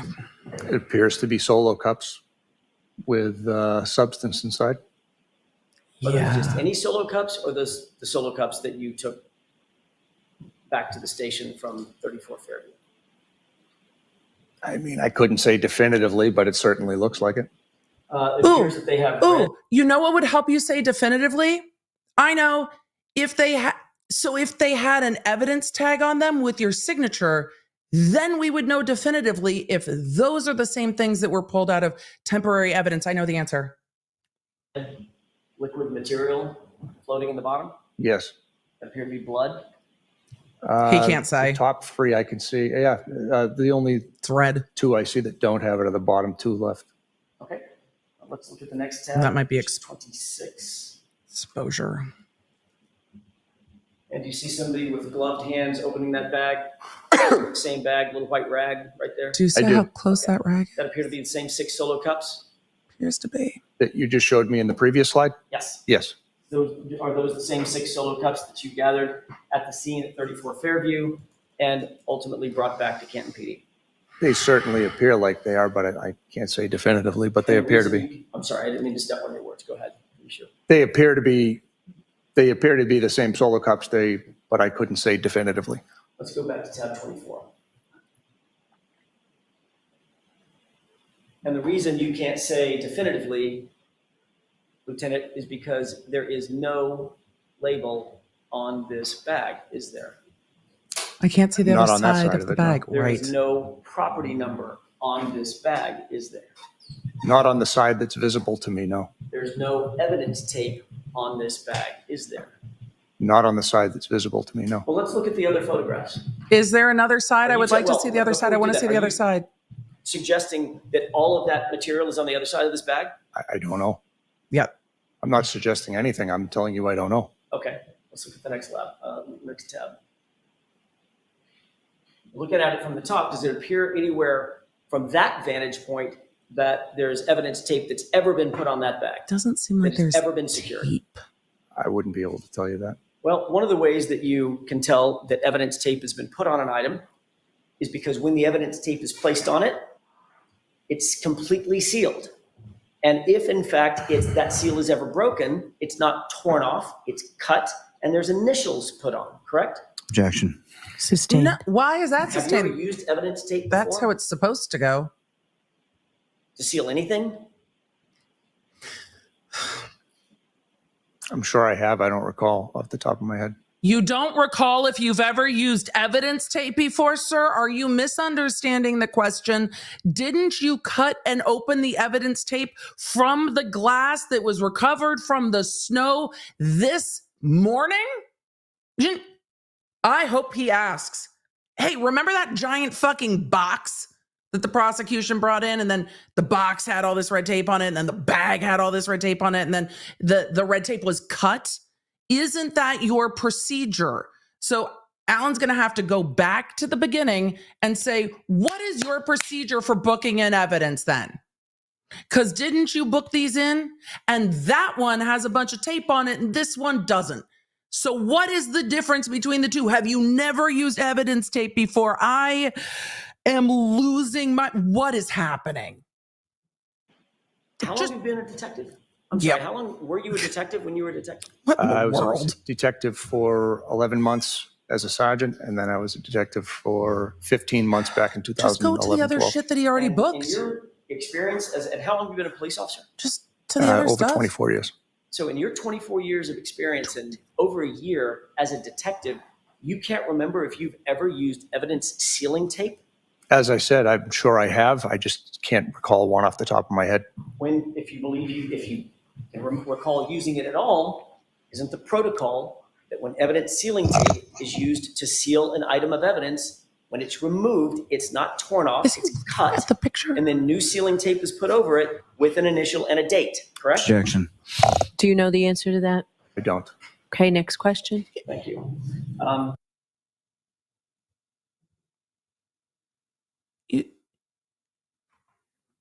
You don't know you don't know the procedure for preserving evidence in chain of custody, sir? What? Like what? Like what? The jury just watched you open a box covered in red evidence tape, and now you're like, I don't know what the procedure is. You don't know. Okay.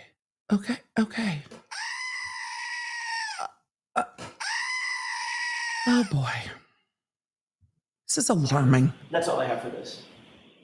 Ask about the box. Ask about the box. Okay, I'm going to see counsel at Sidebar for just a minute, please. Your Honor's like, how much longer is this going to take? I don't know, until this officer can explain how you properly preserve evidence. Because like, the victim's DNA being on the defendant's car, on the back of the defendant's car, seems to be a significant point for the state in this. Are they excusing the jury? Because the defendant is standing. It seems to be a central feature of this case that the victim's DNA was on the rear of the defendant's car, and the unsealed evidence is in the same area. Why is everybody standing up? Are we stretching? What are we doing? Now we're sitting back down. Did we stretch? Did we miss a stretch break? Apologies. Time for a stretch break. I'm going to keep zooming. I don't have words. Just take a stretch, you guys. Lawnards, You're doing the thing. Yes, court's almost done for the day, but we're a bit behind live time, so we're not done yet. I don't know what's happening. All right, I'm gonna have to scrub forward a little bit because this looks like a long sidebar. Like a long sidebar. Let's see if we're caught up. All right. We're gonna have to dance it out. I don't know what's happening. Well, at least today's a half day. The jury's coming back in. So the jury was excused at some point while they were chatting, but that was not on microphone for us. I don't know. I'm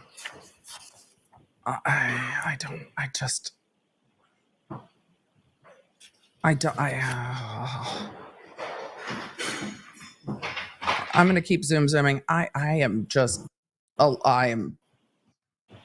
You may be seated.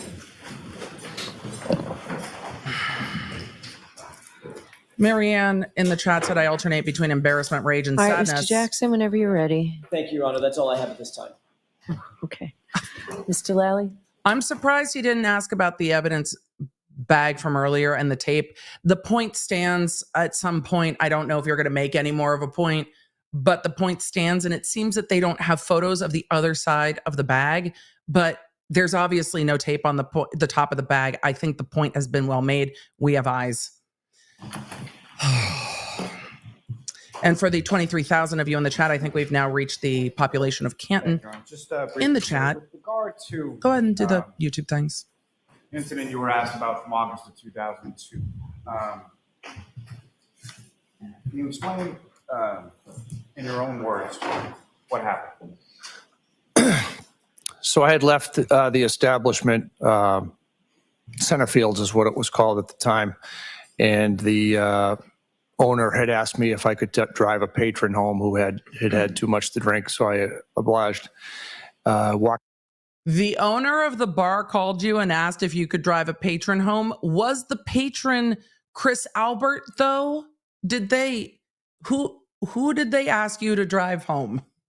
Across the street to the parking lot, got in my truck with the patron, and as I was pulling out, that's when Mr. Albert approached my truck and told me how he had been in an altercation earlier in the evening with Mark Lapalato, and that Mark had made threats towards him and his family, that he was going to harm his family. They had a young child at the time. Mr. Albert was concerned and asking me what he should do. Excuse me. As I was telling him what I think he should do, he said something to the effect of, "Oh no, here they come." And I observed multiple men walking down the sidewalk in our direction. At this point, I got out of my truck, approached the group, and pleaded with them. I said, "Guys, not tonight. He's by himself. He's with his wife, girlfriend. There's not going to be a fight tonight." And I did my best to diffuse the situation, but they weren't having it. They made several attempts to push past me. Ultimately, a wrestling match ensued. Mr. Lapalato at one point said, "I know who you are. I don't give a fuck," and asked me what I was going to do about it. Is that when he punched you in the face? A wrestling match ensued. I was punched, and at that point, I defended myself and did engage in a physical altercation with Mark. Now, you were asked about sort of timing of reports. You didn't write a report until a couple days later, is that correct? That's correct. Why was that? I had spoken to the shift supervisor that night, and I asked him if he wanted me to return and generate a report at that point, and he advised me that I could do it the next time I was at work, which was a couple of days later. And as far as the police responding to that parking lot that night, how were they notified, if you know? I had yelled across the street when the group was trying to push its way past me. I yelled across the street to the bartender and the owner had made their way, excuse me, out onto the sidewalk street area. I yelled across the street and I said, call the police, and they ultimately called 911. Now, what, if any, relevance or factor did any of that have in your minds in regard to your response and interviews or anything that you did on January 29th, 2022? Absolutely nothing. And in fact, that involved Christopher Albert in 2002, correct? Yes, it did. And you were at Brian Albert's residence in 2022, correct? Correct. And just to be clear, just because their last name is Albert, they're separate people. You have separate relationships with each of those persons, correct? Correct. Now, you grew up in the town, you work in the town. Fair to say you go to calls regarding people In that you the know, town? Yes. whether that be witnesses, people that you arrest, any of the like, correct? Correct.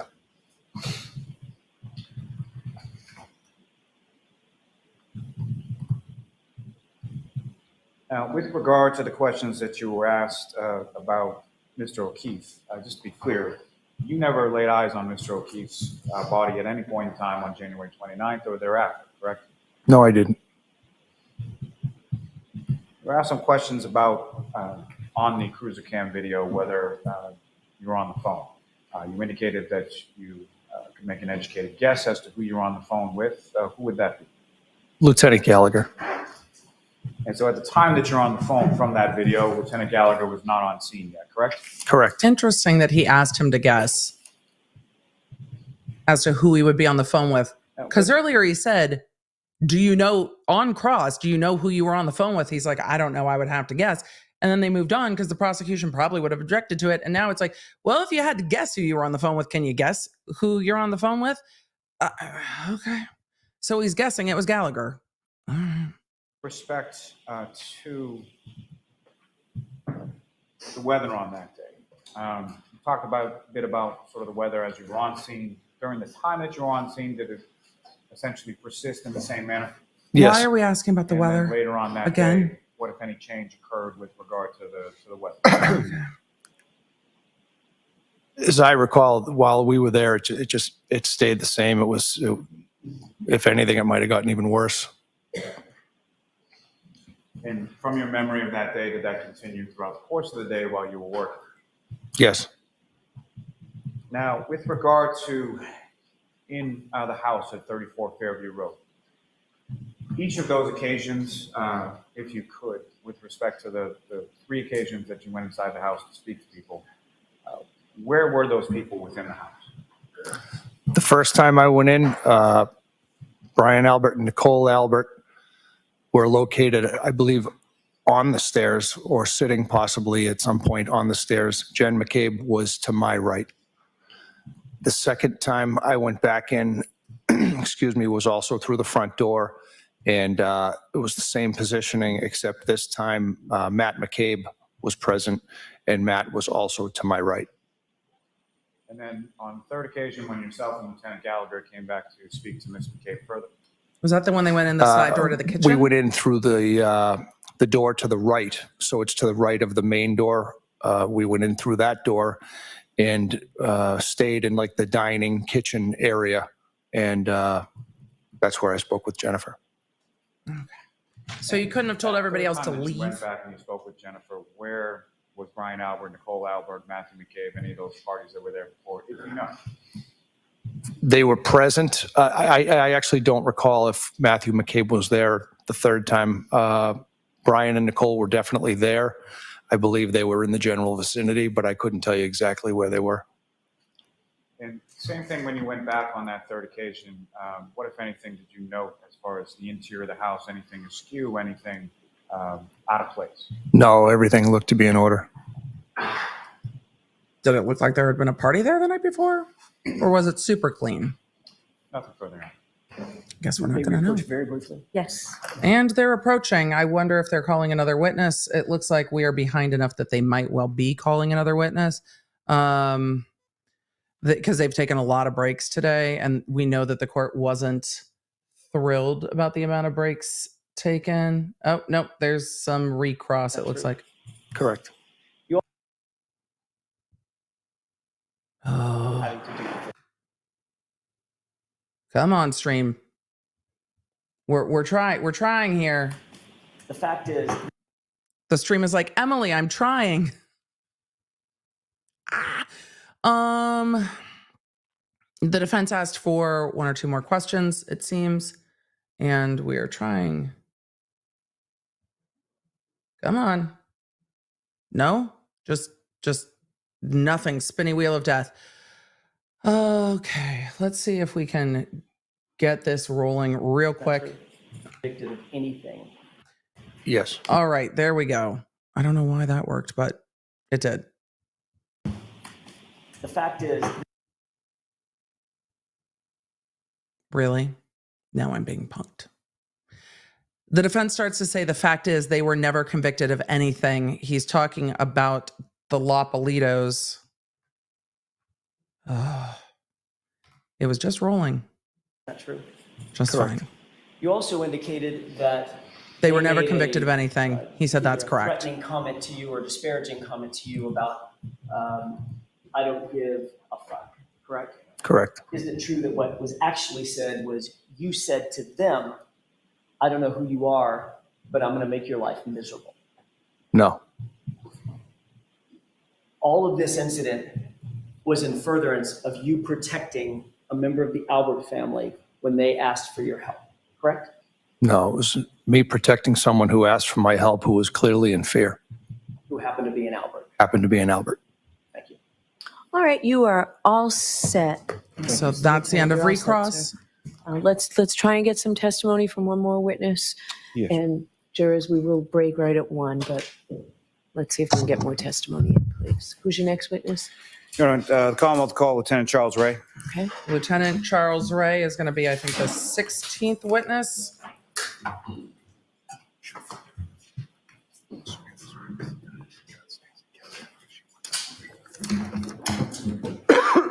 All right, so as that witness is coming up, I'm going to zoom, and hopefully it doesn't cause everything to buffer. He's swearing in. No, the court's going to be at lunch. I'm just a little behind time. So I'm just a little bit behind live court because I was pausing to talk. Rant, comment, snark, all of the above. So court is probably already done. And we have probably about 15-ish minutes left to court, and then I'm going to have to zoom through some questions before we get out of here for the day. Spell your last name for the jury, please. Charles All right, Ray, spell. R-A-E. And how are you employed, sir? I work for the Canton Police Department. And how long have you been a member of the Canton Police? Approximately 25 years. And what rank or assignment do you currently have with the Canton? I'm a lieutenant. And how long have you had the rank of lieutenant? I haven't heard his name come up at all. I've been a lieutenant for about 9 years. And what, if any, sort of specialized duties or assignments do you have within the Canton Police Department? Day to day, I'm going to be a patrol shift commander.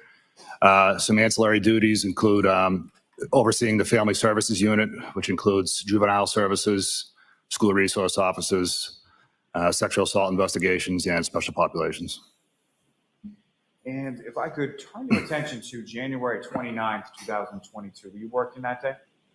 I came in to work the day shift. 22 about or 7:30 21? a.m. And what is the day shift of the Canton Police? Isn't it 21? 7:45 a.m. to 3:45 p.m. And when you arrived that day at the department, what if anything was sort of I thought it was going on 21 at the going to department? 22. Am I confused? Well, there was a Oh, no, it is 22, forecasted that's right. snowstorm. Sorry, it was chat. in the early stages. My So when I brain came in, there was is a lot of, as there usually is at shift change, a lot of comings and goings, people leaving the shift, people coming onto the shift. And it was a busy dispatch area at that time. No, you guys are right. I Right was after you arrived at work, thinking you that there made was a aware of changeover. A call that your department had dispatched to shortly after 6 a.m. on that day. Correct. And so, just in general terms, what was it that you learned about that call? The outgoing shift sergeant, when he returned, usually there's a roll call. I believe that day, I don't recall there being a roll call, but there was an exchange of information, as there typically is in the dispatch area. And I was advised that there was an unresponsive man found in the snow on Fairview Road. And that outgoing shift supervisor was who? Sergeant Sean Goode. And what, if any, information were you given as far as the unresponsive man? That he was a Boston police officer. And he was found at 34 Fairview Road. Let me ask you this. At some point, did you learn what his name was? Yes, Mr. And who did you learn? Mr. John O'Keefe. And were you familiar with Mr. O'Keefe? I had never met him before, no. At some point, did you become aware of where he lived? Yes.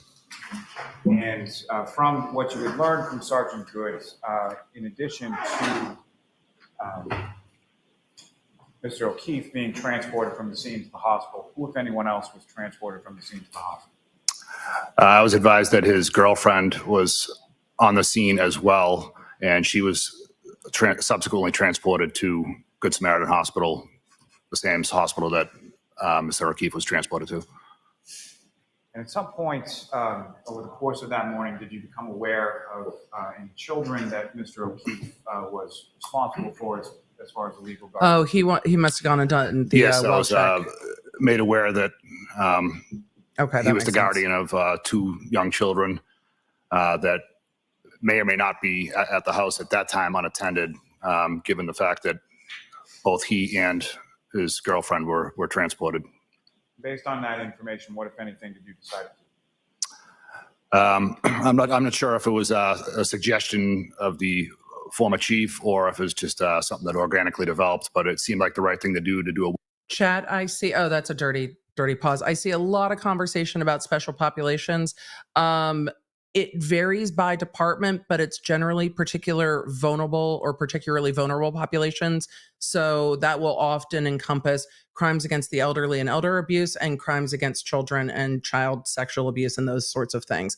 It can vary by department, but that's generally where the special populations fall. Sometimes that also encompasses domestic violence cases because they are treated as, there's more connected into domestic violence because of the interconnectedness and relationships of the parties involved. So it depends on how each department will do that, but generally that's where you're looking at special populations. So yes, like a special victims unit, just depending on the unit. So well-being check on the children just to help clarify. At One Meadows Ave, which was Mr. O'Keefe's residence. And just with respect to the former chief specifically, who are you talking about? Ken Berkowitz. And a well-being check, if you could describe to the jury, so what is involved in that and what does it entail as it applies to this situation?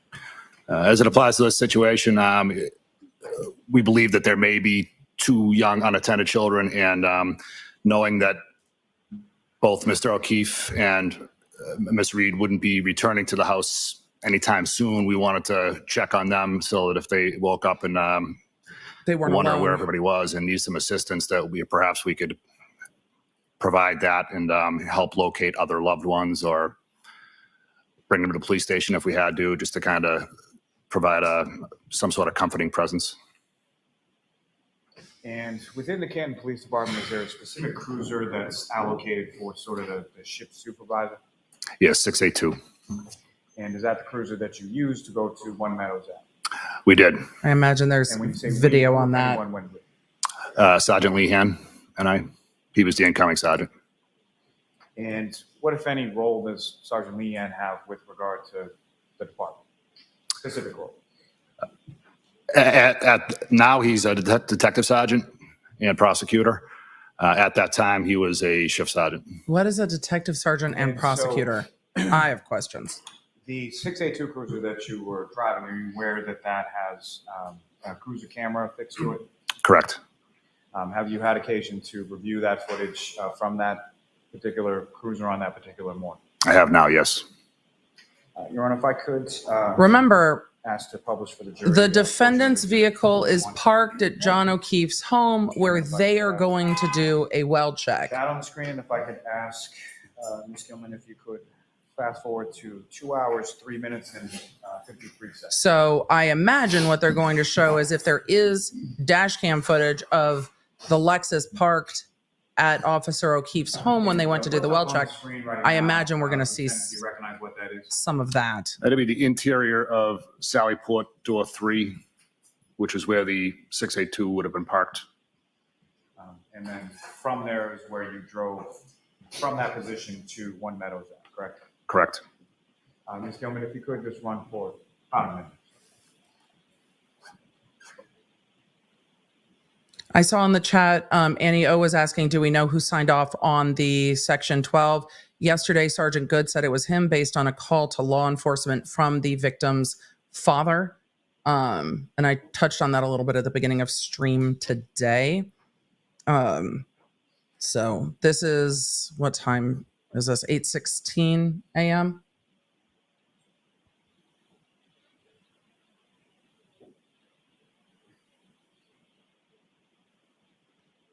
I'm going to pull up some of our super chats because after this, I'm going to have to zoom a little bit. And until we get closer to the victim's property, I don't know how much the bottom of our screen matters. Thank you all for the well wishes. I appreciate it. I can't with the what if any, who is any, who if any. Maybe we'll see them, you know. No, the officers weren't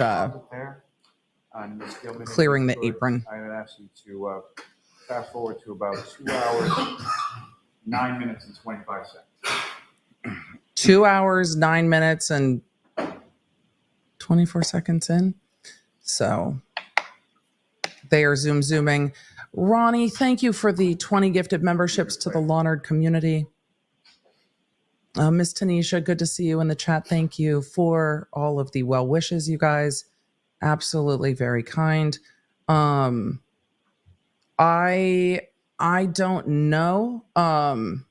Melissa K, there was a lot we would need to know before we make that determination about whether the victim's family can take action against the city of Canton.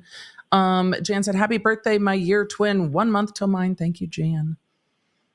Thank you everybody for the wishes. This trial is, it's a lot. Emma Daisy, thank you for the gifted memberships. That's incredibly kind. Thank you guys. All right, I'm going to move myself to on the screen, Lieutenant. Do you recognize that? Upper corner. Yes. And what do you recognize that to be? One Meadows Ave. This is the victim's home. Sort of toward the middle of the screen, is that at 8:22 a.m. Front door to the home. Is that fair to say? That's correct. The door that you went to, is that the door, or did you go to a different door? If you know. I don't remember which door we went to. Now, with respect to this home, had you ever been there before? No. Subsequent to this, did you come to learn also that the residents of One Meadows Ave had cameras of its own? Yes. Have you seen camera footage from both the driveway and the front door from the residents from that morning when you were there? Yes. And we saw some of those Now, things as far as first a well-being check, in this trial. If you could just sort of physically describe to the jury, what is it that you're doing with regard to a well-being check when you come to a house like this? Checking to see if we're going to check to see if there's anybody there, which is typically the case. And we're going to go knock on doors and see if there's any activity of anybody at the home. And Ms. Gilman, if you could hit play.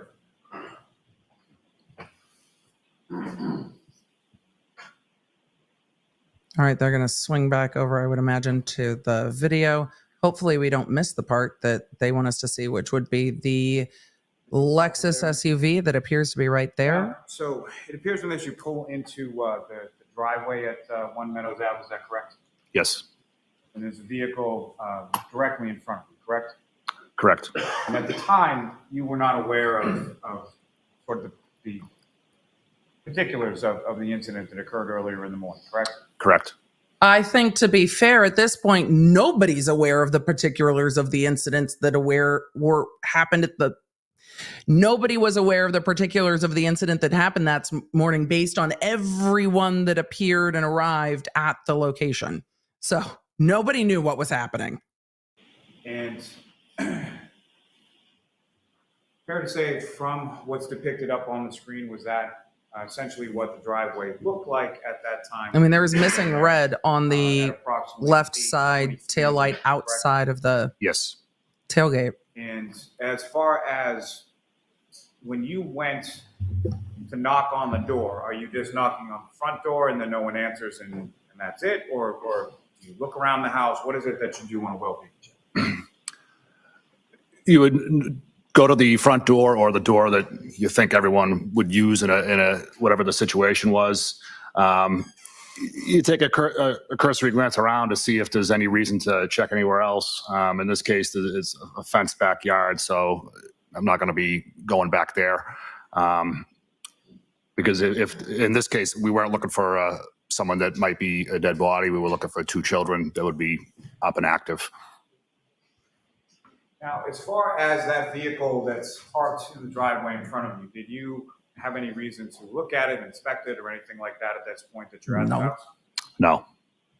And as far as any condition of it, specifically the right rear passenger side, you didn't have any occasion to go inspecting that or looking at it at that point, correct? Correct. Now, as far as from this video, the condition of the right rear passenger side and the condition vis-a-vis the left rear passenger side, that's how it appeared in the driveway when you pulled up, correct? Correct. Ms. Gilman, if you could hit play.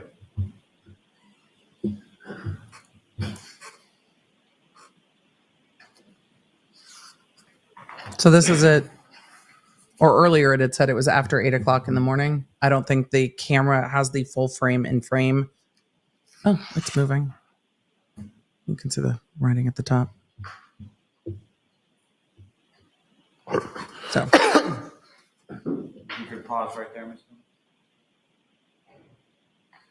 So the individual just sort of walked across the front of the cruiser. Do you recognize that? Yes. And who is that? Oh, this is the right side as I'm looking at it. Outside of the trunk, it just doesn't look red where the taillight is to me. I'm going to zoom. I'm sure they're going to close up that picture. You can see the victim's family kind of turning around to look at that. So, jurors, that's it. You can stay just for. And that's it for the day.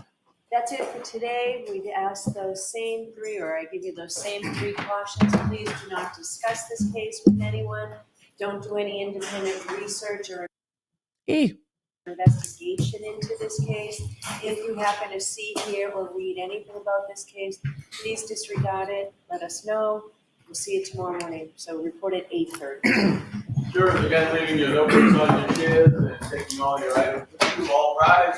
Chef Nation, thank you so much. I want to see if the attorneys put anything on the record before they zoom out of court, and before I have to zoom out of court because I've got to take my kiddo to an appointment. Thank you guys for the birthday wishes. It's so incredibly kind. No time for a mega pint. We have court in the morning. Jen, it's good to see you. They did need hookers and blow to save the day in Massachusetts. Gifts are headed to the PO box. Jen, that's incredibly kind. Thank you. That's very sweet. No, that's it for today. We're good. Thank you. They're not putting anything. Right? No, I do not, Your Honor. No. All right, they're not putting anything on the record. They are dismissing court for the day. The judge is leaving. And that is the end of day 5. Don't do it. Don't. Oh, fan. All right, I'm just going to, nope, that's the very end of the feed. All right, you guys, I'm going to have to speed run a wrap up for today. We are going to get back into this tomorrow. I do not have very long to wrap today just because I was talky. As it happens, judge said 8:30 for the jurors tomorrow. Court is starting at 9. So the judge has asked them to be there about a half an hour before court starts. So we will be starting at 9-ish a.m. Central. No, 9-ish a.m. Eastern, 8-ish a.m. Central is when we will be starting tomorrow. Tomorrow should be a full day in court. For those of you that are new here and don't want to miss a thing in court, and if you want to give Emily a happy birthday that will not only make her but also Team Baker happy, LawNerdApp.com is free for you. iOS and Android, just go to your app store. You can download it. I'll keep you in the loop.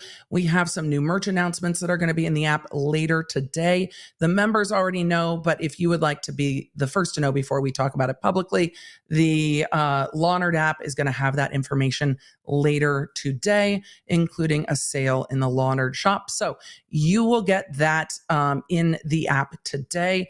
Let's see if we can do a quick summary. Quick summary at the end of day 6 of the Karen Read trial. Remember, Tuesdays and Thursdays are half days. We got through the rest of, who was on the stand? We got through the rest of Sergeant Goode's testimony, in all of Sergeant Lank's testimony, including the testimony about a 2002 incident that he was involved in. And we got into the beginning of the sergeant that went and did the welfare check at the victim's home and has dash cam video that shows the defendant's car parked in the driveway at about 8:30 in the morning that morning. So that's where we're at the end of the day. Interestingly enough, Sergeant Lank was the one who transported the 6 solo cups of biological material, because in evidence, it is not in evidence that they are blood yet. They have not been tested. It's suspected that they are blood. But he talked about the process for evidence tagging those and taping those, but that he doesn't know the procedure for evidence tape and doesn't know the procedure for opening and not opening bags. It was very interesting to hear his testimony that he put it into temporary evidence, but temporary evidence is accessible to everyone. And that when Sergeant Lank discussed, I can't call them interviews, when Sergeant Lank had conversations about what happened the night before John O'Keefe was found, that everyone in the house seemed to really be present. When he was talking to Jen McCabe, Brian Albert and his wife were also standing in the kitchen. At another point, when he was talking to Jen McCabe, her husband was present. So he was talking about how, really, in his conversations with everyone about what happened the night before, other individuals that were there the night before were also standing right there. No one was separated. No one was talked to individually. So I can't really call them interviews. But it's staggering the way this evidence was handled. It doesn't seem from any of the photos that the evidence was tagged or that it was taped and secured. And again, it's in the Sally Port with the defendant's car just open and out there. It's going to be interesting to see where we get tomorrow with the photos of the defendant's vehicle coming from the dash cam at the time of the well check at about 8:30 in the morning. We're going to get to questions real quick. Lawnards, it's so good to see you. Thank you for being here today.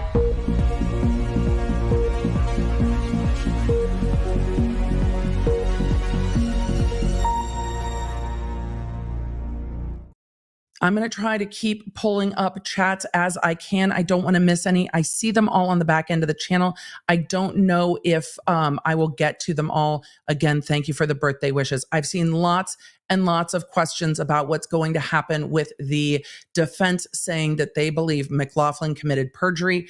They have not circled back on when or if more of that evidence will be allowed to come in, probably because we're not there with Caitlin Albert yet. So this is going to be a for another day issue with the court. It will come up again before Caitlin Albert testifies, and then I'm sure it will come up again post-trial, but it's not going to come up again in pretrial until we get closer to Caitlin Albert's testimony. So that's where we're at. Acidic Steph said, thank you, Emily and Lawnards, for keeping me company during my chemo journey. Today is my last day of chemo. That's so I don't have a bell, but I can, chimes are kind of a bell. And then I've got claps. Where is my applause? I don't know where my applause went. There we go. That's what I've got. So Acidic Steph, congratulations. LA said, do we know how long the solo cups are left open next to the car on the floor? No, because what we have not heard is who got them out of temporary evidence and turned them over to state police. We don't have that information in evidence at all. Motion to split screen the trial with the Apple event. No time for that today. I would have gotten too distracted. Maybe we can name some red solo cups that can't come. No, too cheeky for me. Why is the police report not allowed to come in as evidence? Nessa, I know we addressed that a bit earlier. The testimony's evidence, not the report. And the report can be referenced for impeachment, but that's about it. BLT said, do you like apples? Because I'm a Southie. Here's some Boston talk. Happy birthday, kid. We're having a wicked big party for you at CF McCarthy's and then at the waterfall. Thanks. Then to my buddy's place. Stay beautiful. We're definitely probably not going to drink that much tonight just because we have court early tomorrow, but you know. Question: how does alcohol factor into the charges when her BAC at the time is unknown? They are trying to do a retrograde extrapolation. We're not even to that fight yet. We'll get there with the fight. Bridget asked, could they have spoken to Goode about the Albert accident last night? Seems that he immediately recalls the case. Oh, I'm sure he would have reviewed it. I'm sure he would have reviewed it knowing that it's coming up, which is not improper, because they would have asked him about it. The defense didn't ask him, did you review this last night? But I'm sure that they asked him about it. So yes, they knew that he knew that that was coming up, which is not improper to do. The defense could have asked. Figuring out KC said, if Karen is convicted, do you think the judge is making it easy for them to call a mistrial? I would have to look at the totality of the circumstances when we get to the end of this. I think not giving them requested continuances starts to be a problem, but we'll cross that bridge when we come to it. What does Lally never have to state the reason for objections? The court has asked that no one states the grounds for their objection, and so none of the parties do, both the defense and prosecution. None of them state their grounds for objection. Normally we can ascertain it. Sometimes it's a little harder. Make up your mind. Thank you so much. Let's see. We're going to zoom. Did the judge end the recross of Goode? I think after sidebar, they're like, we have no further questions. And so that was, oh no, there wasn't a sidebar. The judge was like, and we're done here. And the defense didn't say, I have a few more questions. Why is all this new evidence being introduced now? Were they not given time before trial? I don't think there's new evidence being introduced now. Stuff comes up when witnesses are questioned and they say they didn't know. And then it becomes evidence when before it maybe wasn't necessarily. So it's not new. It doesn't seem like it's new to anyone. Chelsea said the one thing I can't get out of my head is the defense stating in opening that the victim's injury don't match man versus car. If that's true, it could be a case breaker waiting on the coroners. There's going to be multiple pathologists in this case. So we will see what happens. Hello from Florida said, did you work with Alan Jackson when you were a prosecutor? And he was a prosecutor, not closely, but we were in the office at the same time. He was working on the Spectre case. Part of the time we were in the office at the same time. We had mutuals, but we did not work together.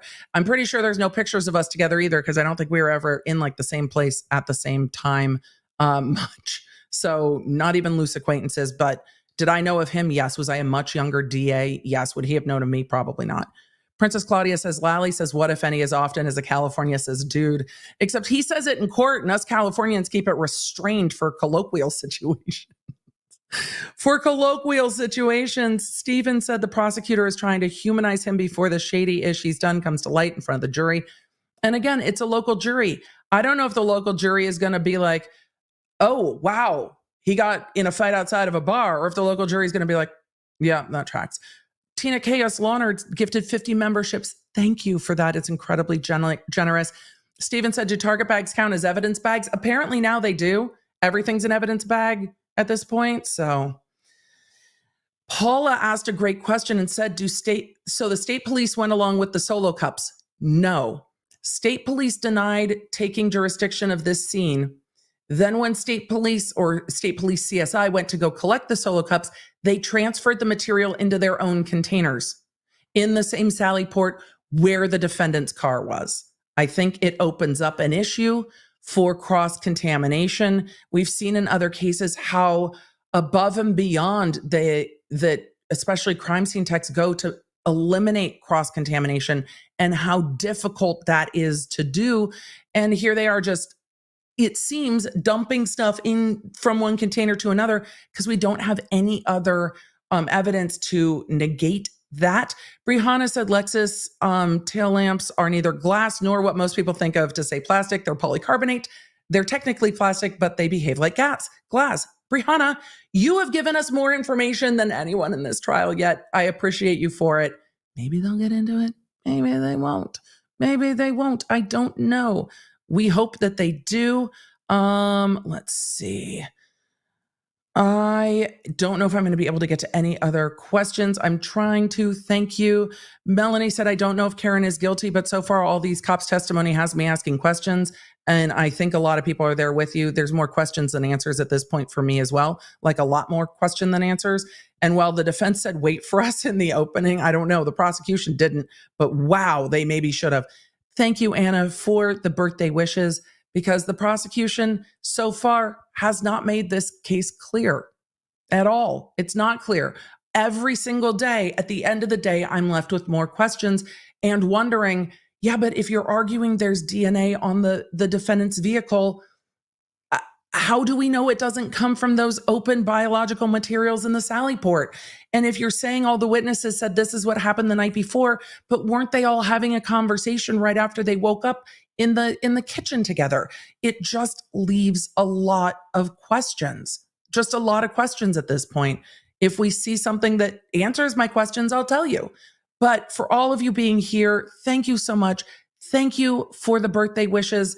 I have to run to an appointment with my kiddo, or I would definitely wrap up a little bit longer. We'll have a whole day tomorrow. I've seen all of your super chats and well wishes and birthday messages. I apologize if I didn't have a chance to pull them up. There's times that it's hard to pull them up during heavy testimony as I'm trying to listen because I can't focus on this prosecutor. With all of it, thank you, thank you, thank you. Law Nerds, you make this the best place to watch trials, and I appreciate each and every one of you. Go download the app. I will see you soon. See you in court for day 7 tomorrow. You can stay up to date with everything I'm covering and fast notifications on our free iOS and Android app at lawnerdapp.com or search the App Store for Law Nerd. You can also follow me around social media, and don't forget to check out my podcast, The Emily Show, with quick bits dropping every Monday, summarizing everything I do here on the live streams on Tuesday and Thursday for when you just have time for the quick bits. Thanks for being a Law Nerd.